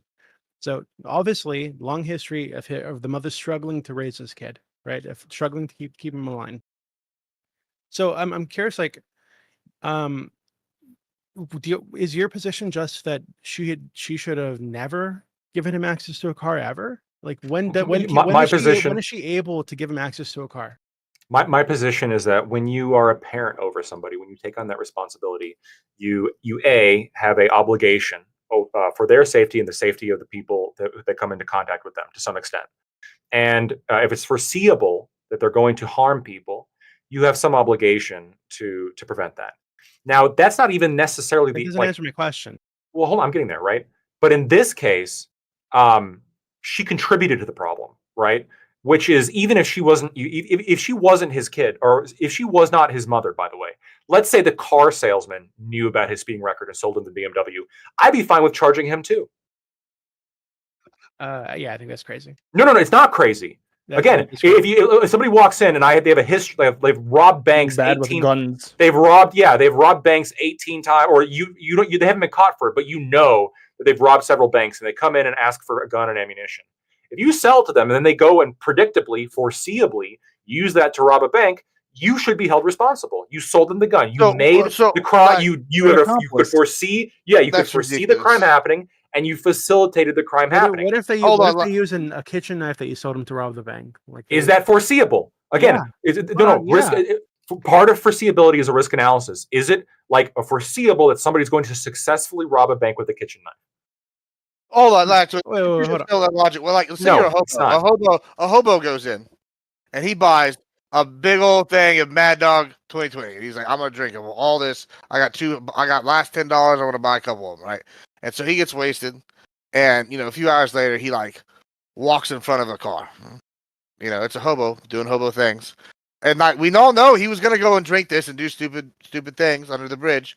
Are we gonna go charge the gas station No, clerk? hold No, on. but no. You Wait, knew it was wait, foreseeable. no. Wait, But you do Gibbs, charge bartenders with Yes. over-serving and allowing people to But you- drive if- home because if it's you know they're gonna drive home. The gas clerk. I mean, this guy we knew he was the hobo was gonna be If the drinking. gas do clerk, like, crazy stuff. if the gas clerk like has foreseeable like strong it's evidence. It's the local hobo. Yes, Everybody knows it. if the local hobo has a history of getting drunk and walking out on the road and causing accidents, then at some point, and you know this, and you keep selling him Mad Dog 2020, which by the way I've had, That's disgusting. ridiculous. By the way, That's at ridiculous. some point, you should be held liable. You're the drug Yeah. dealer. Absolutely ridiculous. You're enabling. You're at the very least But enabling. you're the gas station. You sell It's fucking foreseeable. And the hobo's money is not going to make or But you're not break. gonna, even then, you're who are you to tell the hobo? Gibbs, Like, you'd you be can't fine with drink me. You'd be your fine beer. with selling Al Qaeda a nuke because I mean, You're not telling the hobo No, anything. because- hold on. You're trying to what prevent do you the think? nukes. Do you think that if you sell Al Qaeda a nuke, this is any different than if you sell Norway a nuke? I will tell you why it would be different because Al Qaeda is working against America, and so I believe in. Well, we don't know that. They just have a history of working against America. We don't know what they're going to do in the future. No. That's out of our They could turn a new leaf, Gibbs. Well, hold on. I don't think we should give. I think we should have the nukes of control in Norway. Just to clarify my position, they shouldn't have had command. It should just be American control nukes in those countries. Well, I'm saying a privately held nuke. No, I'm saying a privately held nuke because we both believe in capitalism. Well, except for we're private citizens, then yes. Yeah, private citizen. Yeah, you're a private citizen. Are you? Do you think the private citizen who sells Al Qaeda a nuke, and then they say, I don't know. No, wait, Gibbs. And then they say, I thought, all I had to base off of this was Al Qaeda's past actions. No, we can't use that to predict future actions. You're rubbing one of my values up with one of the other ones, which is like I like Al Qaeda nefarious actors, right? I would argue if American wants to sell how do you know they're nefarious actors? Group. How do you know they're nefarious actors? They're adversarial power, bro. How do you know they're adversarial? We know. They tell you. How do we know? How do we know? Tell you. How do we know? They say No. They told us in the past. They told us in the past. Right now, as we talk, how do you know that Al Qaeda is an adversarial power? Yeah, but this is totally different because I don't give a shit about. You're not answering. I'm asking you a very direct question. How do you know that Al Qaeda is an adversarial power going forward? How do you know this? He's one like of the intentionally the various one's like one might something happen. How do you know? He's like Donald Trump, right? He gives him a handshake, looks him to the eye, right, and he sees their soul, like Donald Trump saw Putin's soul. So when he talks, then he'll know. You saw their soul, but how do you know the soul hasn't changed? He knew Putin was his bitch and wouldn't invade Ukraine. How do you know Putin hasn't changed? How do you know? Exactly. He did change. He saw a weaker president and took advantage. You're right. Okay, I'm gonna answer the question that I'm asking because it's obviously rhetorical. Okay, here's the answer to the question I'm asking. The reason we know that selling a nuke to Al Qaeda is a bad idea is because of Al Qaeda's long and sordid history of using weapons against innocent populations and U.S. interests. And based on that history, the history alone, we can predict that if they get a hold of nuclear weapons, it will be very bad. They will use it poorly. In the same way, we can predict that a kid who has repeated instances of going 150 miles an hour repeatedly over and over and over again might do it again if they get a BMW. They might even go faster. And in fact, that's exactly what we saw. Wow. A hypothesis that was proven because what happened? He killed his friend. Look, it's science. Can I? Oh wait, Gibbs. I want to. So Gibbs, based off of what I know of some of your degrees, okay, you have them framed in a certain way, right? Yes. Okay, but why? We just got to show off these wonderful. No, aren't they framed in bulletproof glass? Oh no, not that one. That one is. Yeah, but why? To preserve it. Well, it's what? Why? Like, have you always framed everything in bulletproof glass? Something happened, right? No, I mean, you always get it in that. No, you don't. You've made this has always been your pattern of behavior. As in, I get a picture and I get a degree and it's going in bulletproof glass. It's encasing. Why did you make that decision? Or that's always been your decision? I saw National Treasure once, and we made sure we put You're such a liar. I know. You lost that play for bullets, Corey. It's okay. Reason before, and you're lying. This is another maybe yes, maybe no Gibbs moment. You know, I don't know. Don't worry about it. You ask all these questions. Yeah, exactly. See, you're incorporating. Now, Gibbs, you always bite bullets, and this time you won't. I don't know what I don't know what the implication of the glasses. You know, you want to preserve things. I'll tell you the implication. The implication is you are incorporating past behavior and past information into your future decision making. Doobie, love to hear what you have to say. So, so what's interesting to me about Lathway's position is that earlier you were going on and on and on about how the government shouldn't be paternalistic. Mm-hmm. Now it seems like you want the government to step in and punish people when they're not raising their children the way that you'd like them to. Right, so you do want them to be sort of paternalistic, but only when it's like punishing people, right? You don't want them to guide people away from the bad decisions. That's really interesting to me. But just that aside, really quickly, I was reading more of this article that you posted, Prime, about this car kid, and 2 weeks before the accident, there was a fight between him and her, where the kid actually broke a table in the house and freaked the fuck out because she wasn't letting him use the car. That was 2 weeks before. When it happened, she was in fucking Canada. Right, so it seems like she was trying to get him to stop, trying to restrict access to the car. No, she wasn't. What do you mean? No, she wasn't. So if you have a kid, I just told you that they had a fight because he wouldn't let her use her car. She had grounds to call the cops actually, and get him probably charged or call the cops. Military school. Send him to a military school. Get him to a position where he has a protect. I know that you've heard the fucking horror stories that come from these military schools about kids being raped, bullied, beaten, suicidal, et cetera, right?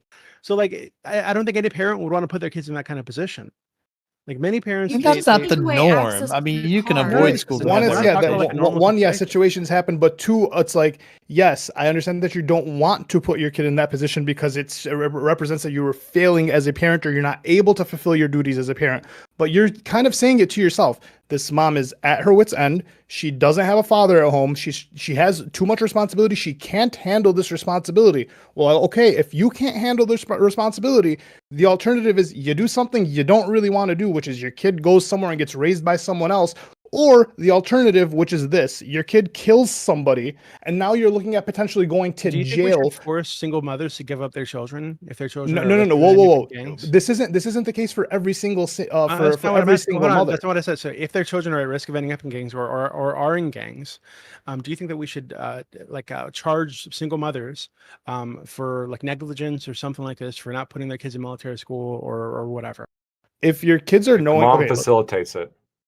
Yeah, if your kids are knowingly just in gangs and you're just like, well, I can't do anything about it. He throws a tantrum every time I tell him he can't go out. No. Hold on. What if the mom facilitates it? What if your kid joins the Crips or whatever, and then the single mom I got you a new blue bandana and a blue shirt and a map showing the locations of all your rival blood members. We're on a hypothetical that makes more sense, right? And it's more relevant to the situation, which is she tells him not to be in the Crips. She tells him not to be in gang activity. He does it anyway. She tries to. And then she buys him a gun. He throws a massive fucking fit.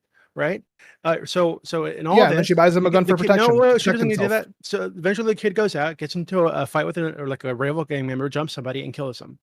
Do you think that mother should be charged with negligence or put in jail? Yeah, because at a certain point, if you're okay, I'm sorry, and I know this is gonna be tough for a parent to hear, whatever it may be, but you have to make tough decisions as a parent. If you've exhausted your resources and your kid just you're telling, hey, you cannot go out and join this gang, and he's throwing a tantrum and he's threatening to beat you over the fact that he wants to join a gang, and your only option is okay, I guess Timmy has to join a gang, or I'm gonna get my ass beat. Well, then call the cops because your kid's a fucking threat and a nuisance. Tell the cops that he's joined the gang and get your kid thrown in jail or whatever it may be. Because at a certain point, yes, if you cannot handle the responsibility of raising your kids to avoid the negligent part of going to jail or getting charged for their crimes, take care of the kid, which would be some type of military school therapy. Take some precautions. You can't. How are you going to make this rebellious kid go to military school? You guys are hold on, but you guys are edging even closer to fascism than I was earlier, right? You guys are talking about. If your kid is at risk of being in a gang or is in a gang, even if you're trying to get him to stop, even if you're trying to encourage him to drop the gang activity, you're trying to do other things. If it doesn't work and that kid is in a gang anyway, or if he's resisting you and he kills somebody, well, then you go to prison. No, I right? Because disagree. you weren't raising the Well, kids. because in you're the way okay. that we Because think is because most you're Hold more on, okay. let You're Ghosty no in. because you're more okay with One your second, kid. one second. We gotta let Ghosty in. She hasn't had a chance to speak. Well, Just real quick, I think the difference is the parent taking like positive actions to help like prevent this in all of her power. So maybe she doesn't have resources to send her kid to military school, but you know, is she being neglectful BMW. about the fact that he's joining a gang? So therefore, is she leaving guns around, or is she like making sure that he doesn't have access to these guns? You don't need or a gun to have kill access? somebody, right? He could just I'm go just jump saying. somebody with all his gang friends. Yeah, out but there. is she at a certain contributing to point, it? Is she at, making it easier? Doobie, at a Yeah. certain point, as that parent, you're accepting one of three things, right? You're either gonna disown your kid because he's not fucking listening to you, or you're just okay with the fact that they're in a gang, so you're No, just that's gonna let it happen, or you're gonna try to get your kid put somewhere where they can't do these That's types of not things. true. You don't okay if your kid You isn't can't listening prevent to you and if you have an at-risk youth, you're a single mother, he's not listening to you, you've exhausted your resources. What are your options other than just letting it happen, trying to prevent it with police or military and like exhaustion, or just disowning your kid? What are your options if You all keep the other trying. ones are Kids don't exhausted? change overnight. People don't change overnight. So a lot of times it takes a long time and a lot of like interactions, arguments, a lot of bad shit happening for a kid to realize that, hey, yeah, actually being in a gang is a bad Yeah, idea. or killing someone. Right? Yeah, or killing I'm pretty somebody. sure this kid isn't going to speed usually anymore, they but go look to what we prison got after killing to. somebody and they're even further in the gang, right? So it doesn't make any sense to say, oh well, hey, if you try it and they're not listening, then you got to put them in military school or you go to prison if they kill somebody. Like that's fucking ridiculous. Like that's Well, not, I think where I'll back up Doobie a little bit here is the extent to which what he's saying is these situations can get really complicated and it can be difficult to know what the right thing to do is. Like I think in the broad strokes, what Ollie's saying like makes sense. But there are all these like different, and this is something Doobie loves to do. He loves to change the scenario just a little bit more, to where it gets like situations get really gray. And the fact is, those gray zones do exist. So I think it's legitimate to say, well, if you hold this parent responsible for this thing, what other like grayer scenarios can we imagine that'll happen because of this as a precedent? But I think this is something that's been a precedent for a long time. Parents have been responsible for what their kids do for like forever. I don't think it's ever not been the case where parents like have that sort of liability for what their kids do. So I just think that it's at least reasonable though to look at those gray zones and those complicated areas. I have had students in the past who were so seemed so impossible to reach that I had no idea what their parents were going to do to fix that situation because it didn't seem like they were fixable. But I will say this: I think that parent must have had some sort of resources available to her if she's buying a new BMW, right? It's a $70,000 car. Yeah. So, like, I don't know. Here's my thing with this, right? And then y'all kind of you just talked about the shades of gray, and this is actually, I think, a really good, interesting thing, right? When we look at this, you talk about shades of gray. If this happened 2 years from now, right? So she's 18. Oh, okay, cool. No harm on the mom, right? You're not going to charge the mom with negligence if this person had turned 18 and then done this. Right? I still would. Yes. If she buys him a $70,000 Beamer, It's ridiculous. No, absolutely not. Like if they're an adult, we're like you now you are literally advocating for fashion. Well, the can tell you the laws about being when is his mother allowed to Yeah, well, be a minor. 30 years from now, wait. 30 years from now, he's gonna crack. It's not because after he's 18, he's not charging her because she's still his mother. He's charging her because she understands that what the kid does, and then she's purchasing the tool or weapon that encourages makes her an accessory. Yeah, the liability is a preventative. You're an accomplice at that point. No, this is ridiculous. This is ridiculous. All right, look. It isn't. Say she catches him drinking beer when he's 16. Okay, he got caught drinking beer underage. All right, 30 years from now, it's I don't know, New Year's party. They bring a keg to the house.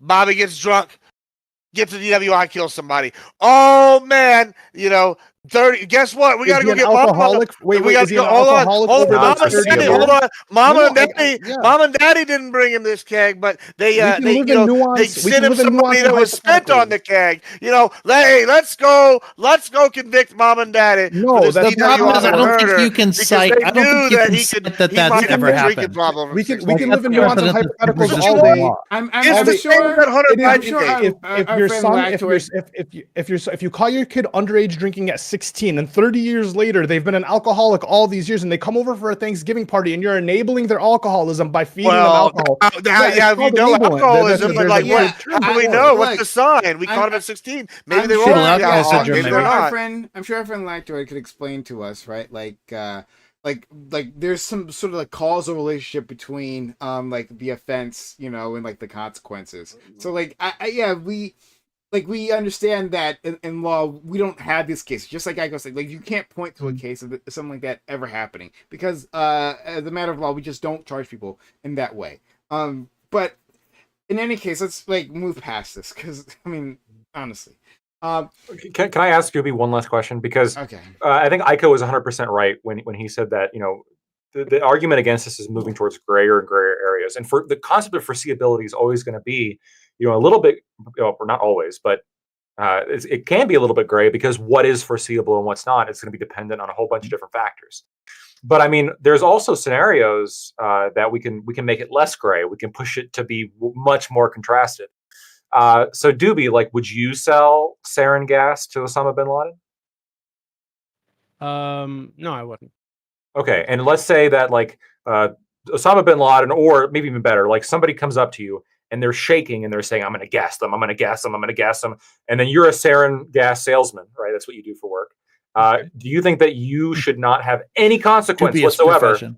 by selling this man a large quantity of sarin gas? You think there should be no consequence on you? If he was like I can't use that word.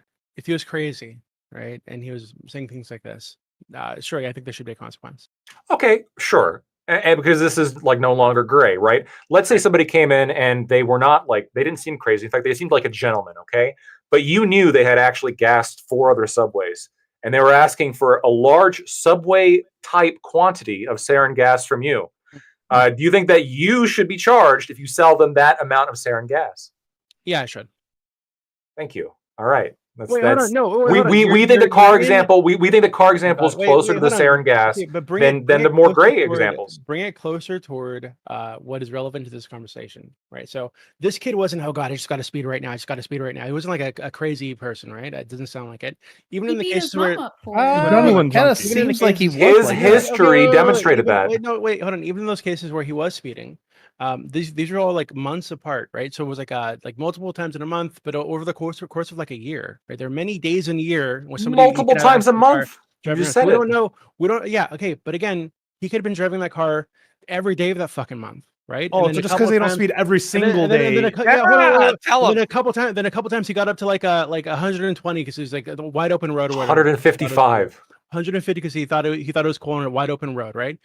So it doesn't mean that every time they get into a car, he's like a speed freak. He's gonna go fucking crazy, right? But it's at least like 4 for 30. He did. It does seem like he had a really bad habit. Wait. Hold on. You're wrong. Doobie, you're just wrong on this. In the 2 weeks before the crash, the app recorded 94 trips, and half of them, he was driving over 90 miles an hour. And the highest speed recorded was on November 1st within those 2 weeks, in which he drove 153 miles an hour. Wait, 94 trips?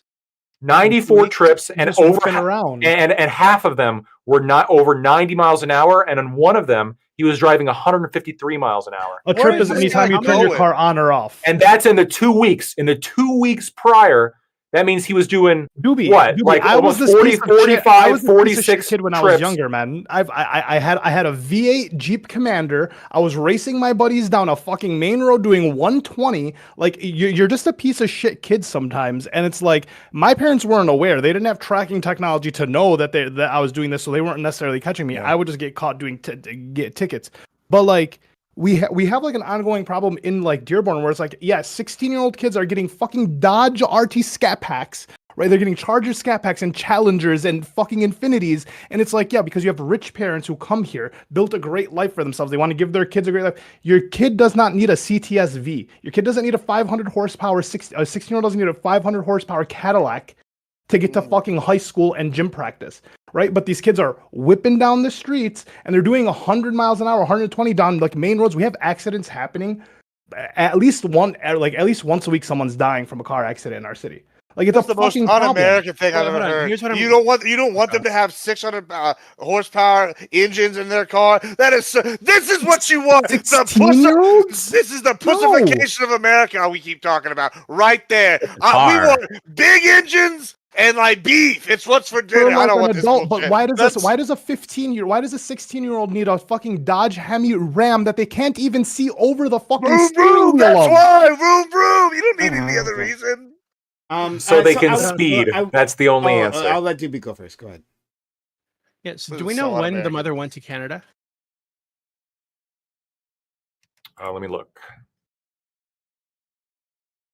Because it says that she was does in that matter? Canada. Well, it says that she was in Canada when this happened, right? And So? I'm really curious to see if she was in Canada for some or all of that 2 weeks that he was driving like that. I mean, just keep in mind, like it was a consistent record before that too. Yeah, but wait. I'll try to find it when she left. Even I get Doobie's point. She wasn't there for the 2 weeks, so he took advantage of the fact that his mom wasn't there, and he sped extra because his mom wasn't there. You left your 17-year-old at home alone with a brand new BMW, knowing that he has a history of speeding. Yeah, like, I mean, you're giving a spoiled rich kid just access to whatever the fuck he wants. Okay, but again, It's not like he hotwired the car, Ali, right? The keys Ali, were right there. Ali, if he had taken a fucking minivan and he could still speed and kill somebody. I know, but So like, are you saying- so are you Well, saying he that could, if- and Wait, he Doobie, should be Doobie, responsible for that. Lactoid. Yeah. Doobie, remember the case? Yeah, Remember the case a history. few years ago where there was I think it was like a 15 or a 16-year-old kid, 14 maybe. They were driving drunk. They killed someone. They got off because they claimed that they were so spoiled that they didn't know what they were doing was wrong. Is that then okay with you? Wait, hold on. That's I don't think influenza. Yeah, go ahead. Yeah, that's not really Affluenza. Affluenza. I was making it wrong. Sorry. Because Ali, did you not know what you were doing was wrong when you were doing it? No, I knew what I was doing was wrong. Okay. But hold up. I'm sure There's this a kid knew what he difference. was doing was wrong. What I'm right? doing, He'd been what I'm chastised for it before. If you have a kid who's suffering with affluenza, which is like they're too affluent to know what the fuck they're doing, you're kind of catering to this kid and you're giving them free access. You're not punishing them, whatever it may be, and then they go and they commit the crime, but then they get away with it. You're saying that the kid should really there's no liability because the kid wasn't raised properly, and then the mom doesn't suffer any consequence because she just was too strung out. She couldn't raise the kid. Which, by the way, it's not like this mom was like working 2 jobs because she was working successful jobs, successful enough to get her 17-year-old a BMW. Like, she had access to helping this kid out or means of prevention to do this. Wait, hold on. I don't agree with the affluenza thing. So I don't know why you think that. Like, I don't think that that's real or reasonable. I think if you do a bad thing, even if you're rich, like, you should be punished for it. No, I'm saying in this situation, the mom knows that the kid has a history of speeding. She is affluent enough to buy her 17-year-old a BMW. The kid does these things and like whatever, like all these things are, I guess, essentially okay because the mom just has no responsibility over the child. No, it's hold on. It's not okay. Obviously, the child should be punished. I mean, he did kill somebody. He was speeding, right? Engaging in like very dangerous activity. I just don't think it's okay to charge the mom for something that she really didn't do, right? And you could see there's a history of her trying to parent him, trying to encourage him not to do this thing, telling him how much it scares her. There's a history of them getting to fights over this, right? So that's not parenting. Just telling your kid that this scares me isn't parenting. And then letting them have access to the car after they threaten to like. But I'm sure this isn't the extent of her parenting, right? When they were home alone, I'm sure they had arguments about this. Clearly, they did because the police were called sometimes during those arguments, right? So like we have like a snippet of their lives, and we're making a bunch of judgments about them based on this, and it just doesn't make any sense to me to take what we have and say, oh, because you allowed your kid to have access to a car and he made a dumb decision and used that to kill somebody, we should you punish the gave them parent. access to Because, a new car with a stronger It doesn't vehicle. matter. Like, It doesn't. You don't really care what kind of car it is. Like I said earlier, if it was a minivan and he sped in that and killed somebody, you would still want her charged, right? So effectively, you're saying that she needs to make sure he has no access to any car. well, yeah, because he proved that he's not for responsible. an with indefinite. Hold on, for an indefinite period. Like how long? 2 years, 3 years? Like when does Wait, she get wait. to allow? If anything, Wait, if anything, when does wait. she, If cops when were does she get involved, to allow her kid to have a car? wait. If cops were involved, if anything, yeah, this kid should have a suspended license at minimum for a few years in order to have, because if you get caught doing double the speed limit, that's reckless driving, and you do lose your license pretty fucking instantly. So yeah, actually, this kid should have no access to a vehicle. So for as long as the reckless driving suspended license would stand. Wait, hold on. But he didn't have a suspended license. I know, and I'm saying Okay, so I'm saying he should have. So how like, long does she? Where are you saying that she's in 2 Canada? years. Minimum 2 it's in years. the Detroit It's Free at the Press start of the article, I think. Yeah. Just Control F Canada. At least It a always year. Control F A Canada. minimum 2 years, but I'd say probably a minimum of 2 years of unrestricted access when you have a history. So like, let's say, hold on. So he doesn't have access to a car for 2 years. So 3 years later, you give him access to a car. Like, how does she know? How do any of us know that he's not immediately going to start speeding again because he's been like? Well, he would get To be his fair, own I kind of access to a disagree car with 'cause he would be an Lactoid. After adult. 18, I don't really give a fuck. Yeah. I don't think the parent is like That's not necessarily what Lactoid said. responsible. Lactoid said he I would said I charge them when they disagree. turned 18. I know. I said Well, I the said I difference kind of is if he I gets kind of his own disagree with access. Lactoid on that point. Like after 18, I Wait, do wait, think if you like- buy if you're hold on, if somebody's over the age of 18 and you make available to them despite knowing what they're doing, make available to them a weapon, you think this is kosher? No, okay, so like here's the thing. Unfortunately, like cars aren't weapons, and to Doobie's point, you could buy them a fucking Yes, like they busted are. Mini Cooper. I know that, but they're not classified as weapons. They're classified as transportation. No, but hold on, I understand. But like they're weapons in this sense, like that they're a risky. I item. agree with you. They're an item that you can use to kill people, and could, that's exactly but- what happened. But that could literally be anything at that point. So like if like Well, it can be it can be anything. But again, there's like I understand there's the gray area. Well, technically, you could kill somebody with a toothpick. Yeah, sure, I agree. Yeah, but like the foreseeability is going to scale would be commensurate with the risk factor. You know, there's a huge difference between selling Osama bin Laden, 18 metric tons of sarin gas, as opposed to a toothpick. Yeah, but I don't think. Can he kill someone with both? Yes. Yeah. Technically, once again, wait. Lactoid, Isn't this a bit like laws against overserving? Wait, no, I only that's what we brought it before. Lactoid, to the point that you're making, I agree. If this kid had his license suspended, he shouldn't be able to buy a vehicle at all because you don't even have legal like means to drive it. Even though if you do have a suspended license, you can buy a vehicle. Just so like real clear, you can buy, you just can't drive it. So like, but what I'm saying is like, if you suspend someone's license, like let's just say the kid got his license suspended at 17. His mom knew he had a history of speeding, whatever. 2 years go by, he didn't drive. He got his license back. He passed the driving test, whatever it may be. I don't think it's reasonable to like hold the mother or the car dealership at that point. No. You are changing the facts to make it less. Right, but you're making it less. You're making it less foreseeable, which this is not to Doobie's point, okay? No. Because in this particular case, Doobie asked me how long should he be restricted from the vehicle access? It's going to be a case by case basis, and right? I'm giving you the first case. If you have somebody who, after a couple of years, like they've demonstrated that they're actually not reckless, they've demonstrated that they've. So they don't drive. They do some kind of driving school. They don't drive for a year, and then they get back into it slowly, not with like a sports car, but with like some fucking minivan with a speed governor on it. They can only go a maximum of 45 miles an hour. I don't fucking know. Like here, like the levels of like we're talking about flagrant like abuse at this point. This isn't just like going 90 and a 70. This is he was going 100 at the time of the crash that killed his friend. That's like triple any speed. He was going 100, no, quadruple. He was going 101 in a 25. I'm just saying, at minimum, it's triple or double. Yeah. So there needs to be like some kind of like pump on the brakes, like figuratively, but potentially literally here too. And there needs to be like some kind of evidence demonstrated that like, he is like reformed. He is like taking a break. There is like a change in personality here that demonstrates this person is like less of a threat. But this is not what happened. In the 2 weeks prior to this, he consistently demonstrated that he was speeding a lot by a large margin. Lecter, do you think people with speeding tickets shouldn't be allowed to buy cars? I think if you get a certain amount of speeding tickets, you lose your license. Okay, what if you have the socialist Lactoid's back. What if you have like a single speeding ticket a couple weeks before you go to the dealership to buy a car? If you get a single speeding ticket in a few weeks, that's probably not enough for me to a think it's couple weeks foreseeable. before. Yeah, a single one. This kid clocked for over 45 times the speeding over 90. Four speeding tickets, you lose your license, Doobie. It seems like you're saying. I understand, but it seems like you're saying that if there's like a foreseeable circumstance in which, if this person has access to a fast car, they're going to speed, they could kill somebody, etc. So if somebody has a couple speeding tickets and they go to the dealership with those tickets on the record, they have a history of speeding at least, and you sell them a fast car, and then they go to that dealership and they speed and they kill somebody. It sounds like you're saying you would hold the dealership responsible for selling. I think yes. I think that if He wants to, yeah.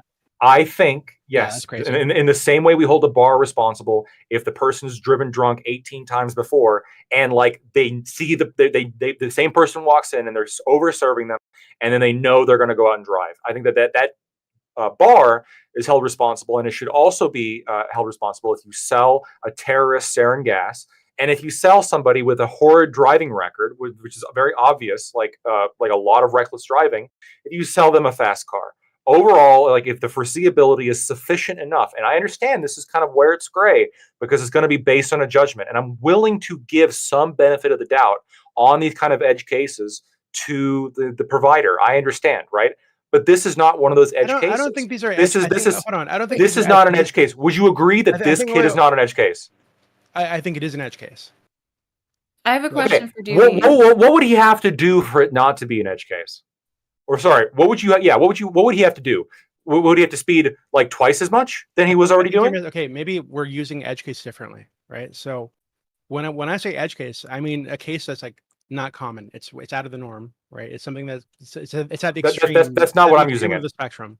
That's how I'm using it is like you already agreed that you wouldn't sell Al Qaeda sarin gas because that's like it's not an edge case. Obviously, they're going to do something bad with it. There's enough of an established history there. When you say that's not an edge case, then I would say that it. I just mean when we say edge cases, I just mean it's on the extreme of the spectrum. Right. This kid, you would agree, this kid is a danger to society at this point.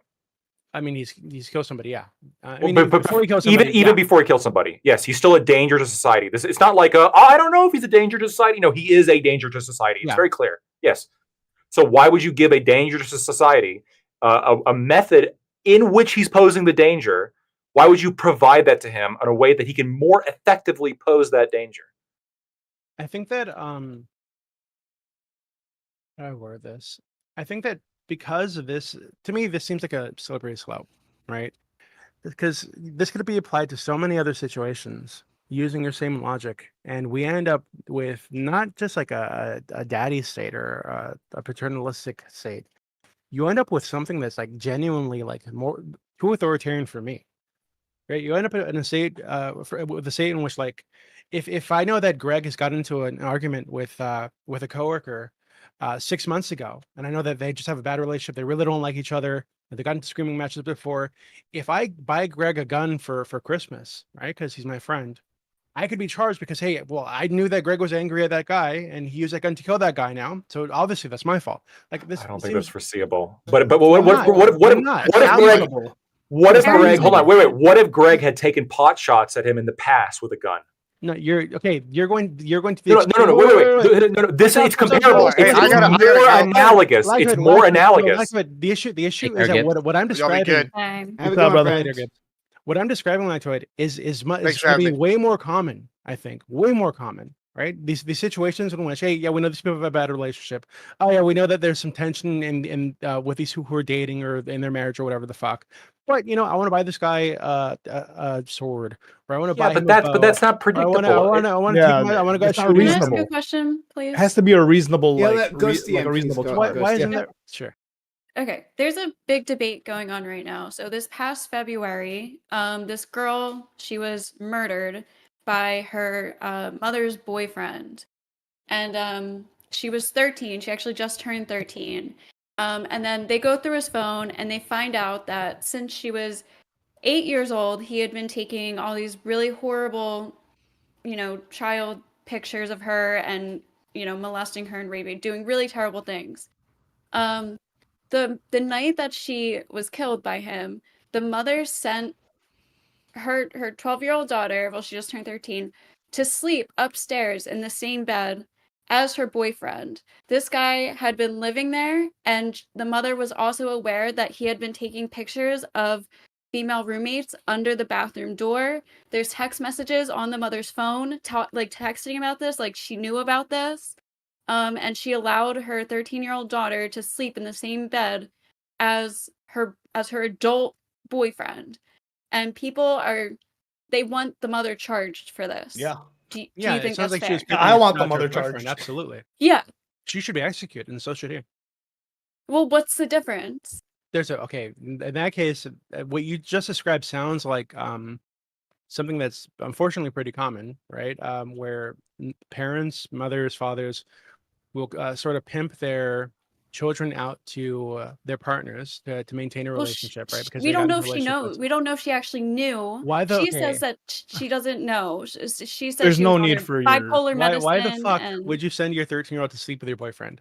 Yeah. Like, no, I please, know. like Why that's the fuck would you buy Why your would you kid give a your car who speeds all the time with it? okay but because kids need cars sometimes to go to work, go to school, They don't etc. need they don't A need Beamer, $70,000 a You don't BMW. $70,000 you don't really Beamer. care There's about the also a kind of car bus. he has. We've There's a already school established bus. this. You No, don't no, no, care no, about no, the kind of Doobie. car. The car matters because when you're Why buying, not just get him a when you're- jet engine? when What's you're wrong? when you're buying a 17-year-old teenage boy a car that is special, like made to make him look cool, fast, whatever. That's why you don't We don't typically even know buy if your she bought him 17-year-old the son a car. motorcycle. You don't buy him a Ninja if you're gonna buy him a motorcycle. You buy him a starter bike. You buy him a fucking Rumbler. You buy him something that a 50cc. You don't buy him a 250cc fucking just speed Okay, demon but machine and again, go, oh. She should have Yeah, bought we him a don't know if she Volkswagen. bought him that car. We know that the car was there at the house. That doesn't mean it Yeah. was his We car. got him an Uber account. Yeah, Mom didn't know that I the boyfriend was going to sleep with her daughter. She didn't know. She wasn't aware. She just knew that he had a weird history. What you just with described like, is like some perv living with a single mother who's This is spending in both trying to cases, maintain the somebody relationship died. at the expense of her kid. So In yeah, both it sounds like cases, somebody died though. okay, but yeah, I mean, in that case, it sounds like the mother sent her out there to be molested, right? Which She said does happen. she sent them up there because she needed a good night's sleep because she had a really busy work week, and sometimes her daughter sleeps. She doesn't like to sleep alone, so she sent them to sleep upstairs.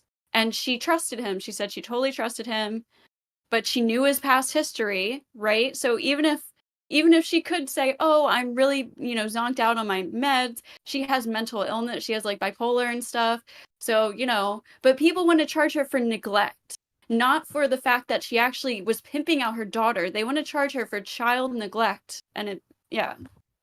So, Yeah, it's the again, same. I would need to look at like more details of what you described, but it sounds like she was pimping her daughter to keep her fucked up boyfriend.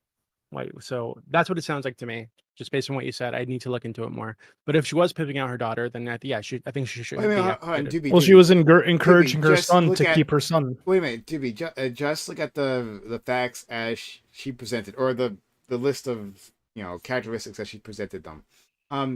If she did not know, right? If it's as she said that she did not know, but about touching the daughter, but she knew about this guy's past, right? If those were the facts of the case, would she be negligent?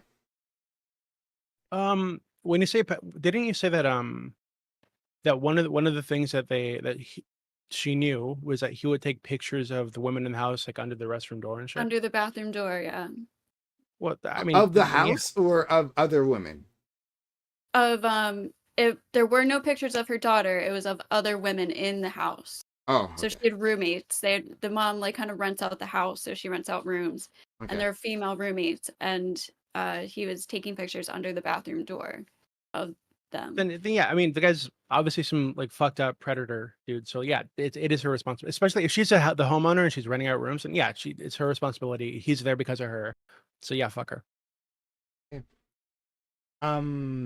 I wanted to ask you guys, we can't now, whether teenagers should be allowed to drive at all, because I think that's really the center of like a lot of this conversation.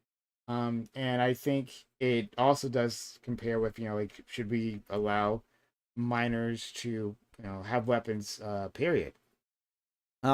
Actually, before we go, I just want to get Lactoid's thought on this, because Lactoid, you specifically said you were unsure about kids drive, just like I TLDR. don't want them to. I think that in order to drive a car, you should be 18, and I think that you should be able to use a gun. But I think that you actually should be under adult supervision up until you're 18. I don't like that. Again, part of it's like a personal preservation. I go hunting on public lands. Okay, the idea that there's 14-year-olds there with guns shooting potentially in my direction is troubling, right? In the same way that I get troubled when I see 16-year-olds driving on highways, and I've got the stats to back it up. You want to see like the rates of accidents? 16 and 17-year-olds are the most dangerous drivers by far. Unbelievable. It's not even close. It's unbelievable. Like, was it? I'm not sure if it was this article or another article I was reading on this, but like 7,000 deaths like per year with teenagers. Now the article didn't like say specifically that 16, 17 or also including 18, 19, but one or the other.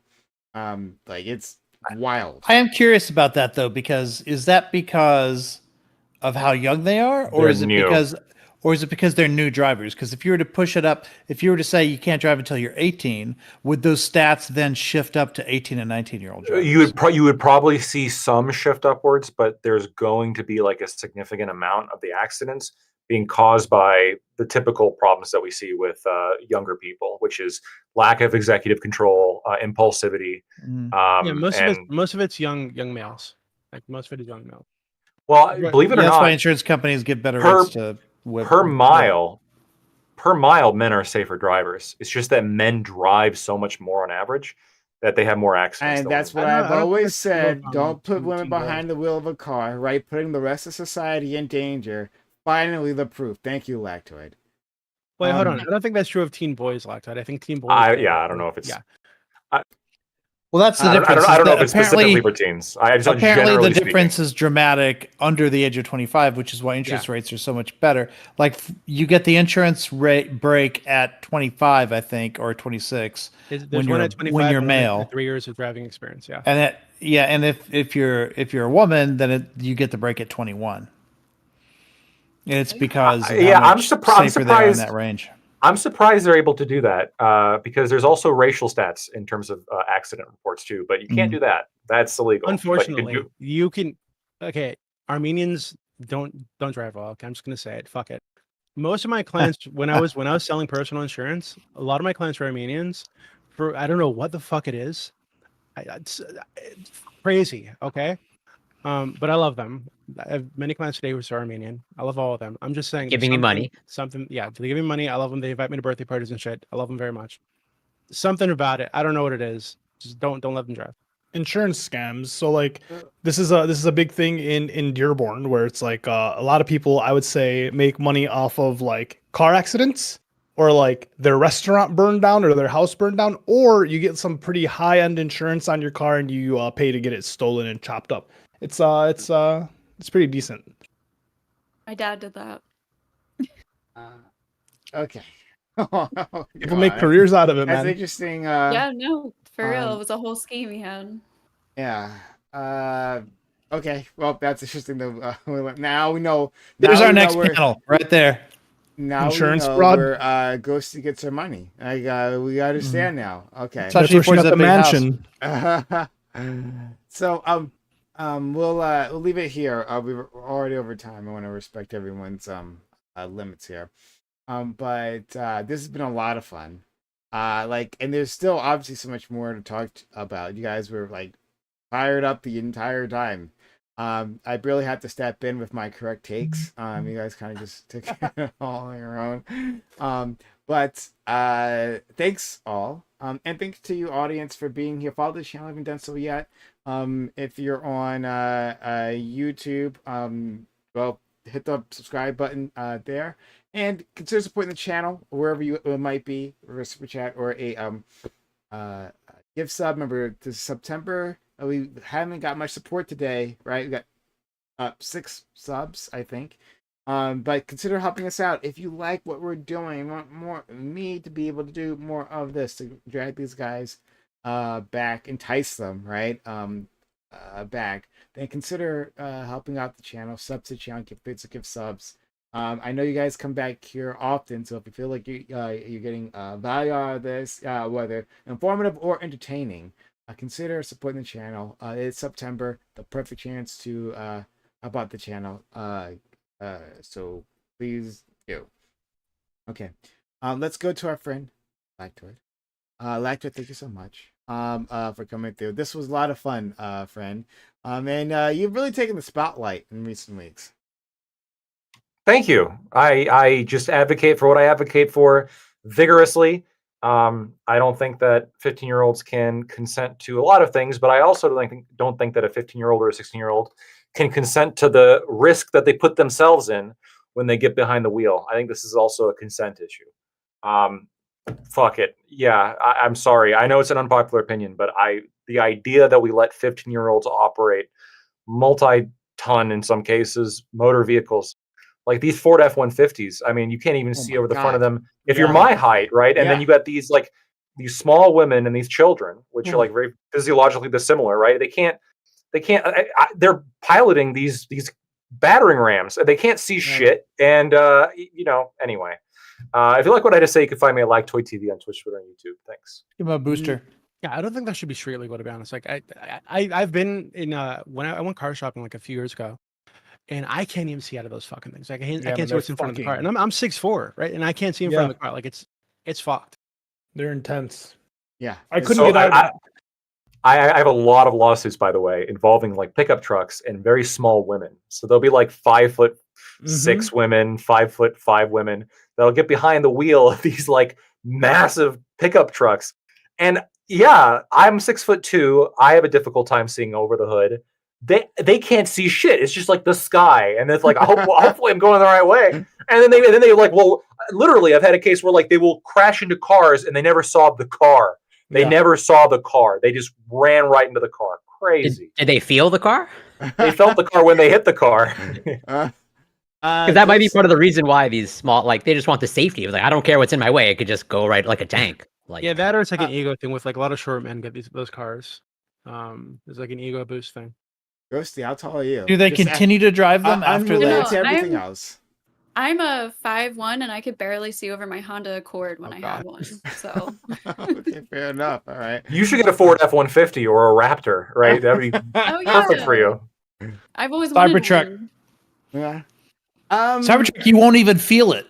Yeah. To answer Corey's question, you'll just keep going.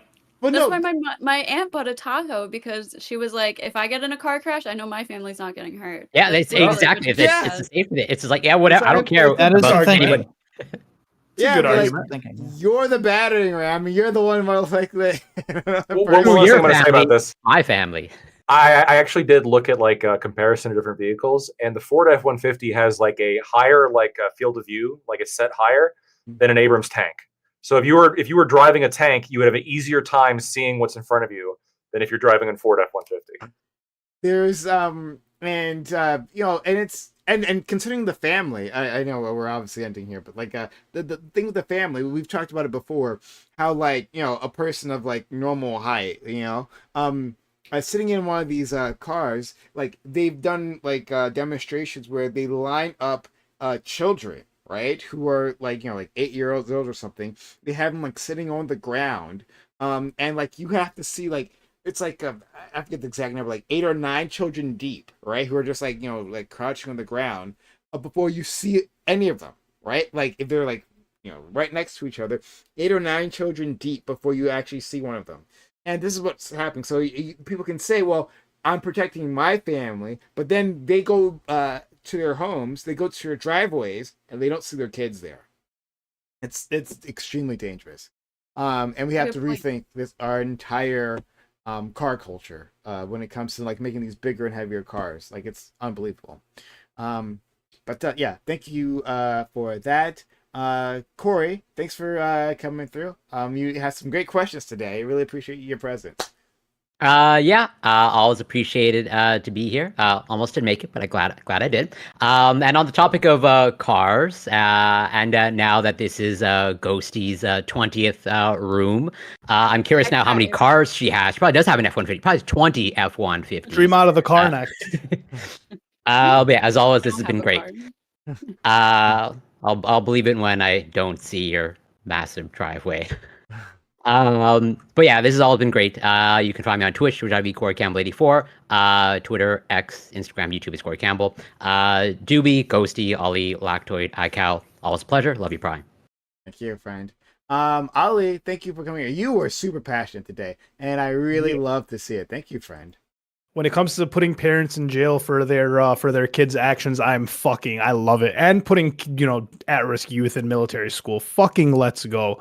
But for any on all takes, you can find me at Sociologic, Twitch, Twitter, and YouTube. Gang, it's a pleasure being here with you guys every Monday. I love it.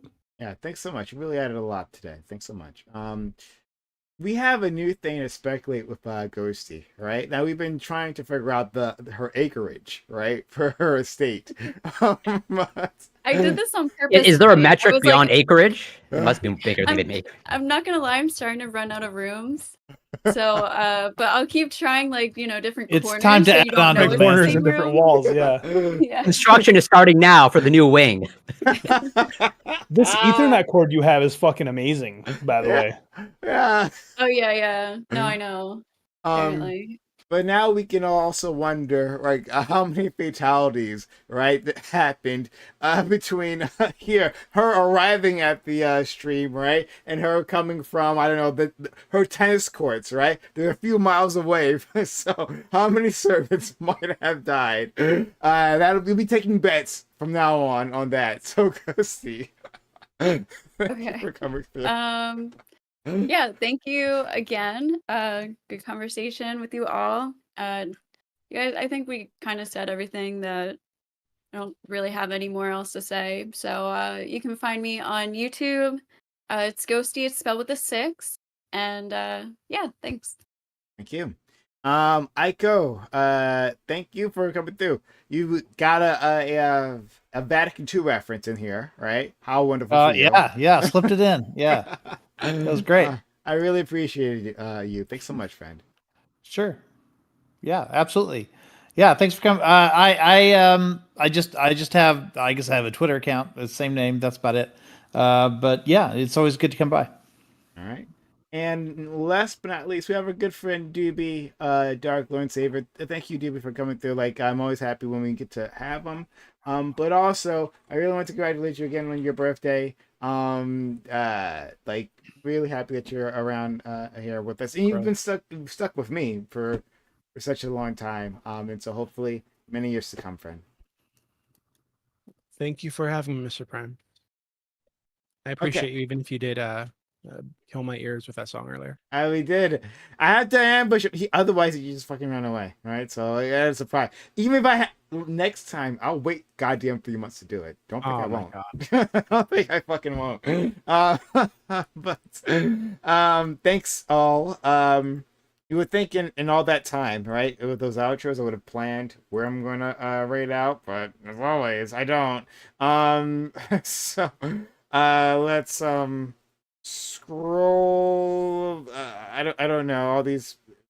Most of these people look like they're a problem in some way. And I wouldn't agree. Well, I mean, she looks kind of cute, so I'll send you guys. Yeah, she's cute. That's all I need. I'll send you her way. Anyway, back in the future, everyone. I hope you have a great day. And I don't know how to end these things. I'm always waiting for the raid to happen, and it takes so long. Oh my god, there we go. It's so awkwardly long. All right. Thanks all. Hey, Doobie. I want to talk to you about something real quick. And I'll come back here in a second. So I'll drag you off to the other room. Okay, I'm getting out of here, fellas. Have a good night. See you later. Catch you guys later.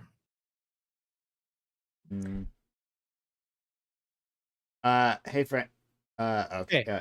Hey friend. So it's very quick. So I know you don't watch Abe like that, but on ABE a few months ago, he had this woman come through, and oh my god, did she make an impact? Like, we've had trouble keeping women on the panel, but this one was a bit different. So her name is Zimmy, Zimi, and she Okay. is one of Bam's friends. This woman is extremely opinionated woman, no joke.